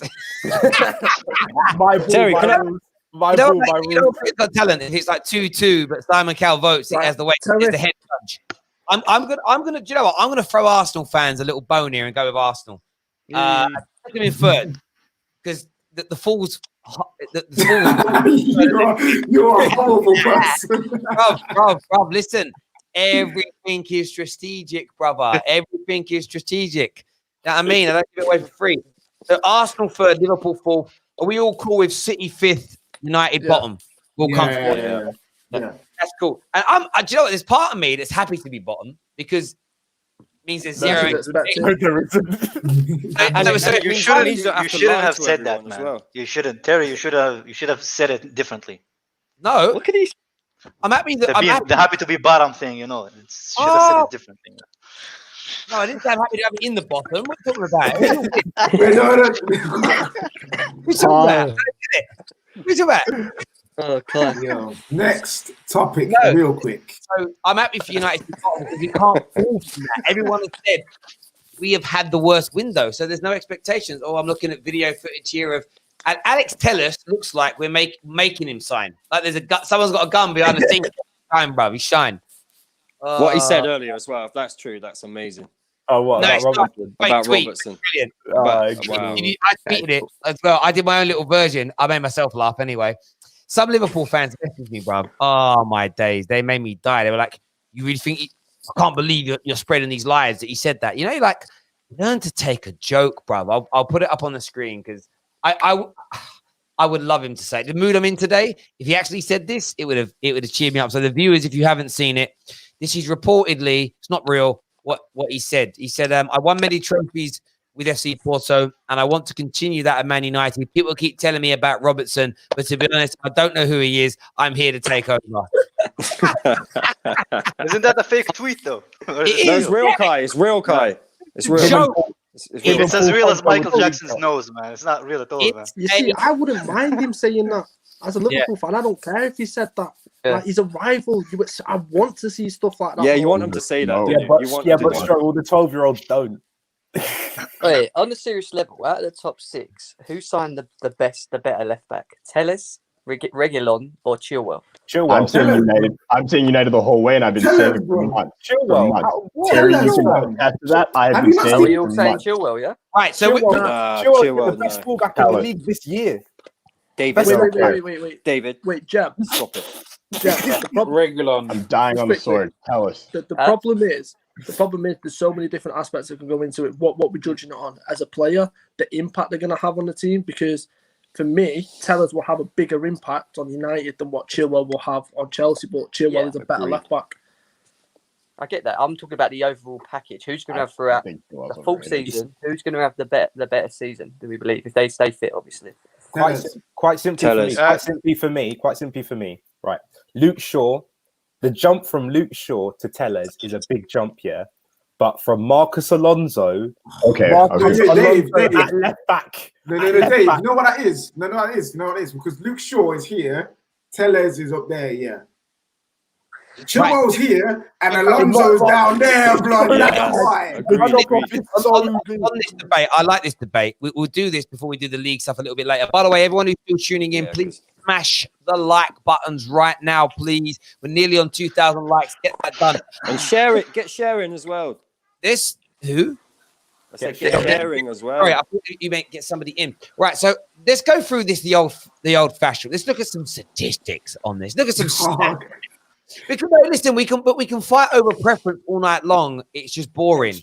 Let's get XG can do one, but we'll use XG. Right. Let's pick David's favorite. Let's pick 6 metrics to compare left back with. One of them's got to be what are they going to be? So let's pick 3 defensive, 3 offensive. Is that fair? Assists. Yeah. Right. Obviously, assists for left backs. Expected assists per 90. No, Dave. Crossing accuracy. Dave, you should be in this. Okay. So one set assists, crossing accuracy. Yeah. Mm-hmm. Yeah. What else? Chances created. Chance created. Yeah. Chances created. Dribble recovery. Success. What about defensive ones here, though? What about defensive duels one? Tackle success. Tackle success. That covers everything. Yeah. Interception. You have to have interceptions. Recoveries. Yeah. That's 6 then. Recoveries on interception. Yeah. Right. So we'll do Ben Chilwell. We're doing Reguilon. And please do Tini. Please do Tini as well. Who? Tierney. All right, Tierney. No, we're talking about the free signings. We're doing signings here. Just the 3. Okay, cool. We're only doing top 6, right? Because Tanya's kind of killing it. I think David said it, but expected assists is better than assists because it doesn't rely on Okay, then we just shush them. We'll do expected assists. I'm just getting very agitated. I've been streaming since 6 o'clock in the damn morning. I need everyone to be quiet and just listen. That's like I'm like a teacher. You know them teachers that just lost it? They're at the end of their career and I'm just going to scream in a minute. Listen to me. Right. So let's start with Ben Chill. Well, I think Aaron wasn't in the mood for today's show. You could tell. Aaron was like, I'm not about this life. Chili B. In fairness, he missed out because he missed all the ranting about Man United about an hour and a half ago. Do you know what I mean? He came in and we're having a laugh. He's like, I don't want to have fun. We're 3 hours in, ladies and gentlemen, by the way, nearly 80. Actually, I'm a liar. We've done 87,000 views. Make sure you're sharing the stream right about now. Right, so we're going to start with Ben Chilwell. Ben Chilwell is going to be the benchmark here. So let's get, no one else knows what this is going to be. So we're looking at their performances over the last 5 years is how we're looking at this now. A man like Josh is back with us in a second. So expected assists. Why can't I find that? Hang on a second. Look at David's face. He loves that word, man. He loves the expected. He already knows, doesn't he? He already knows. David, do you already know? Guys, you read it as a bedtime story. Right. I'm trying to do it, please. I'm serious. Just everyone mute their mics. Yeah, just mute. So, we don't have to mute your mic. Just don't keep talking when somebody else is. And I'm trying to, this what happens is, it's like when I start saying the top 6 thing, because you man are all talking, I say, this is what we're doing. And then you guys go, oh, what we're doing. Listen, you know, I'm going to throw chalk at someone in a minute. I'm serious. Right. Expected assists per 90 minutes for Ben Chilwell, 0.1. Is that good? See, you got to unmute yourselves. Is that good, David? Is it? I don't. It's not very good. It's not. Okay, cool. Right. It's one assist every 10 games. Yes. Yeah. I know. And that's why I was asking David, is it any good? He wanted that one. If you'd have gone, David, with assists, what would it have been? So we have a look what assists would have been if you'd have gone with assists. 0.13, so not much better. Right. So crossing succession for Ben Chilwell is 25.7%. 1 in 4 successful crosses. Okay. Chance creation, 0.8 per game. 0.83. We're being really accurate here. Dribble succession, 47.8%. We're getting to decimal places here because we need to make sure that someone's coming out on top. Now, defensive duels won. This is going to get more fun when the next go. But defensive duels won very good at 62%. But what we'll throw in, because we want to get very accurate here, is he attempts 7.3 per game. Because if somebody's on 61%, but they're attempting double that, they're better. Interceptions, 5.21 per game. That is the benchmark. I hope everyone in the comment section is taking notes. This is going to get exciting now. This is going to get exciting. The next person, we're going to go to Spurs next. We're going to go to Regulon, however people want to say his name, Sergio. Right. So expected assists. Let's just go. I'll mute your mics for a sec, guys. I want to ask you all a question. Expected assists higher or lower? Higher, man. Terry, Terry, much higher, probably. No, it's not. It's higher, Bruce. No, Higher, Bruce. It's really not. It's really not that much. It really isn't. Because I think Shaw's is like 0.11 and what's it? Regions is like 0.15. I know it's higher. So Regulon's is 0.12. So he's better. He's better. It's very close. It's very Take close. your L, David. Oh, crossing succession. 34%. He's nearly 10% better. He's nearly 10% better. Next one. But Lampard wanted him, you know. So chance creation. 0.83 for man like Chilwell. What do we think it is for regular? Up or down? Up. Up. Higher. It's 1.14 per game. Well in the mud. It's based off one season, Terry. Who came up with 5 years? All competitions, including internationals. It's looking at the actual player across all metrics. They're quite young compared to Telles, though. All I'm saying, bear in mind, one played for Leicester, one played for Real Madrid. You can't. There we go. Actually, David, he actually never played for Real Madrid, so relax. He's always been out on loan. So dribble succession for Ben Chilwell, 47%. For Regulon, 52%. Yeah, definitely higher. Definitely higher. Now we get to the real crux of it defensively here. Defensive duels 1. Ooh. 59% is lower and actually 7.6 per game. So they're actually attempting like the same amount per game. Very, very accurate. Interceptions are higher, isn't it? It's higher. No, it's lower. 4.81. So in that little battle between them two, Regulon won one of them, 2, 3, 4, and Chilwell won 2 of them. So that's 4-2 to Regulon on that. Now we move to Tellers, and I'm really scared now because I already feel depressed today. It could make it worse. 30 minutes. Regulon has played like around 14. How many games? 4 rounded. So he has played a few games, just a small amount. Okay. Tellers will be a lot better. He will be. He's older as well. He played in Turkey. Whoa. That's not the argument. The age doesn't matter. That's not the argument. 0.23. That is going to be higher because this guy assists like a playmaker. I bet Trent. By the way, I bet Trent's is as high as that. If we go and check that, crossing accuracy. I reckon about 30%. It's so close. So Regulon was 34 flat. Tellus is 34.2. He's better. By 0.2. He's better. That's why I said decimal places, just in case you win. Chances created per game. 1.94 for man like Tellers, bruv. Man like Tellers. Dribbling succession. Terry's loving this. 66%. What? That's the same rate as the Eden Hazards, bruv. Percentage wise. That's nearly 20% better than Ben Chilwell. He's a better player than Chilwell. That's what's going on. I'd wish everything in my life 20% bigger and better. Trust me. That is an amazing statistic. Defensive though, because it could all fall down here because we're going to do an overview. It does fall apart.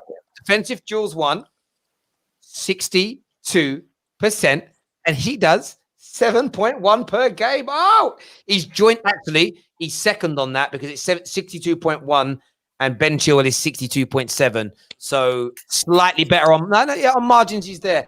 Interceptions, the worst of all of them, to be fair, 4.61. So overall, Tellus wins in 1, 2, 3, 4. 4 of them. Ben Chilwell wins in 1 of them. Sorry, Ben Chilwell wins in two of them as an overall. So it's basically Tellers is the better player. So Tellers is a senior as well. He's like 828. No. Before you say the age thing, is Trent better than most right backs in the league? Answer my question. They're too young though. That's the thing. Is Trent better than most right backs in the league? Yes or no? KJ, it's never been. Yes or no, David? He is, but I haven't complained about age. So therefore, if someone is a superior player, it doesn't matter what the age is. Stop arguing. What I'll do, I will change it and just look at last season. So we'll look at it in a 1-season isolation last year as an example and see how much changes. Drum roll, please, viewers. So Ben to the chill to the well. He's expected assists jumps up to 0.13. Massive jump for old Benny Chilwell. He's crossing succession. Oh, it's much better. It's 29%. 29% for him in last season. So he has got better as he's got older. Dribble succession. Why can't I see dribbling succession here? Dribble succession is at. Oh no. That's actually better as well. 51%. Sorry, crossing accuracy. 29%. I did that already. Chances created is what I missed. Oh, that's a big improvement. 1.08 for Ben Chilwell. He's gone up on everything so far. He's on the up and up. I swear Terry does this before. You did it beforehand, right?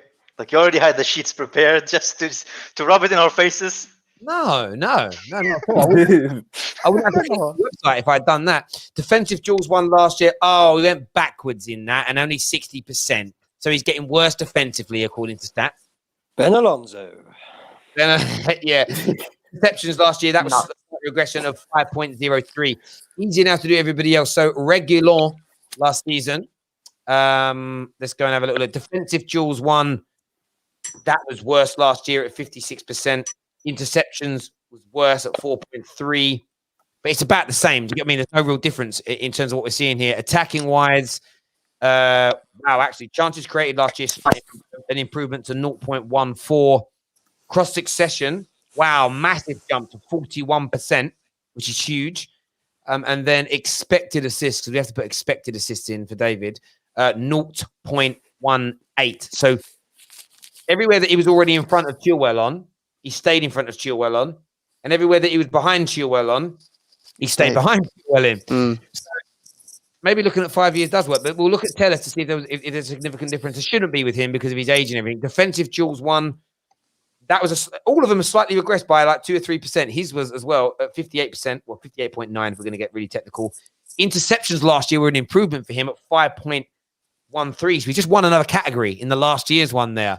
Mr. Tellus. Passing wise, expected assists. Oh no, wrong one. That was better last year than the 5-year average at 0.24. He had a brilliant year in relation to that. His crossing accuracy last year, 34%. So that stays exactly the same as what it was. But obviously, Reguilon's jumped in front of him last season in that particular area. Chances created.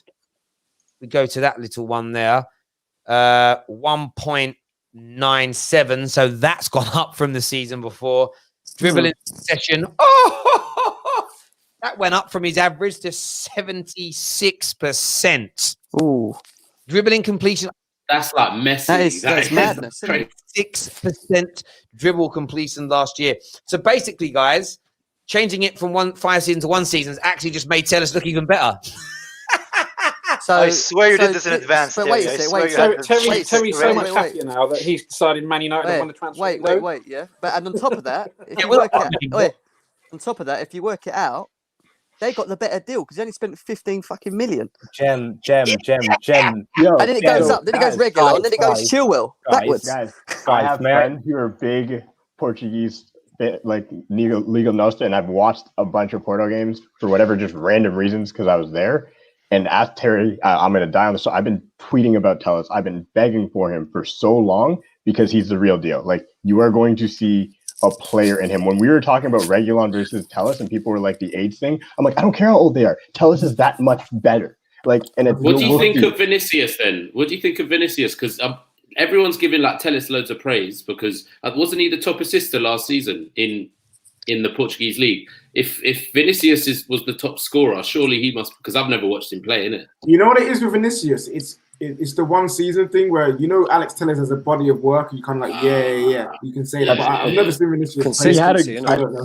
It wasn't, and I won't lie, it wasn't a lot. Like, I watched him a lot last year. It was 2 years ago that I actually watched a lot of Tellez, and I actually signed him in FIFA. I know you guys don't care about that, but I signed him because he's.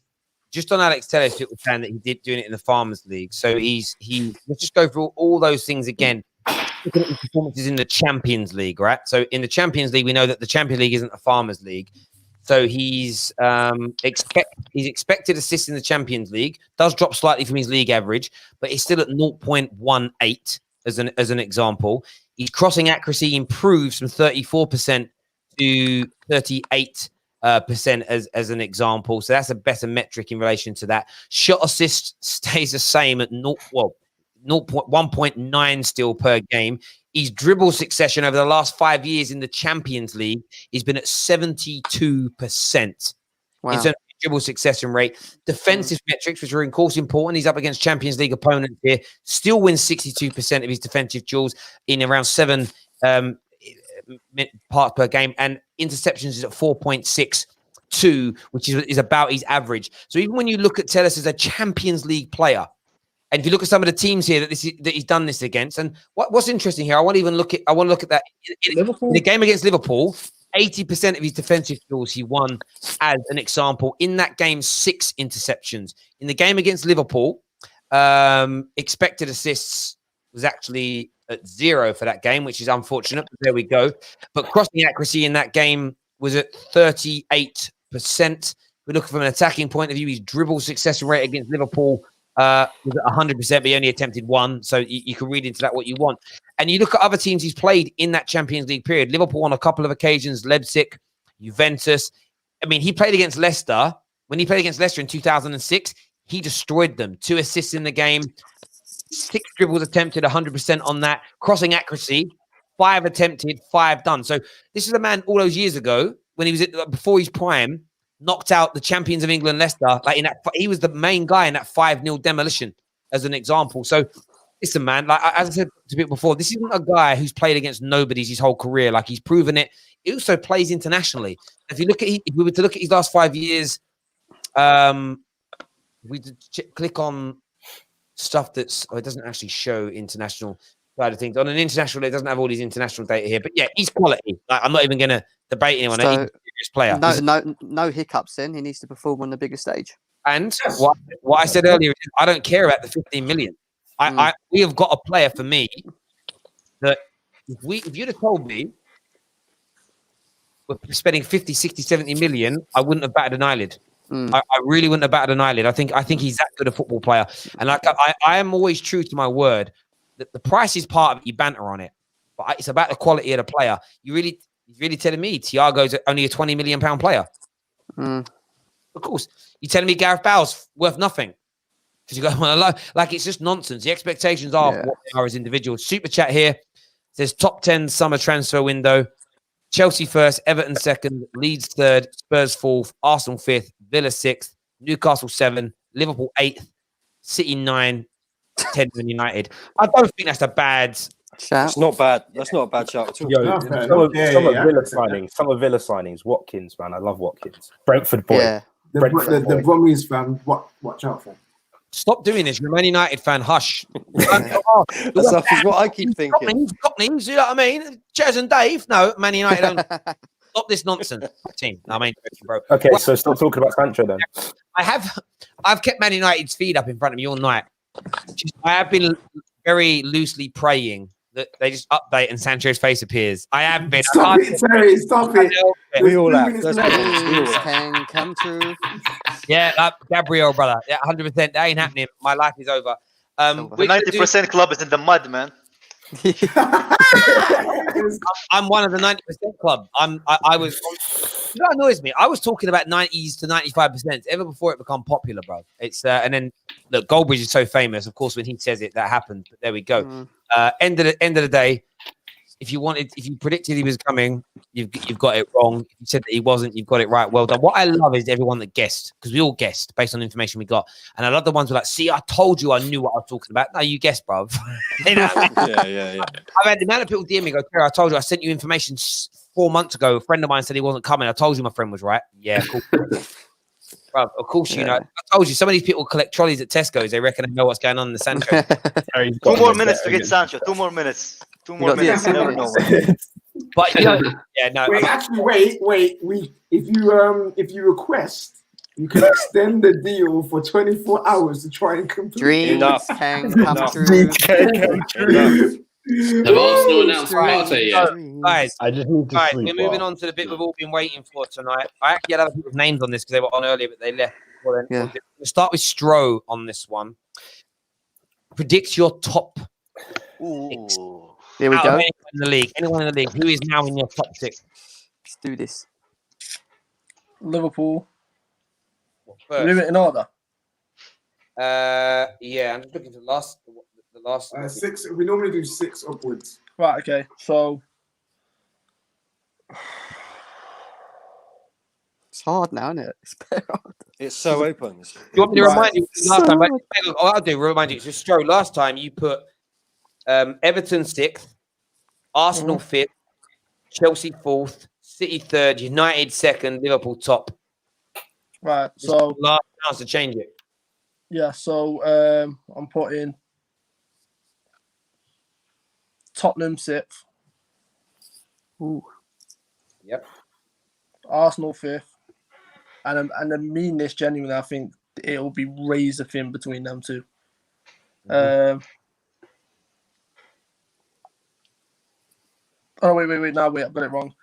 Tottenham 6th. I think United 5th. Arsenal 4th. City, Chelsea, Liverpool. City, Chelsea, Liverpool. Fair dues. Next up, KJ. What you saying, bro?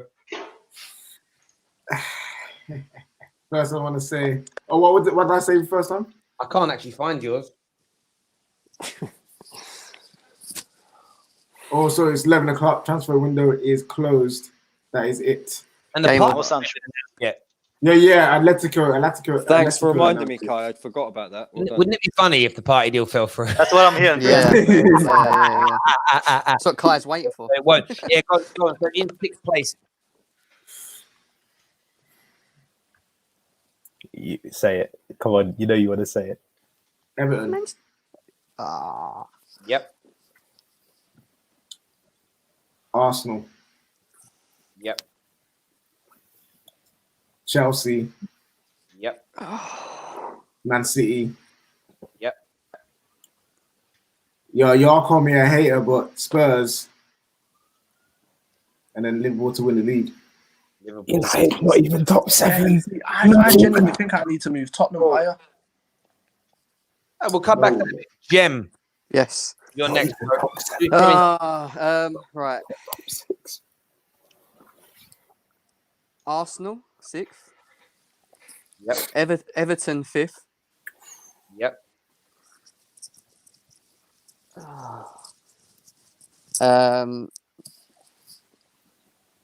No, sorry. Arsenal 6th. Spurs 5th. Everton 4th. Yep. Man City 3rd. Chelsea 2nd. Liverpool 1st. Wow. There we go. How does that differ from your first time round? Well, I put Liverpool 4th, didn't I? So next, David, who's 6th? Gosh, now I've got. Okay, Everton 6th. I'm gonna go. United 5th. Spurs 4th. City 3rd. Yep. Chelsea 2nd. Yep. Liverpool 1st. Wow, there we go. What's mad is Liverpool start. None of you put Liverpool anywhere near the top. They had a terrible start to the season, and you've all put them top. I think that's brilliant. You're all hedging your bets. I like it. You're learning. Kai, first time round, you put Everton 6th, Spurs 5th, Liverpool 4th, United 3rd, Chelsea 2nd, Man City top. Who's coming 6th now after the window's shut? Everton 6th. Yep. United 5th. Yep. Spurs 4th. Yep. Chelsea 3rd. Yep. Liverpool 2nd. Yep. City 1st. Interesting. Next, we're going to go to man like Joshua. Everton 6th. United 5th. Yep. Chelsea 4th.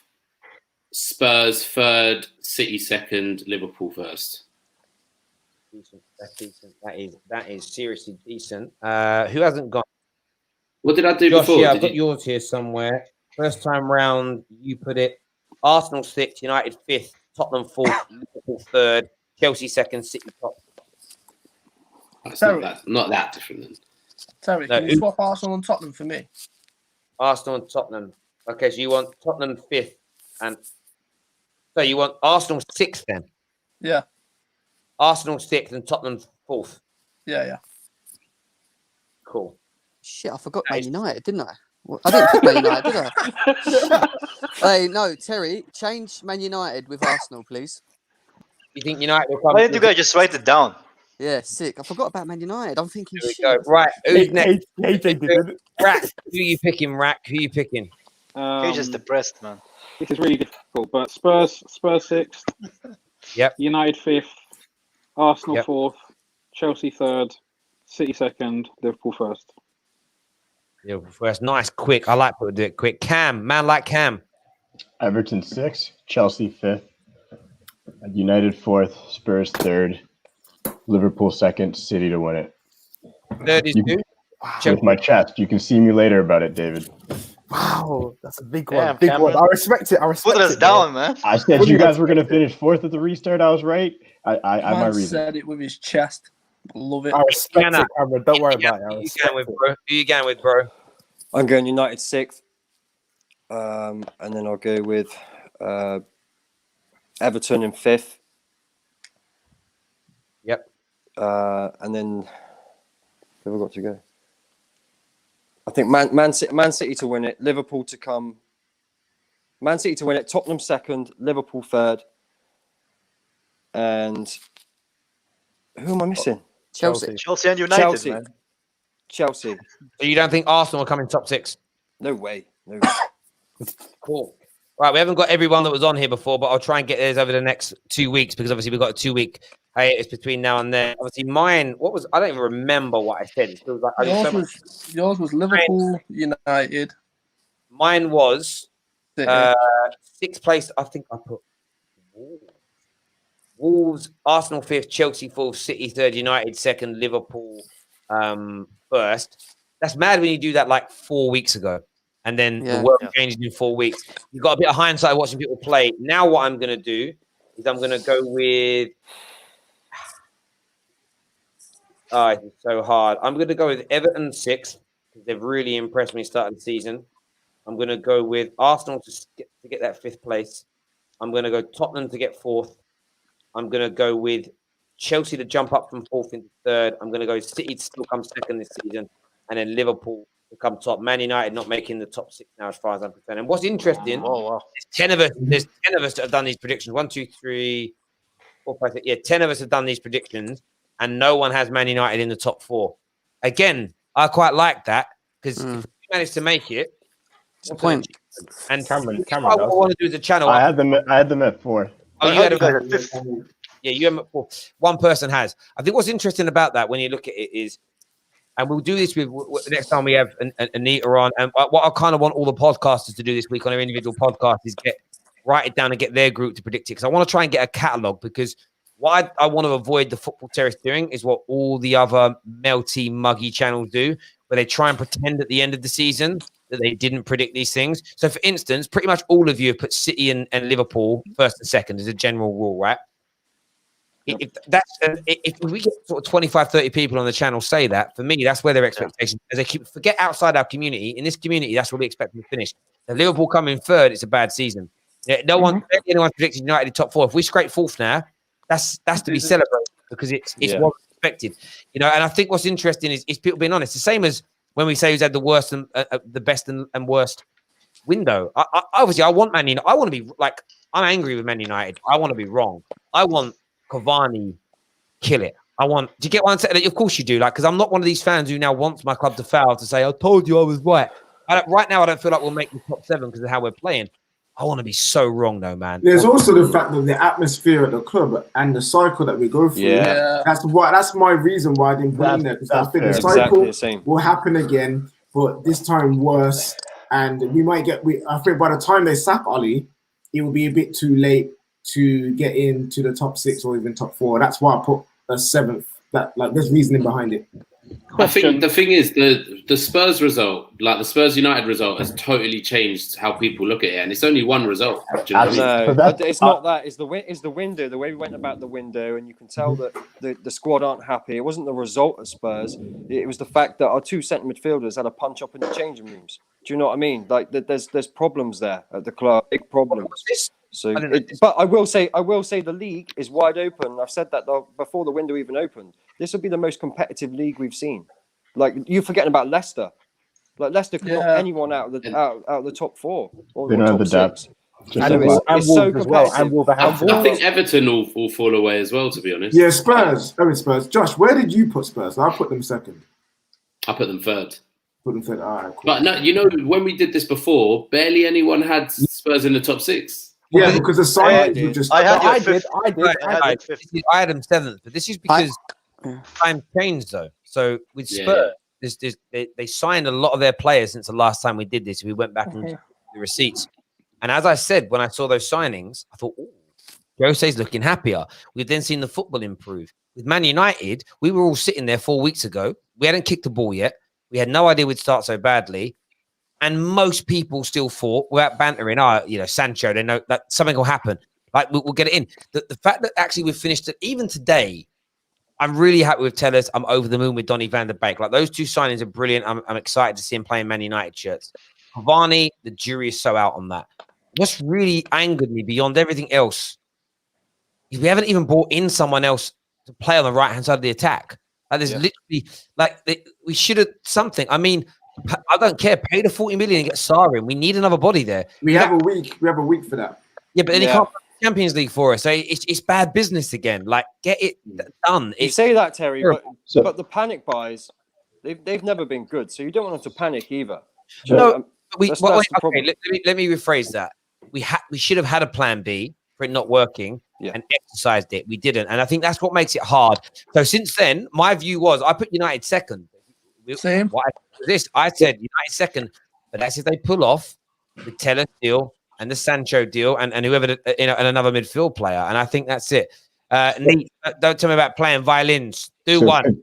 So can I say why? Because I'm the only one who put United in the top 4. Why I think because I think there's a lot of I've been able to kind of not just that, because I've been able to distance like the transfer window from the team itself. Like, if you think about our team last year, if we had the team that we finished with all the way through, we would not have finished with 66 points. We'd have been much higher, if we're going to be honest. If you extrapolate the results when we brought in Bruno and how much better our team was, and we were missing that. We were missing Martial. We were missing Rashford for lots of last season. I'm thinking if these players actually come together this year and are healthy, and you've now added Cavani for an injury, or you've now added, Tellus, who's way better than Shaw. You've now added Donny van de Beek, who, watch when I say this, he will end up playing a lot on the right wing as well.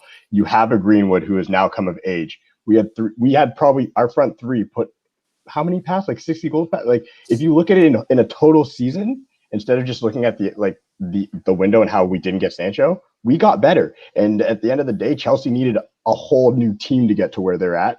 We're not going to be better than Liverpool, and we're not going to be better than City. We know that. And I think the Spurs got a bit better. But other than that, I don't think anybody leapfrogged us to knock us out of the top 4. I think Chelsea might drop out of it because I don't have faith that they will all click and gel. I think they're going to go up and down, up and down. And this year, if we do it, that will not get you in the top 4. And that's my You're just hoping, brother. That's what you're doing. The only question I'd say, Cam, points as you go, and we improved our team massively. Sometimes when a new manager comes in, you have a new manager boost. Was the Bruno boost like a new Bruno boost or a new player boost, or was it a commensurate improvement in your actual team? That'll be interesting to see. Bruno was a lift because of the way he plays. He sets an example. Yeah. The problem is right now, I agree with what you say, but the counter to that is that it's so easy to nullify Wan-Bissaka. Like, he's the easiest player to get the ball off. You stand a player in front of him, block the passing lanes, you got the ball back. He goes deer in headlights. Right. The big thing last season, the end of last season, was the unity of the players. That's a mess now. I believe what Gary Neville said. I think is true. I think they are looking at other teams. They are looking at the Evertons, the Liverpools, the Cities, Chelseas. Everybody else is strengthened. Those players don't think they've strengthened at all because they know they've gone out and bought panic buys. Do you know what I mean? They've got players they weren't even looking for. I said it before, man. All of you in here now have either worked or either do work now or you're in like proper education and stuff. And if the teachers, the lecturers, the bosses, the owners don't care, it filters down and into you. If there's a relaxed nature or it feels relaxed, and if you don't think that a club's operating itself properly, it filters down. And I think what you just said there is right about the unity. It's gone. Something's broken. And I don't think it's with the manager because it's the overall club and the way the club behaves off the pitch. Like, tell me this now, even with half the players, all these players in this current squad, would Jurgen Klopp have been as successful as he's been at Liverpool if Hicks and Gillette were still in charge, Rack? No, it would have been much more difficult. Absolutely. And that's the thing. We had Benitez in charge, didn't we? And Benitez was, at the time, I think a lot of people would consider him a world-class manager. Yeah. And we did have good seasons, but towards the end, it became difficult. Yeah, and that's when they came in and took over a club that was there, and then it just dwindled away over time. And I think that Fergie kept us our heads above water in relation to that, and it's just a difficult one. But you think about all the clubs that you guys are putting in the top 6 there. Look how many of them are run well. On a real level, look at all the teams that we're talking about now. Even the teams on the way up, the up and up, the Leicester, the Wolves, the Evertons, they all run well. There isn't a club doing well for its size. for its size that isn't run well. Bournemouth got relegated last year, but for a club their size, that's not bad. It's just been announced. Arsenal signed Thomas Partey. Officially announced there on Sky. It was always going to happen. It was always going to happen. It was announced by Atletico like 15 minutes ago. Sorry? You know what? It was announced by Atletico like 15 minutes ago before Skype. Was it? Okay, I won the thing, yeah. You know what else I'm thinking about? And we've pulled on this thread throughout the transfer window, especially towards the last few weeks. The teams that I've put in there, their fan bases, they all believe in the team. They're all behind the team and the manager and the board and the project. That's why I put some of them above there. That's why I think Everton will do well, because they've got a manager they believe in, they've got players they're excited to see and believe in, a system they believe in, and it will be easier for their players to perform. And if you have the bad game, they will get the backing from the fans on social media and all the other places that they will find them. They'll get the backing. Whereas you look at clubs like United and a bit of West Ham, I don't think the fans are behind the board or behind the players or behind the manager. And the so players it'll know be it. difficult. Yeah, and they know it, and it'll be They see it on difficult. social media. They know it. Bro, I hope Everton do well. I think I put them fourth, didn't I? Do you know? Yeah, Do you know what? Right? I wouldn't be You surprised. Here's the madman. thing: I wouldn't be surprised if an Everton or a Spurs won the league. It wouldn't surprise me this season because I think it's that No, open. bruv. I can't It wouldn't- see that, Spurs. man. It wouldn't. I honestly No, can't see I'm not that. saying they're going Spurs to win win the it. league, I'm saying Josh it will have an wouldn't heart attack. surprise me. It wouldn't surprise me. Do you know what it is? Everton don't have any Europe. That's the only reason that they've got a slight chance, just like Leicester. Spurs, we've got Europa League. There's no way. And a great manager. I'm telling you, Josh. Dominic Calvert-Lewandowski and Ancelotti is lethal. It's lethal up Josh, front. Josh, how would it Big, that's feel? big dunks doing that. Josh, Yeah. how would it feel, Josh, if your first trophy you win is the Premier League, not like an FA Cup or a Carling Cup or a Europa League? It's the Premier League, bruv. Like, I don't know. first I've trophy. I don't know how it feels to win How- it. Do I? Do you know what I mean? That's the truth. That's the truth. Yeah, Yeah, yeah. That's proper dreams for me. Like that's yeah. Wait, go on, Josh. Go on. no. I'm just saying, like as a Spurs fan, you don't even dare to dream about that, winning the league. We can't. Arsenal fans are committing suicides on the street, man. But that's Imagine if Spurs win the league. Listen, that's why I'm saying it, because I think Jose's got no pressure, right? He's got no pressure really to win the league. He hasn't. He's been able to buy the players that he wanted or get the loans in that he wanted. Levy's done really well on the market. No one expects them to compete, really. That would put him, in my opinion, to take little old Spurs, like the smallest club in the top six, and make them win the league. No, second smallest. Man City are smaller than you, fam. Oh yeah. Sorry. That would put him like second greatest manager of all time. Sorry, like that would put him above Pep. Yeah, but what all I'm of them. saying is he's that good. He's been backed by the You're right. board and a happy Jose with no pressure on him. The fans He's aren't won going it to get before. at him. If You know what, the thing is, right, if Jose finishes fifth, right, and does really well, Tottenham fans won't get at him. Yeah, They it's won't, true. because it's not expected. So he's got no pressure. That's I why I'm think- saying I it will think- not surprise me. I think Yeah. that's very likely as well. We could finish fifth and then win a cup. Like, You know, I was Josh. You absolutely bang on when you say that, mate. And it's one of the things that I've said about Pep that I want to see him do is either go to a smaller club and build them into champions, or go to an old giant club. I'd love it to be United. It won't be an AC Milan or somebody like that, and revive them. Like Jose's done that. Jose's taken a Porto, we knew who they were, but made them European powerhouse. He's gone to an Inter, who we all knew, but turned them into a great team again. As an example, he took little old Chelsea, yes, with loads of money, and turned them into a relevant team. That's an achievement, and he could do it with Tottenham if they keep him happy as an example. And it's not beyond the realms of possibility. It's really, really not. It could happen. It's genuine. It's plausible, man. I'm making a I think claim. it's really possible he wins a trophy. I'm making a claim. This is Pep's last season in Man City. He will be gone. That's by the end of the probably season. true, to be honest. I agree with you on that. I agree with you. On the Jose thing, just to round up on Jose, it would also, I don't want it to happen because it would also be kind of poetic. Imagine, we sack him, we go to Tottenham, they give him exactly. And this is the irony with United fans that cried about, I love Pogba, I love Martial, but they're like, no, I'm so glad. This is where Man United fans annoy me. I'm so glad Woodward said no to selling those players. I'm so, like United fans are moaning today. Same United fans are here moaning about Woodward, no football mind, no football this, no football that. They're the same people that praise Woodward for making a footballing decision to not allow Jose to sell Martial and Pogba. Now, Martial and Pogba are amazing. But like I said with Jose, you let him do what he wants. If Jose turns up tomorrow and says, Levy, we've got to get rid of Kane. It's the only way we're going to be a success. You've got to let him sell Kane to give you what you want. Now, I understand the argument, and I understand what people say. Well, Martial might be here for 10 years. Jose won't be.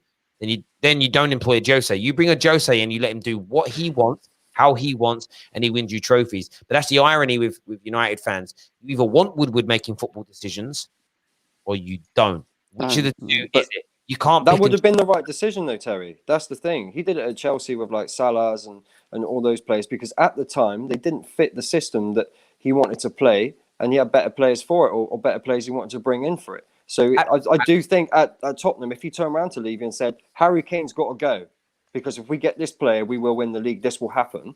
Levy would be on board. I think he would. And you're right on that. But this is again where these United fans with no patience hypocrisize themselves, and it's so easy to do. It's why they don't ever debate anybody outside their shells, because they don't like the idea of waiting for success.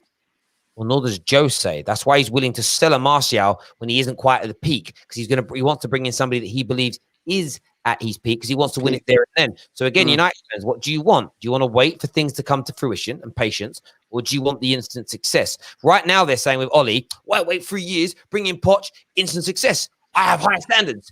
You bring in someone to get instant success, and they say, yeah, that guy there that you really rate, whoever, Joe Bloggs, we just won't put a name on it because everyone gets really, that Joe Bloggs guy, he's going to have to go right now because he's 3 years away from being ready to be the central midfielder I need him to be. Yeah, but I love him. Yeah, but you want instant success, or do you want to wait 3 or 4 years? Or they change their mind like the weather. I'm very consistent in all these things that I say, or I feel that I am. If I'm not throwing up the show and shouting me down, I'm prepared to wait 3 or 4 years to become a challenging team again. I just need to see a consistent process getting towards it. Equally, I'm happy to back Jose. If you bring in a Jose Mourinho, you either get fully behind him, you let him do what he wants. And as soon as you don't let him do what he wants, it falls apart. So know who you're bringing in. Have good due diligence. Otherwise, breaks. Yo, Josh, you've signed Vinicius now, and we know what kind of striker Jose likes and the kind of mentality. Do you think you might have missed a trick with Cavani? No, because I don't. Well, do you know what? I'm not going to. I'm not an expert on Cavani, innit? But like this guy looks more kind of Jose. Like, is Cavani really a bully up top? Because that's what this guy is. Do you know? He has got a bit. He can have a bit of a nasty streak, I don't know. When I've watched him play, he just looks kind of too majestic. No, do you know what I mean? Like, but yeah. So that's what he didn't have with Kane. Kane has a lot to his game. He can bully defenders sometimes, but not like this guy. This guy's a brute. He's like 6'4", and he just Is he like a Diego? Jose like players that can jump, can score headers. Do you know? I want to ask a question though. Who do you lot reckon is going to be the first if a top 6 manager is going to be sacked? Who's going to be the first to be sacked? Ollie. It'll be Ollie because it's written. It's written on the wall. No one's saying Lampard. No. If we didn't get beat 6-1, I think you can make an argument for somebody else. But that loss, it's one of those. If Jurgen Klopp hadn't won the Champions League and the Premier League, he'd be in trouble now as well. And no matter how well they play, when you get beat like that, those kind of results, unless you've got big credit in the bank, they're soul destroying. Like the work Ollie's now got to do just to regalvanize the team. Those kind of results are. It's more than losing 3 points. I think Ollie's in absolute bits, and then what you have on top of that is everything else. Harry Maguire is never going to be accepted at Man United playing in Ollie's system. The only way Maguire is salvageable, not the player, I'm talking the way fans will get on him, is if someone like a Poch comes in. And irony will be this. If Poch came in tomorrow, and I'm not going to name these United fans, but if Poch came in tomorrow, brought his system in and solidified us, and Maguire started playing well, but statistically not better than what he did last season, and if our defensive records were the same as last season, suddenly all the out merchants who don't rate Maguire would start to slowly go, oh, I can see the player in him now. That's what I can predict these people because they are predictable. They change like the weather. And that's what's going to happen. So there's all these things on the side. the Maguire situation. Still, people don't like Rashford. You've got the Martial and Pogba haters. All of this. You throw all of that into the mix, the bad transfer window, and that result, and people not liking Ollie's style. Woodward will do what he always does in this situation. He will. He'll hang the manager out to dry during the situation, sack them, bring someone new in. You get that euphoria. Diversion. It's all about diversion. Diversion tactics, euphoria. New manager comes in. We all think, well, great. 2 months, 3 months, 4 months, and then we'll see where the land lies. I don't believe Poch. If you had a DeLorean and you went and got Sir Alex from 1984 and brought him here, he ain't fixing the mess that he's in because the Glazers only let you take it so far, and it's simple as that. That's why I think he left when he did. That's why I think Alex Ferguson left when he did. He didn't have the control that he had before, and so he knew now that's what made his mind up. This is one of the reasons why I say he's the greatest manager of all time. He just realised the times he was in. He got his last Premier League and said, "Guys, I'm peacing out of this nonsense, fam." And when you look back at that team looked awful, didn't it? It was the worst team that ever won the league. It's not just about like the Glazer environment. The managers coming in below Fergie and coming up like your Peps and your Klopps, they were Pep embarrassed us. He embarrassed us, and I think Fergie saw that and was like, you know what, me as a man, I don't think I can take Man United of old before Glazers, when we lost that final in 2009, the irony in all of that is the year before we were a better team than them, and you know this because we were the favourites to win the final. The bookies, the pundits, even in Spain, were all Man United with Ronaldo and everything. They played us the park that day, but it wasn't embarrassing. It was like, oh, they were a really good team. We sold Ronaldo, and then this is where from that point, and I know we won leagues after that. And yes, Van Persie, but people go on about Van Persie, amazing signing, loved him. We got him for like 20 million quid because of his contractual situations. If Van Persie would have been 27, full health, 4 years left on his contract, worth 80 million quid, we wouldn't have had the money to buy him. It was only circumstance that enabled us to afford Robin Van Persie. We didn't really make any major or significant big signings, and we weren't signing players of the same quality that the cities were at the time and the European teams were. By the time we retired, we were just nowhere near it. Like, I love Ryan Giggs, and he had the quality to move into a midfield role and still help us win Premier Leagues under Fergie's tutelage.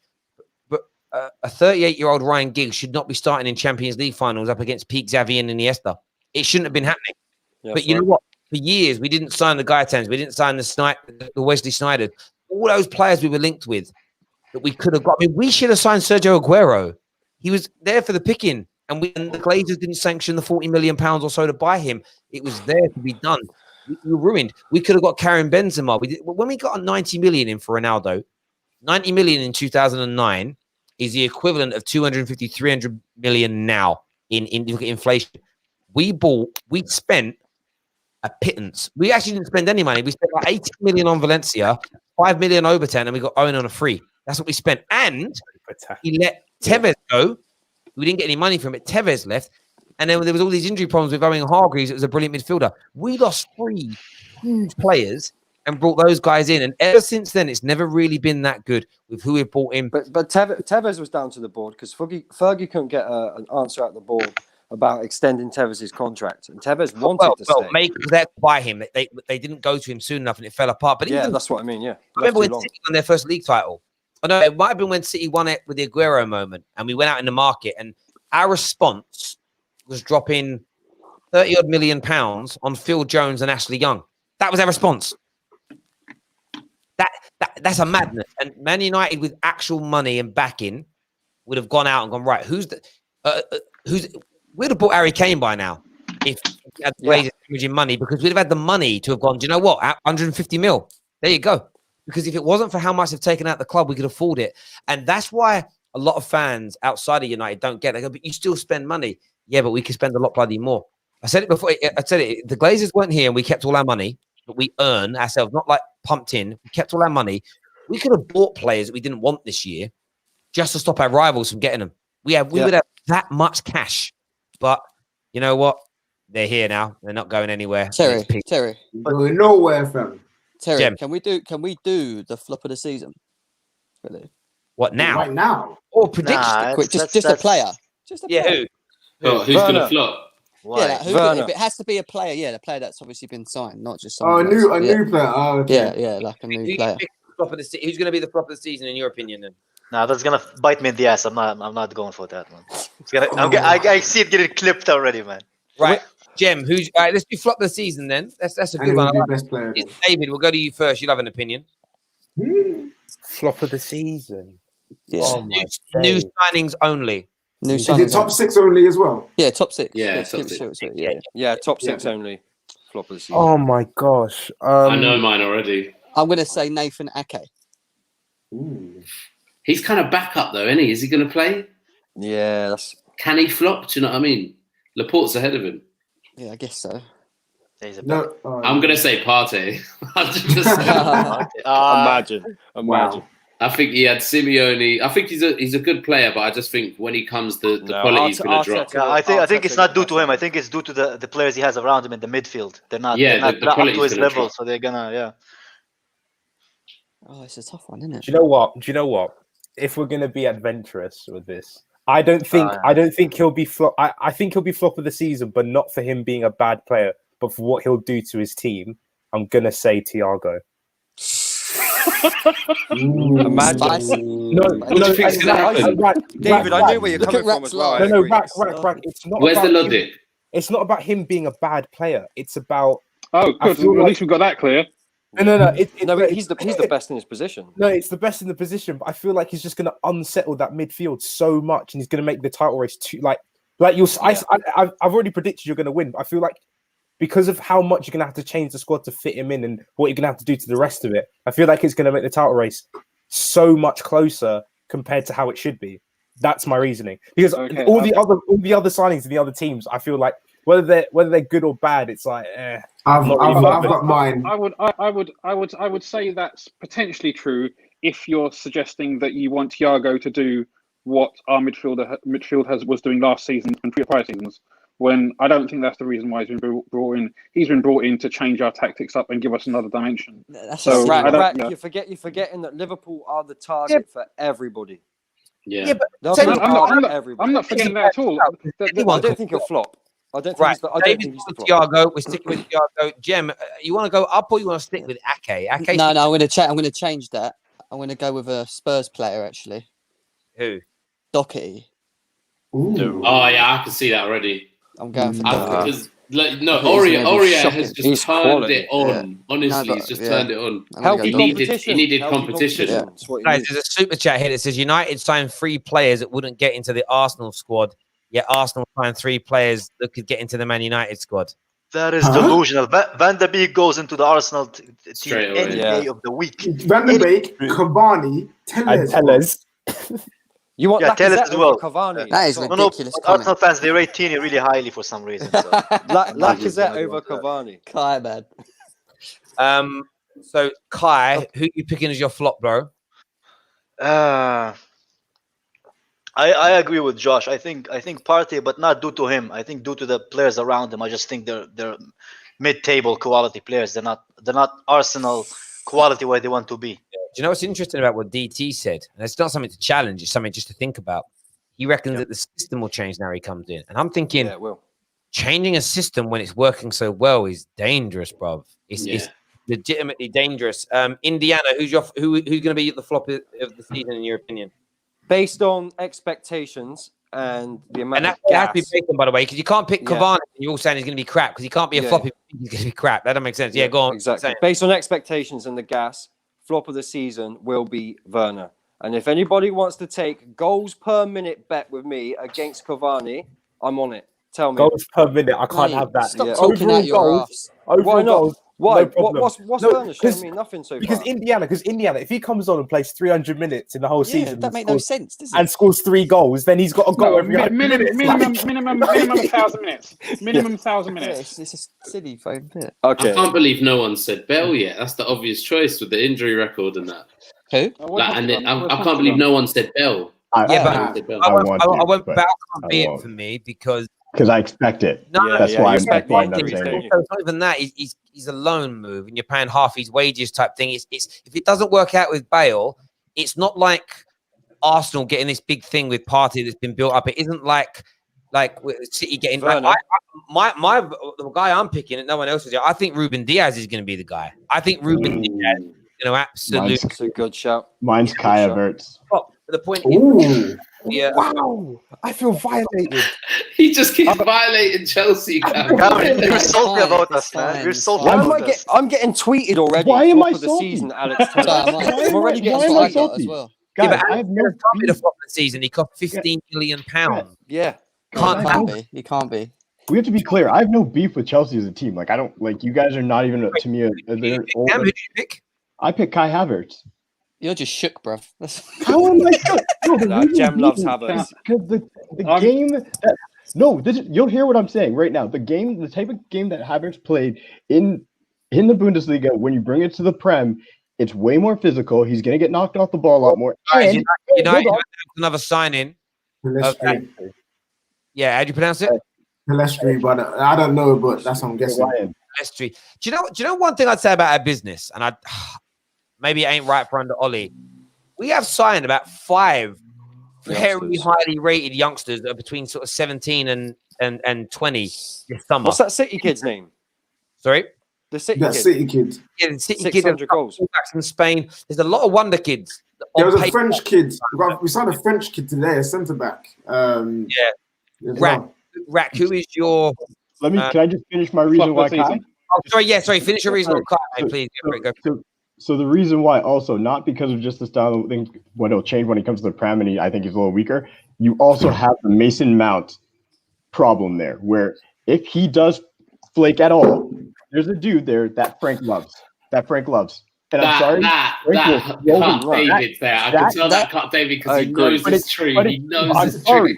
I'm sorry. No, Josh, I'm annoyed because it's absolute nonsense. It is nonsense. He's already been dropped. 3 bad games, like boom, Frank, he'll get dropped, and then boom. You can't. He'll get dropped for Ziyech. That's what happened. You can't drop a Mason Mount for an £84 million guy or however much he costs. To be fair, I think the board will drop Lampard before they drop Havertz. Yeah, Lampard would do that. He doesn't care about price. And all I'm saying, man's already got a hat trick, so I'm not even bothered. Say it all you want.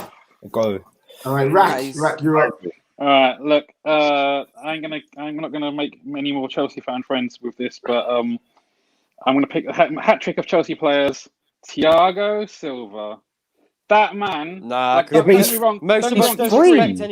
He's free. But you're also relying on the fact that he's going to salvage your defense, and he's not going to salvage. You man of Gaston. No. And Ben Chilwell. And don't forget about. You man of Ben Chilwell. You man of Gaston.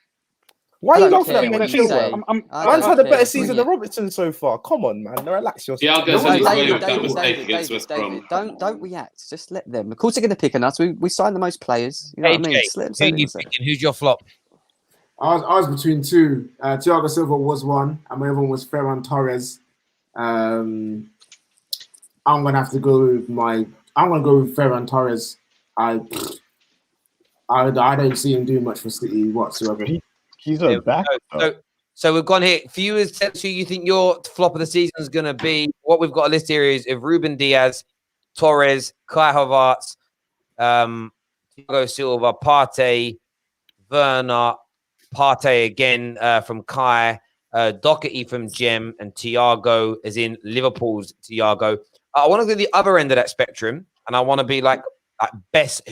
Who do you think is going to be at the top 6 sides? Who is going to be the signing of the? Who do you think is going to be the? Now this can be anyone. It could be a guy that's coming for no money. Who do you think you're going to look back and go, what the best transfer of the window for any club? What in terms of what they're going to deliver?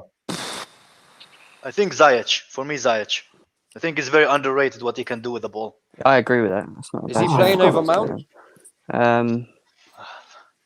And Diana, stop it, man. Stop it, man. Sorry. He's doing it on purpose, man. I'm just trying to think. This is another one, this one, isn't it? God. We'll all be tempted to pick our own players, though, innit? No, I'm not going to. You know what? I'm going to back my boy. Once he starts playing striker, league watch out. Timo Werner. He's gonna be the guy. He's gonna be the guy. I'm saying it now. Let's have a friendly bet then, Dave. When he goes striker, he's gonna be the best signing in the Premier League. If he goes striker, Can we say goal per game then? Sorry, guys, I weren't listening for a second. I was reading something. Sorry. So, Kai, you've said Ziyech. David, who are you saying? Timo Werner. Yeah, Ziyech based on the money he cost, because he cost very little money. I think he's Doesn't gonna matter why. pay that value back. Jim, who you going with? Still thinking. Okay, I'll come back come on, to Jim. Indiana. Because I have no expectations, it's got to be Cavani. That's an In a way. interesting. Do you know what I mean? Because I think he's a panic buy. So I'm putting him in as Zane with us now. He says Partey and William, best transfer, toilet seat, third best transfer for Spurs is what he says there. Yeah, okay. Zane, it's great. Zane, I'm actually shocked. I'm 4 hours and 9 minutes into the stream, and you've just joined us. Thank you, bro. Yeah. We're gonna. Do you know what? We're gonna go back the track a little minute. We're gonna add Igal's name into this and go back and get some stuff. So, Igal, who is gonna be out of the top 6 signings, the flop, the worst signing out of all the top 6 sides business? This is hard. Based on expectations. Yeah. I think it might be Ziyech. Okay. Shout. Great shout. We'll come back to you in a minute and ask you who's going to be the best signing out of all the top 4 signings so far. Indiana gave his of Cavani. Josh, who you picking, bro? God,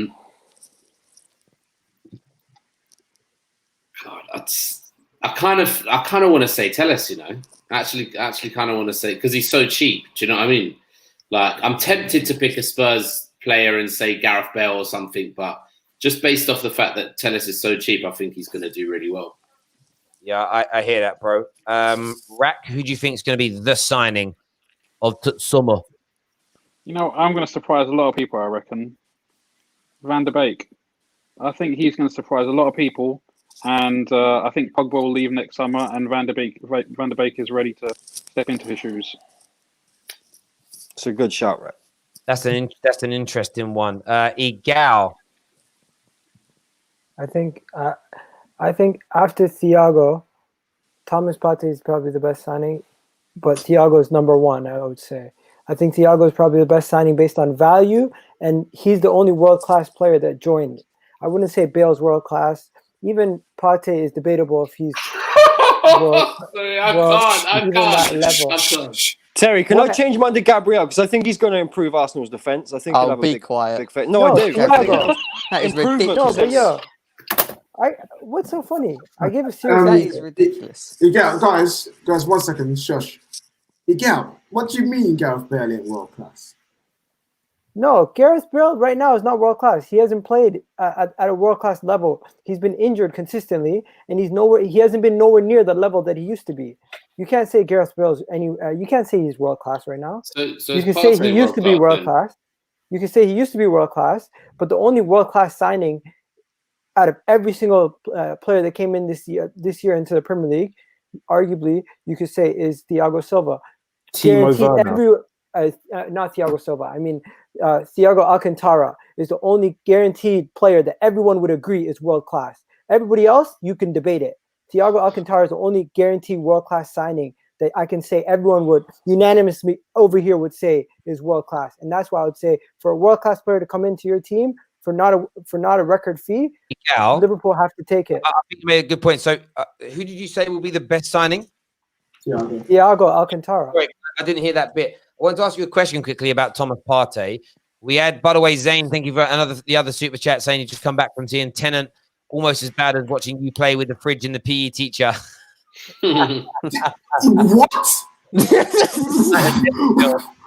He didn't like the Tennant film. We'll talk about Tennant in a minute. Igal, there was a claim made earlier by a couple of Gooners and by Monster that Thomas Partey is better than Kimmich.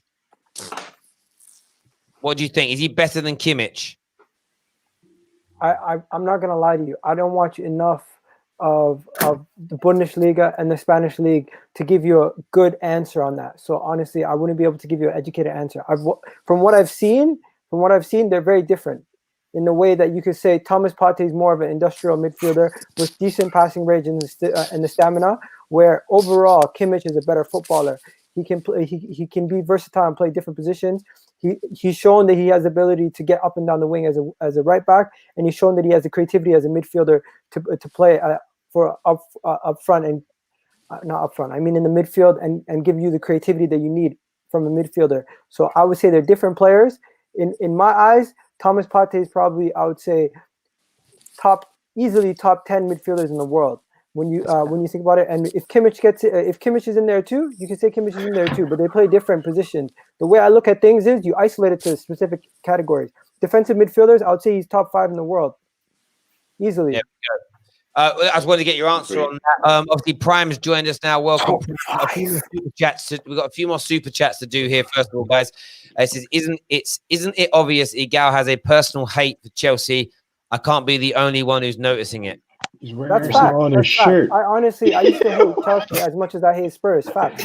I think that's bad. I think that bad. I'll take that. Toby, I would say to this, you should hate your rivals. You should actually, to an extent, hate every other football team. That's why you should never wear the shirt of any other football club. That is true. No, it isn't. And by the way, Terry, No, Terry, it isn't. can you put Kai Dortmund, Havertz Dave. down for me, please, mate? That's what I'm going with. Kai Havertz is going to be your the best. Yeah, I'm going to go with Kai Havertz. Man like Prime, and Prime, please don't give me a 37-minute answer for each question, please, bruv. Give me Did your I opinion. not just give you a 37-minute answer? What? Oh, he's starting You just already. gave me a long answer. You're saying I shouldn't give you a long answer. That's cool. He asked you to elaborate. Just please don't start. But yours don't make sense, Prime. Who's the girls, but it's okay. I'm only joking, bro. Comment here. Timo Werner is a poor man's Pavlyuchenko. I'm sorry, I'm not even going to get into this. I met Pavlyuchenko once at a car wash. Prime, who's going to be the flop of the season, in your opinion? Bale. Why? Due to the injuries, he's not going to be playing a lot personally. I could also go Partey, but I think he will perform well, but I'm not expecting much from Arsenal. I don't know how much he's going to make a difference to that Arsenal team. Have you seen our midfield? Yeah, the other day you rate your midfield. No. I rate. What? 1 sec. You rate your midfield so much ago. The other day, El Neni made a simple interception, and I swear you banged one out live on camera, bruv. Like, seriously. Oh, but yo, Terry, listen. There's a difference. There's a difference between reacting while you're watching the game and actually giving a balanced opinion. You guys can react. You guys can have reactions during a game and go crazy, and then have that moment where and you're not going to talk about it every day. It was beautiful. It was a beautiful, beautiful thing. Listen, I've got some super chats out. Igao is clueless and biased. Come on, mate. He's not clueless. Get out of here. He's definitely biased, but Igao is not clueless. Let's have that. Yeah, Terry, for my best player of the season, I'm actually going to go with Regs, Regulon. I can see him doing a little job for Jose, whipping in those crosses and getting them headers for He is Kane and electric, the He's quick. He did one recovery run, which was mad against United. So yeah, Did you not see the way he slid all the way when Aspilicueta did the little Cruyff turn? Oh, it's beautiful. Yeah. Absolute rapid. But then what did he do? He got an assist in the game. Like, I think that's very true. Rate that, Prime, who's going to be the best summer signing? Say Bale again. Say Bale again. Thiago, I think Thiago, because personally Liverpool will win the league. I think he will add something to them. Are me and Prime the only people who picked Thiago? Yeah. I said he'd be flop of the season. I base it Terry, on I'm thinking expectations, Tellus. though. You expect him to come. I'm talking about the this is surprise. based on expectations. Igao. I want to ask. The point of the question is this, and you can pick Thiago. Who at the end of the season do you think we're going to look at of all the signings that have come into top 16? Have gone, that guy was the best signing. Yeah. So you may look at it as the guy that just is the overall player. You might look at it. No, I'm not going to pick Tellus, but you could look at Tellus has cost £15 million. If he comes in and has a Trent-like season, you might go for 15 million quid. That's the best signing for all encompassing as an example. It's just whatever you think, bruv. Like, there's no right or wrong answer. It's your answer. This is an opinion. Opinions can be wrong. But go on. I'm going to go with my best player, who I think is going to absolutely kill it this year. And we're going to all say, wow, why didn't we buy him? I wish we had done. I'm going to go with Thomas Partey. I think it's going to be annoying how good he's going to be, in my opinion. I think he's going to be a right prick. And I mean that in a gal, when a Cockney says that, that means he's going to be brilliant, but it's going to annoy me. It doesn't mean I think. I think he's going to remind Josh a lot about Moussa Dembele at Spurs when he was at Spurs, because he's that kind of player where when he has the ball, it's almost like there's a force field around him. Players don't take him off the ball. What? Do you think he's better than Moussa Dembele? Because you just said that he's top 10 in the world. Moussa Dembele was never top 10 midfielder in the world. No. I'm saying that little aspect. I wasn't saying that. It just has attributes. No. Do you know what it is? There's different things. Like when it comes to dribbling and getting the ball off Dembele, there was no one in the world that was better at it than him. Like you could not push him off the ball or anything like that. But like he didn't chip in with any assists or anything. So depends what you're looking at. I hear. We've got some super chats to do here before we finish up. Prime, why do you look like the Terminator? You will be terminated when you face us at the Emirates. I love Zane. Oh my god! Just make sure you're here when Chelsea slap you, Zane. Party, no party. Go on, Prime. Go on.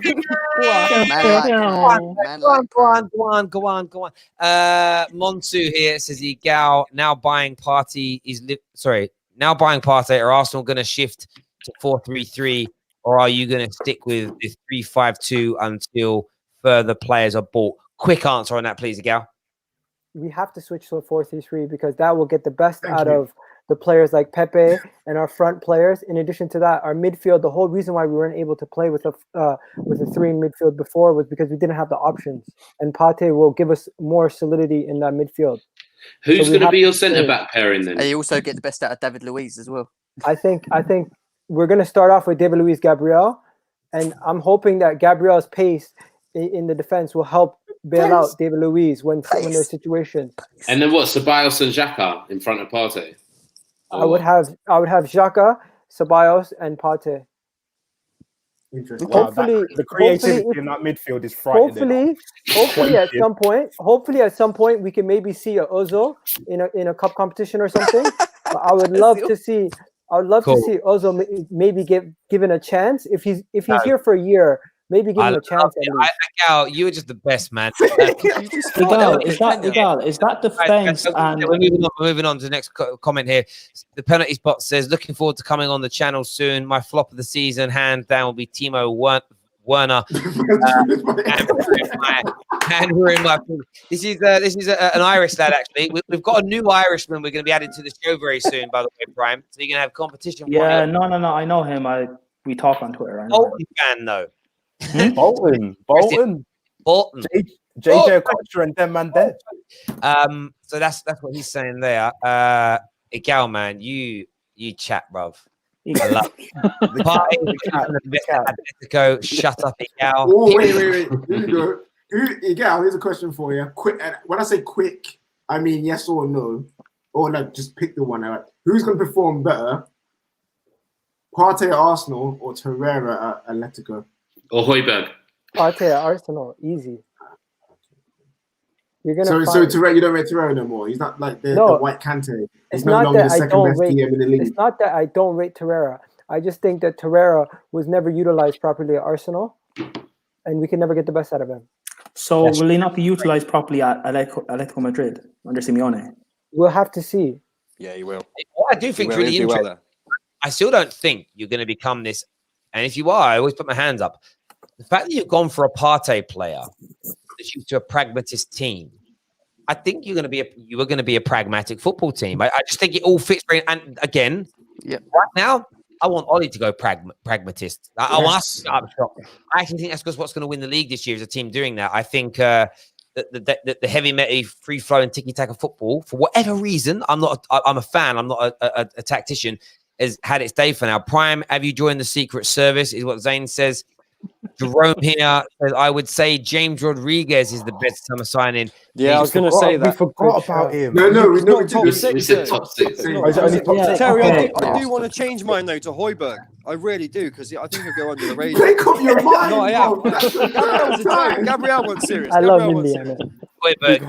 Højbjerg. Another super chat here says getting top 4 for Man United is just an impossible task. I genuinely believe Woodward is preparing to sack Ollie, and if Ollie gets Man United top, and if Ollie gets United in the top 4, wow. But if he's preparing to sack him, like if Poch came in tomorrow, my mind about us making the top 4 might change.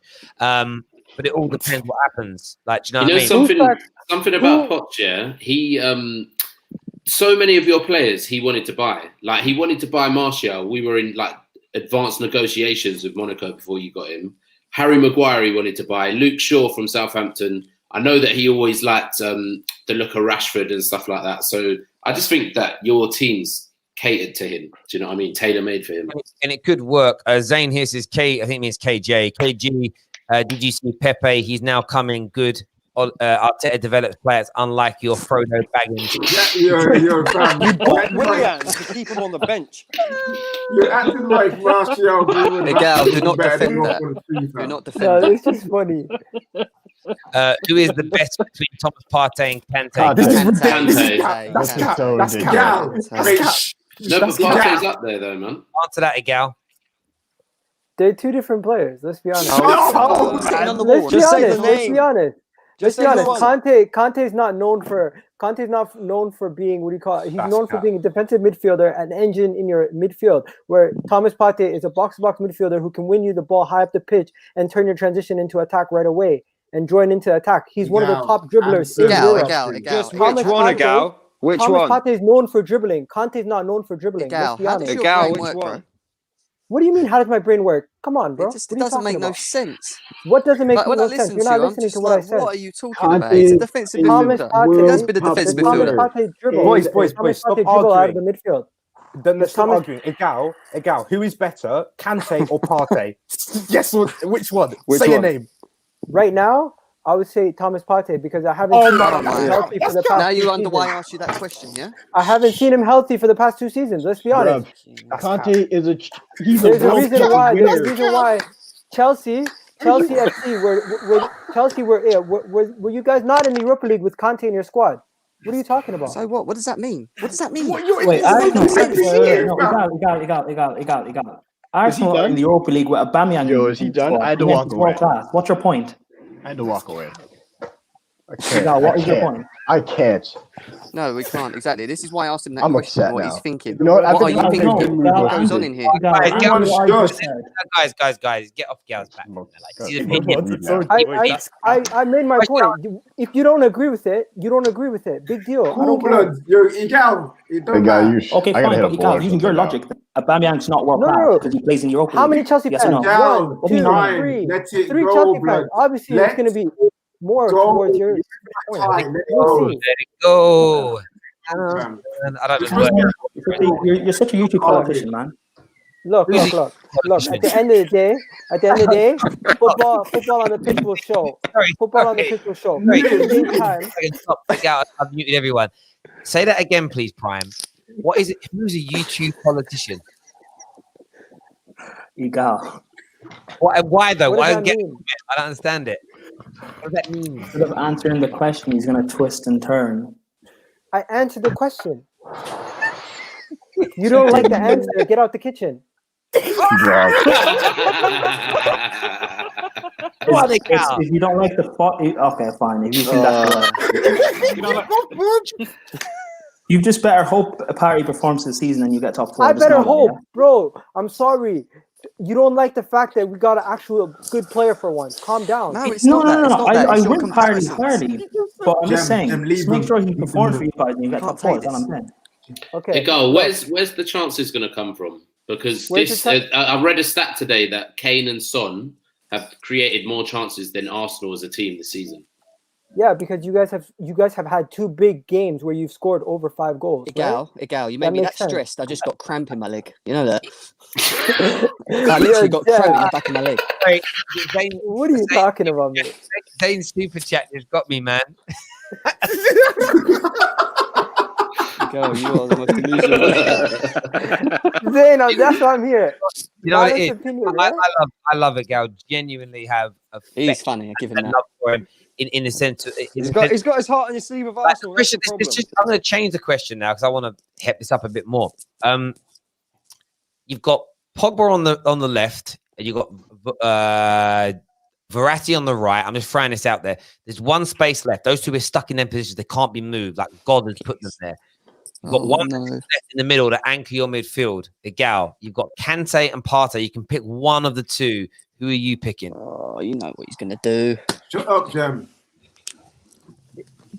It depends, honestly. No, but if I'm gonna go based on no, I'm gonna give you guys a real answer. Okay, if I'm gonna go based on if I'm gonna go based on career, I'm gonna pick Conte. If I'm gonna go based on for building the team for the future, I'm gonna pick Thomas Partey. I'm not gonna pick Conte for the future. I'm gonna pick Conte for longevity of his career. Okay. So that's a great answer, Tony Blair. There's two different choices. Tony Blair, let me go back to this again. It's a one-off game. It's tonight. They're all fit, right? There's no injury problems. It's tonight's game. You've got to pick one of them. Do you know what I mean? Which one are you picking? I'm gonna pick my guy, Partey. This cat. Fair enough. But if he says that, if he says I'm gonna pick my guy, fair enough. If you're saying I'm gonna pick, then I'm gonna pick my guy. That's it. Then use your logic. You saying building for the future. Then would you not take Werner over Aubameyang? 100%. I would take the younger player. That's a fact. Okay, that's cool. I got you said Werner's better than Aubameyang. That's fine. I'm not saying Werner is better than Aubameyang. In the future, in 3 years' time, Werner is going to be younger, and he's going to be able to. He's going to still have a lot of time to grow. Where Aubameyang is near the end of his career. It just makes sense. Yo, Igal.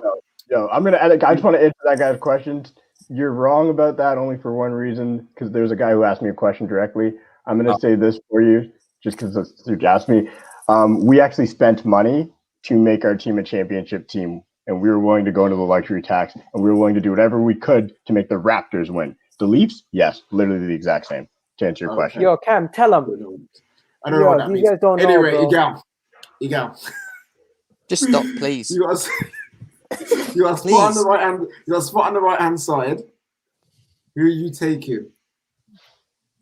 Pepe or Greenwood? No, please, you. It depends. What formation you playing? No, seriously. If you're playing a back four, if you're playing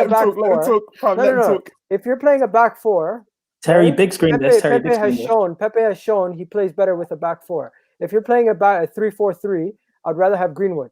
Let's be honest. If you're playing a 3-4-3, I'd rather have Greenwood because he's shown that he has ability to score with both feet, where Pepe is very one-footed. If you're playing with a back four, Pepe will have the overlapping from the right back, which will help him have more ability on the ball. What are you talking about? What do you mean what I'm talking about? You're not even listening. No, Igal, you're not wrong. Igal's actually not wrong in what he's saying. Okay, I'm saying I would pick Greenwood if I'm playing with a 3 at the back. You don't know what formation the other team is playing because they never reveal it before the game. You got to make a conscious decision. Let's do another one. I like doing these. No secret formation. No.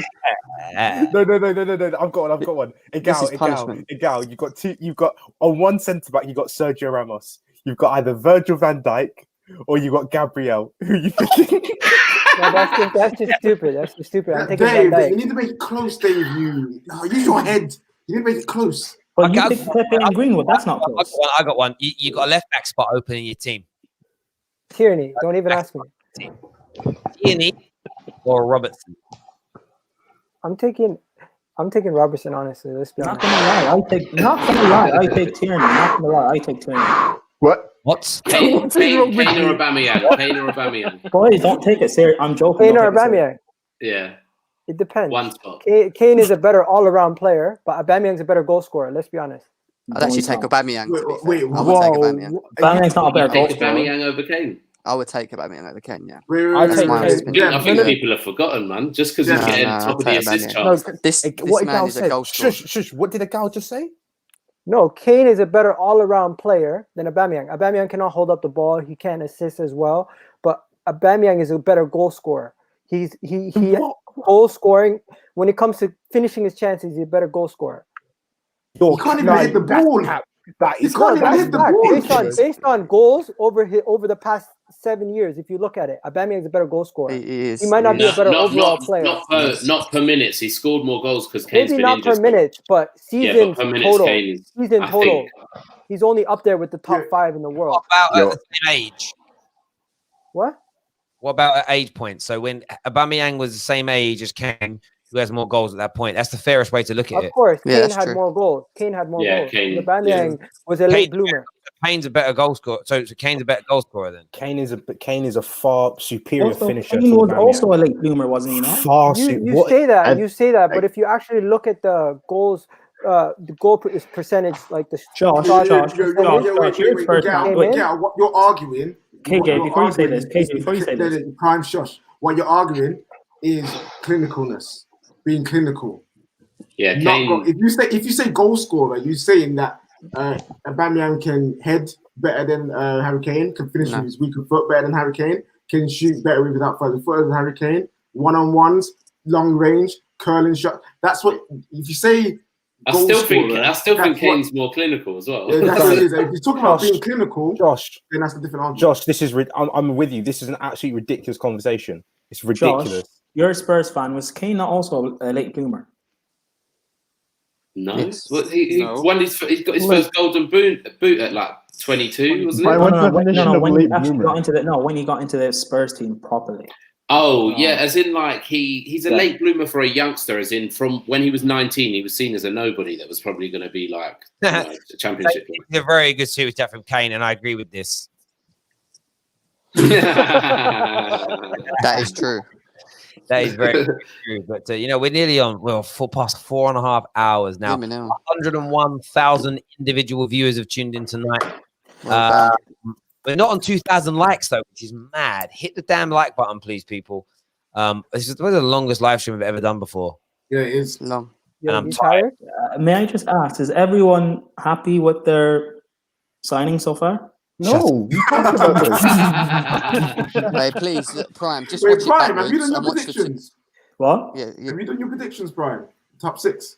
Oh, yeah, we need to get your predictions in from both of you two. So, top Prime and Igal. So, Prime, first of all, top 6. Go from 6 up, please. Let Igal go first. I don't know. With these two sitting on the fence, we're going to be another 4.5 bloody hours. I was just thinking it's going to be about every single one. Either. Just okay, say it. I'll go. No, he's I'll gonna go say it, from he's gonna say it champion. I'll go from 1 down. Okay, so Liverpool's gonna win the league. Yeah, come on, Mr. Come on. Oh, Canada. Come on, let's go. Okay, Liverpool's gonna win the league. Okay. I'm gonna have Liverpool win the league. Man City 2nd, Chelsea 3rd, right? Arsenal 4th. Yeah. and then I'm gonna have Man United 5th and Spurs 4th. No, I'll change it around. Spurs 5th, Man United 6th. There we go. Oh, I love that. I love that. Black Secret Service Prime. Liverpool to win the league, City 2nd, Chelsea 3rd, United 4th, Spurs 5th, Everton 6th. Wow, Prime and I agree on something. No Arsenal in the top 6. I can honestly like. Igal is looking at you like he's going to murder you, brother, and then eat you. No. I love Do you know what the crazy thing is, though? He's not making it. Him alone is not that much of a jump because I already said you finished 7th. You know the interesting thing with Thomas Partey, and everyone's saying they're going to change. Thank you, Believe in Guna. Thank you for watching the show, everybody, tonight. Some of you have been here from the start because I've been seeing the comments, which is amazing. KJ and Jem as well, pretty much from the start as well. And David, pretty much from the start as well. So it's a marathon thing. On the top party, the only thing I would have a slight reservation with as an Arsenal fan, I'd be critical thinking on this. If you change the system to accommodate him, you're basically fixing something that isn't broken right now. That would be a concern for me. And I feel like the reason I say that is Man United, we haven't even embedded new players yet. We've changed our system from the end of last year where our fullbacks are playing very narrow. And it's allowing a lot of space for wide players and fullbacks to run into. And I'm sitting there, and I've been watching the footage back today and been doing some of the analysis on it. And I'm literally sitting there, and I'm like, I can't understand the logic of why Ollie has done it. Now, there may have been something, and it hasn't come to fruition. That would be my concern if I was an Arsenal fan. You change the way you play, and suddenly you open up more, and you start losing. That would, because for a rival fan, that's what I'm praying for, bruv. Of course I am. Why would I want you to be a success? But let's see what happens with that. A super chat here from Sonny that says Gal plays drafts with chess pieces. Gal, don't even answer it, please. It's not worth it. It's not worth it. Be standing on for a laugh. No. We'll be here for another 2 hours. Yeah, true. No, listen, we're ending the stream now. We've been full for a while. And stuff like that. So many snowflakes in the chat. Terry, can you bring up that super chat which was Pepe and Ziyech so Gal can answer? Oh, please. Oh, yeah, still there. There it is. Yeah, Ziyech or Pepe on the right hand side. Who you picking, Gal? I'm picking Pepe. We haven't seen anything from Ziyech in the Premier League yet. We've seen enough of Pepe. That's the problem. We've seen enough of Pepe. The cap is No, but guys, have you seen? Real talk. Have you seen Ziyech play in the Premier League? No, you haven't. Have you seen Pepe play in the Premier League? Have you? You can't talk yet. Real talk. Have you seen Pepe play in the Premier League? No, but you still haven't answered my question. Stop trying to flip it on. No, you are right. We've seen as we've seen from Pepe in the Premier League. I agree with you. 1, 2, 3 Chelsea fans here. Everybody else, come on. Where are you guys? Whenever you can't answer a question, you always bring up the fact that there's Chelsea fans on the panel.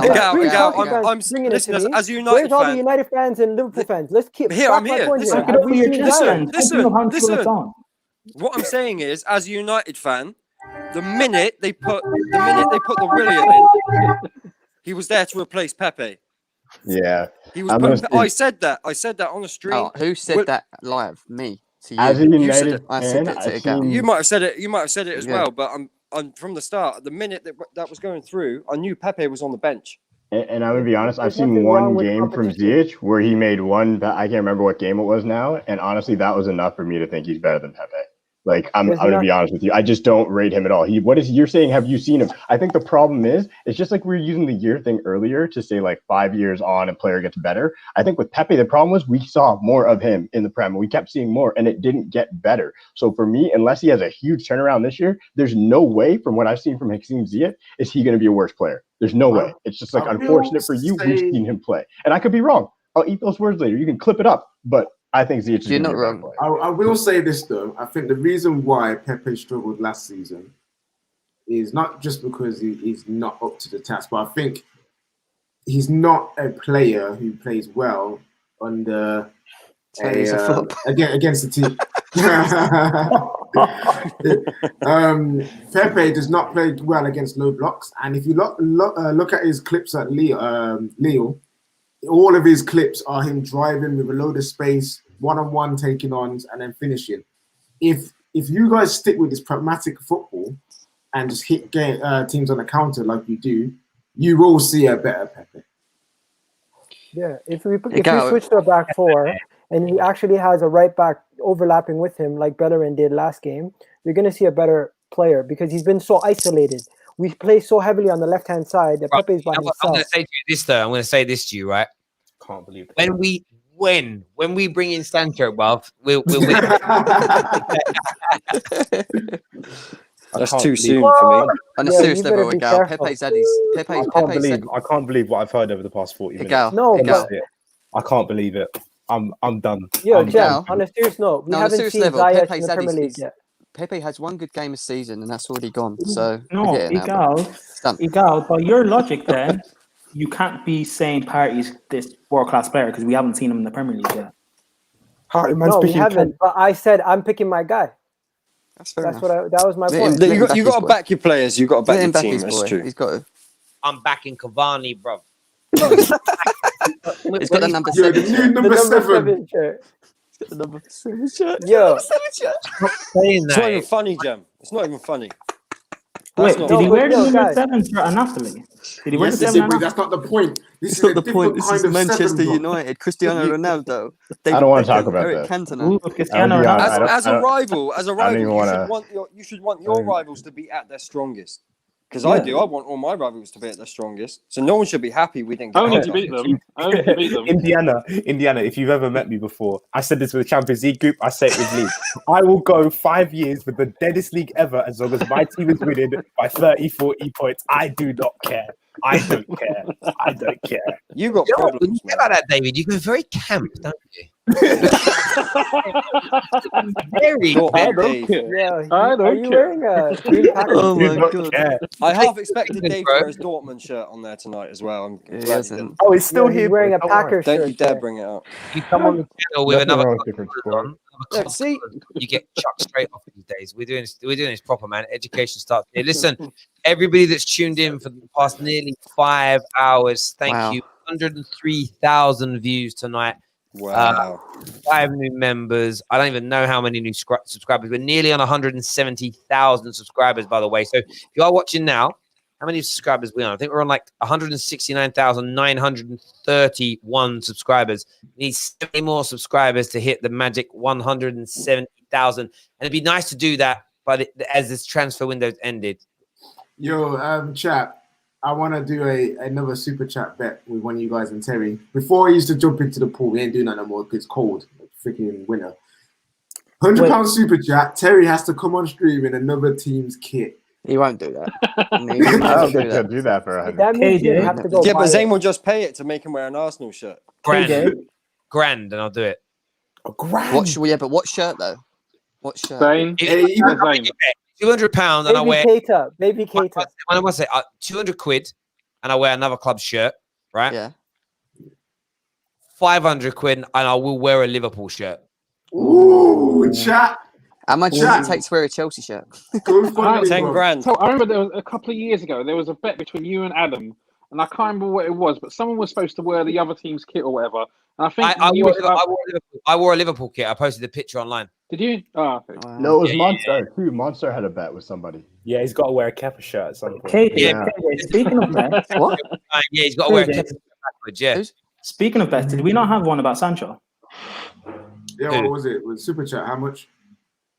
I don't know. I think £2 or £3. £50 went big.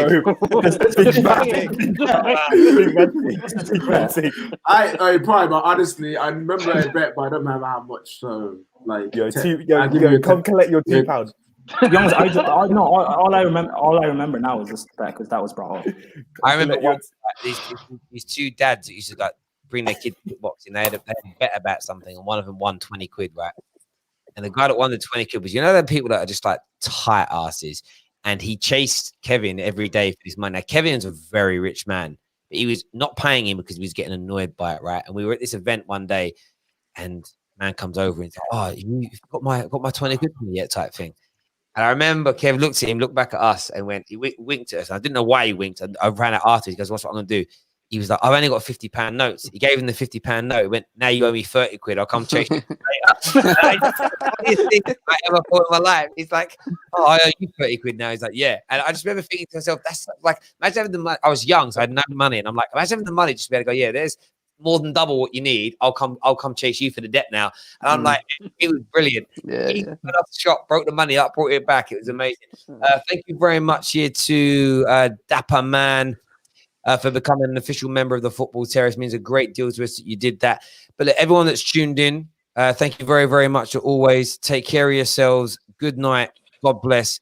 And we'll see you all again soon. Fuck Woodward.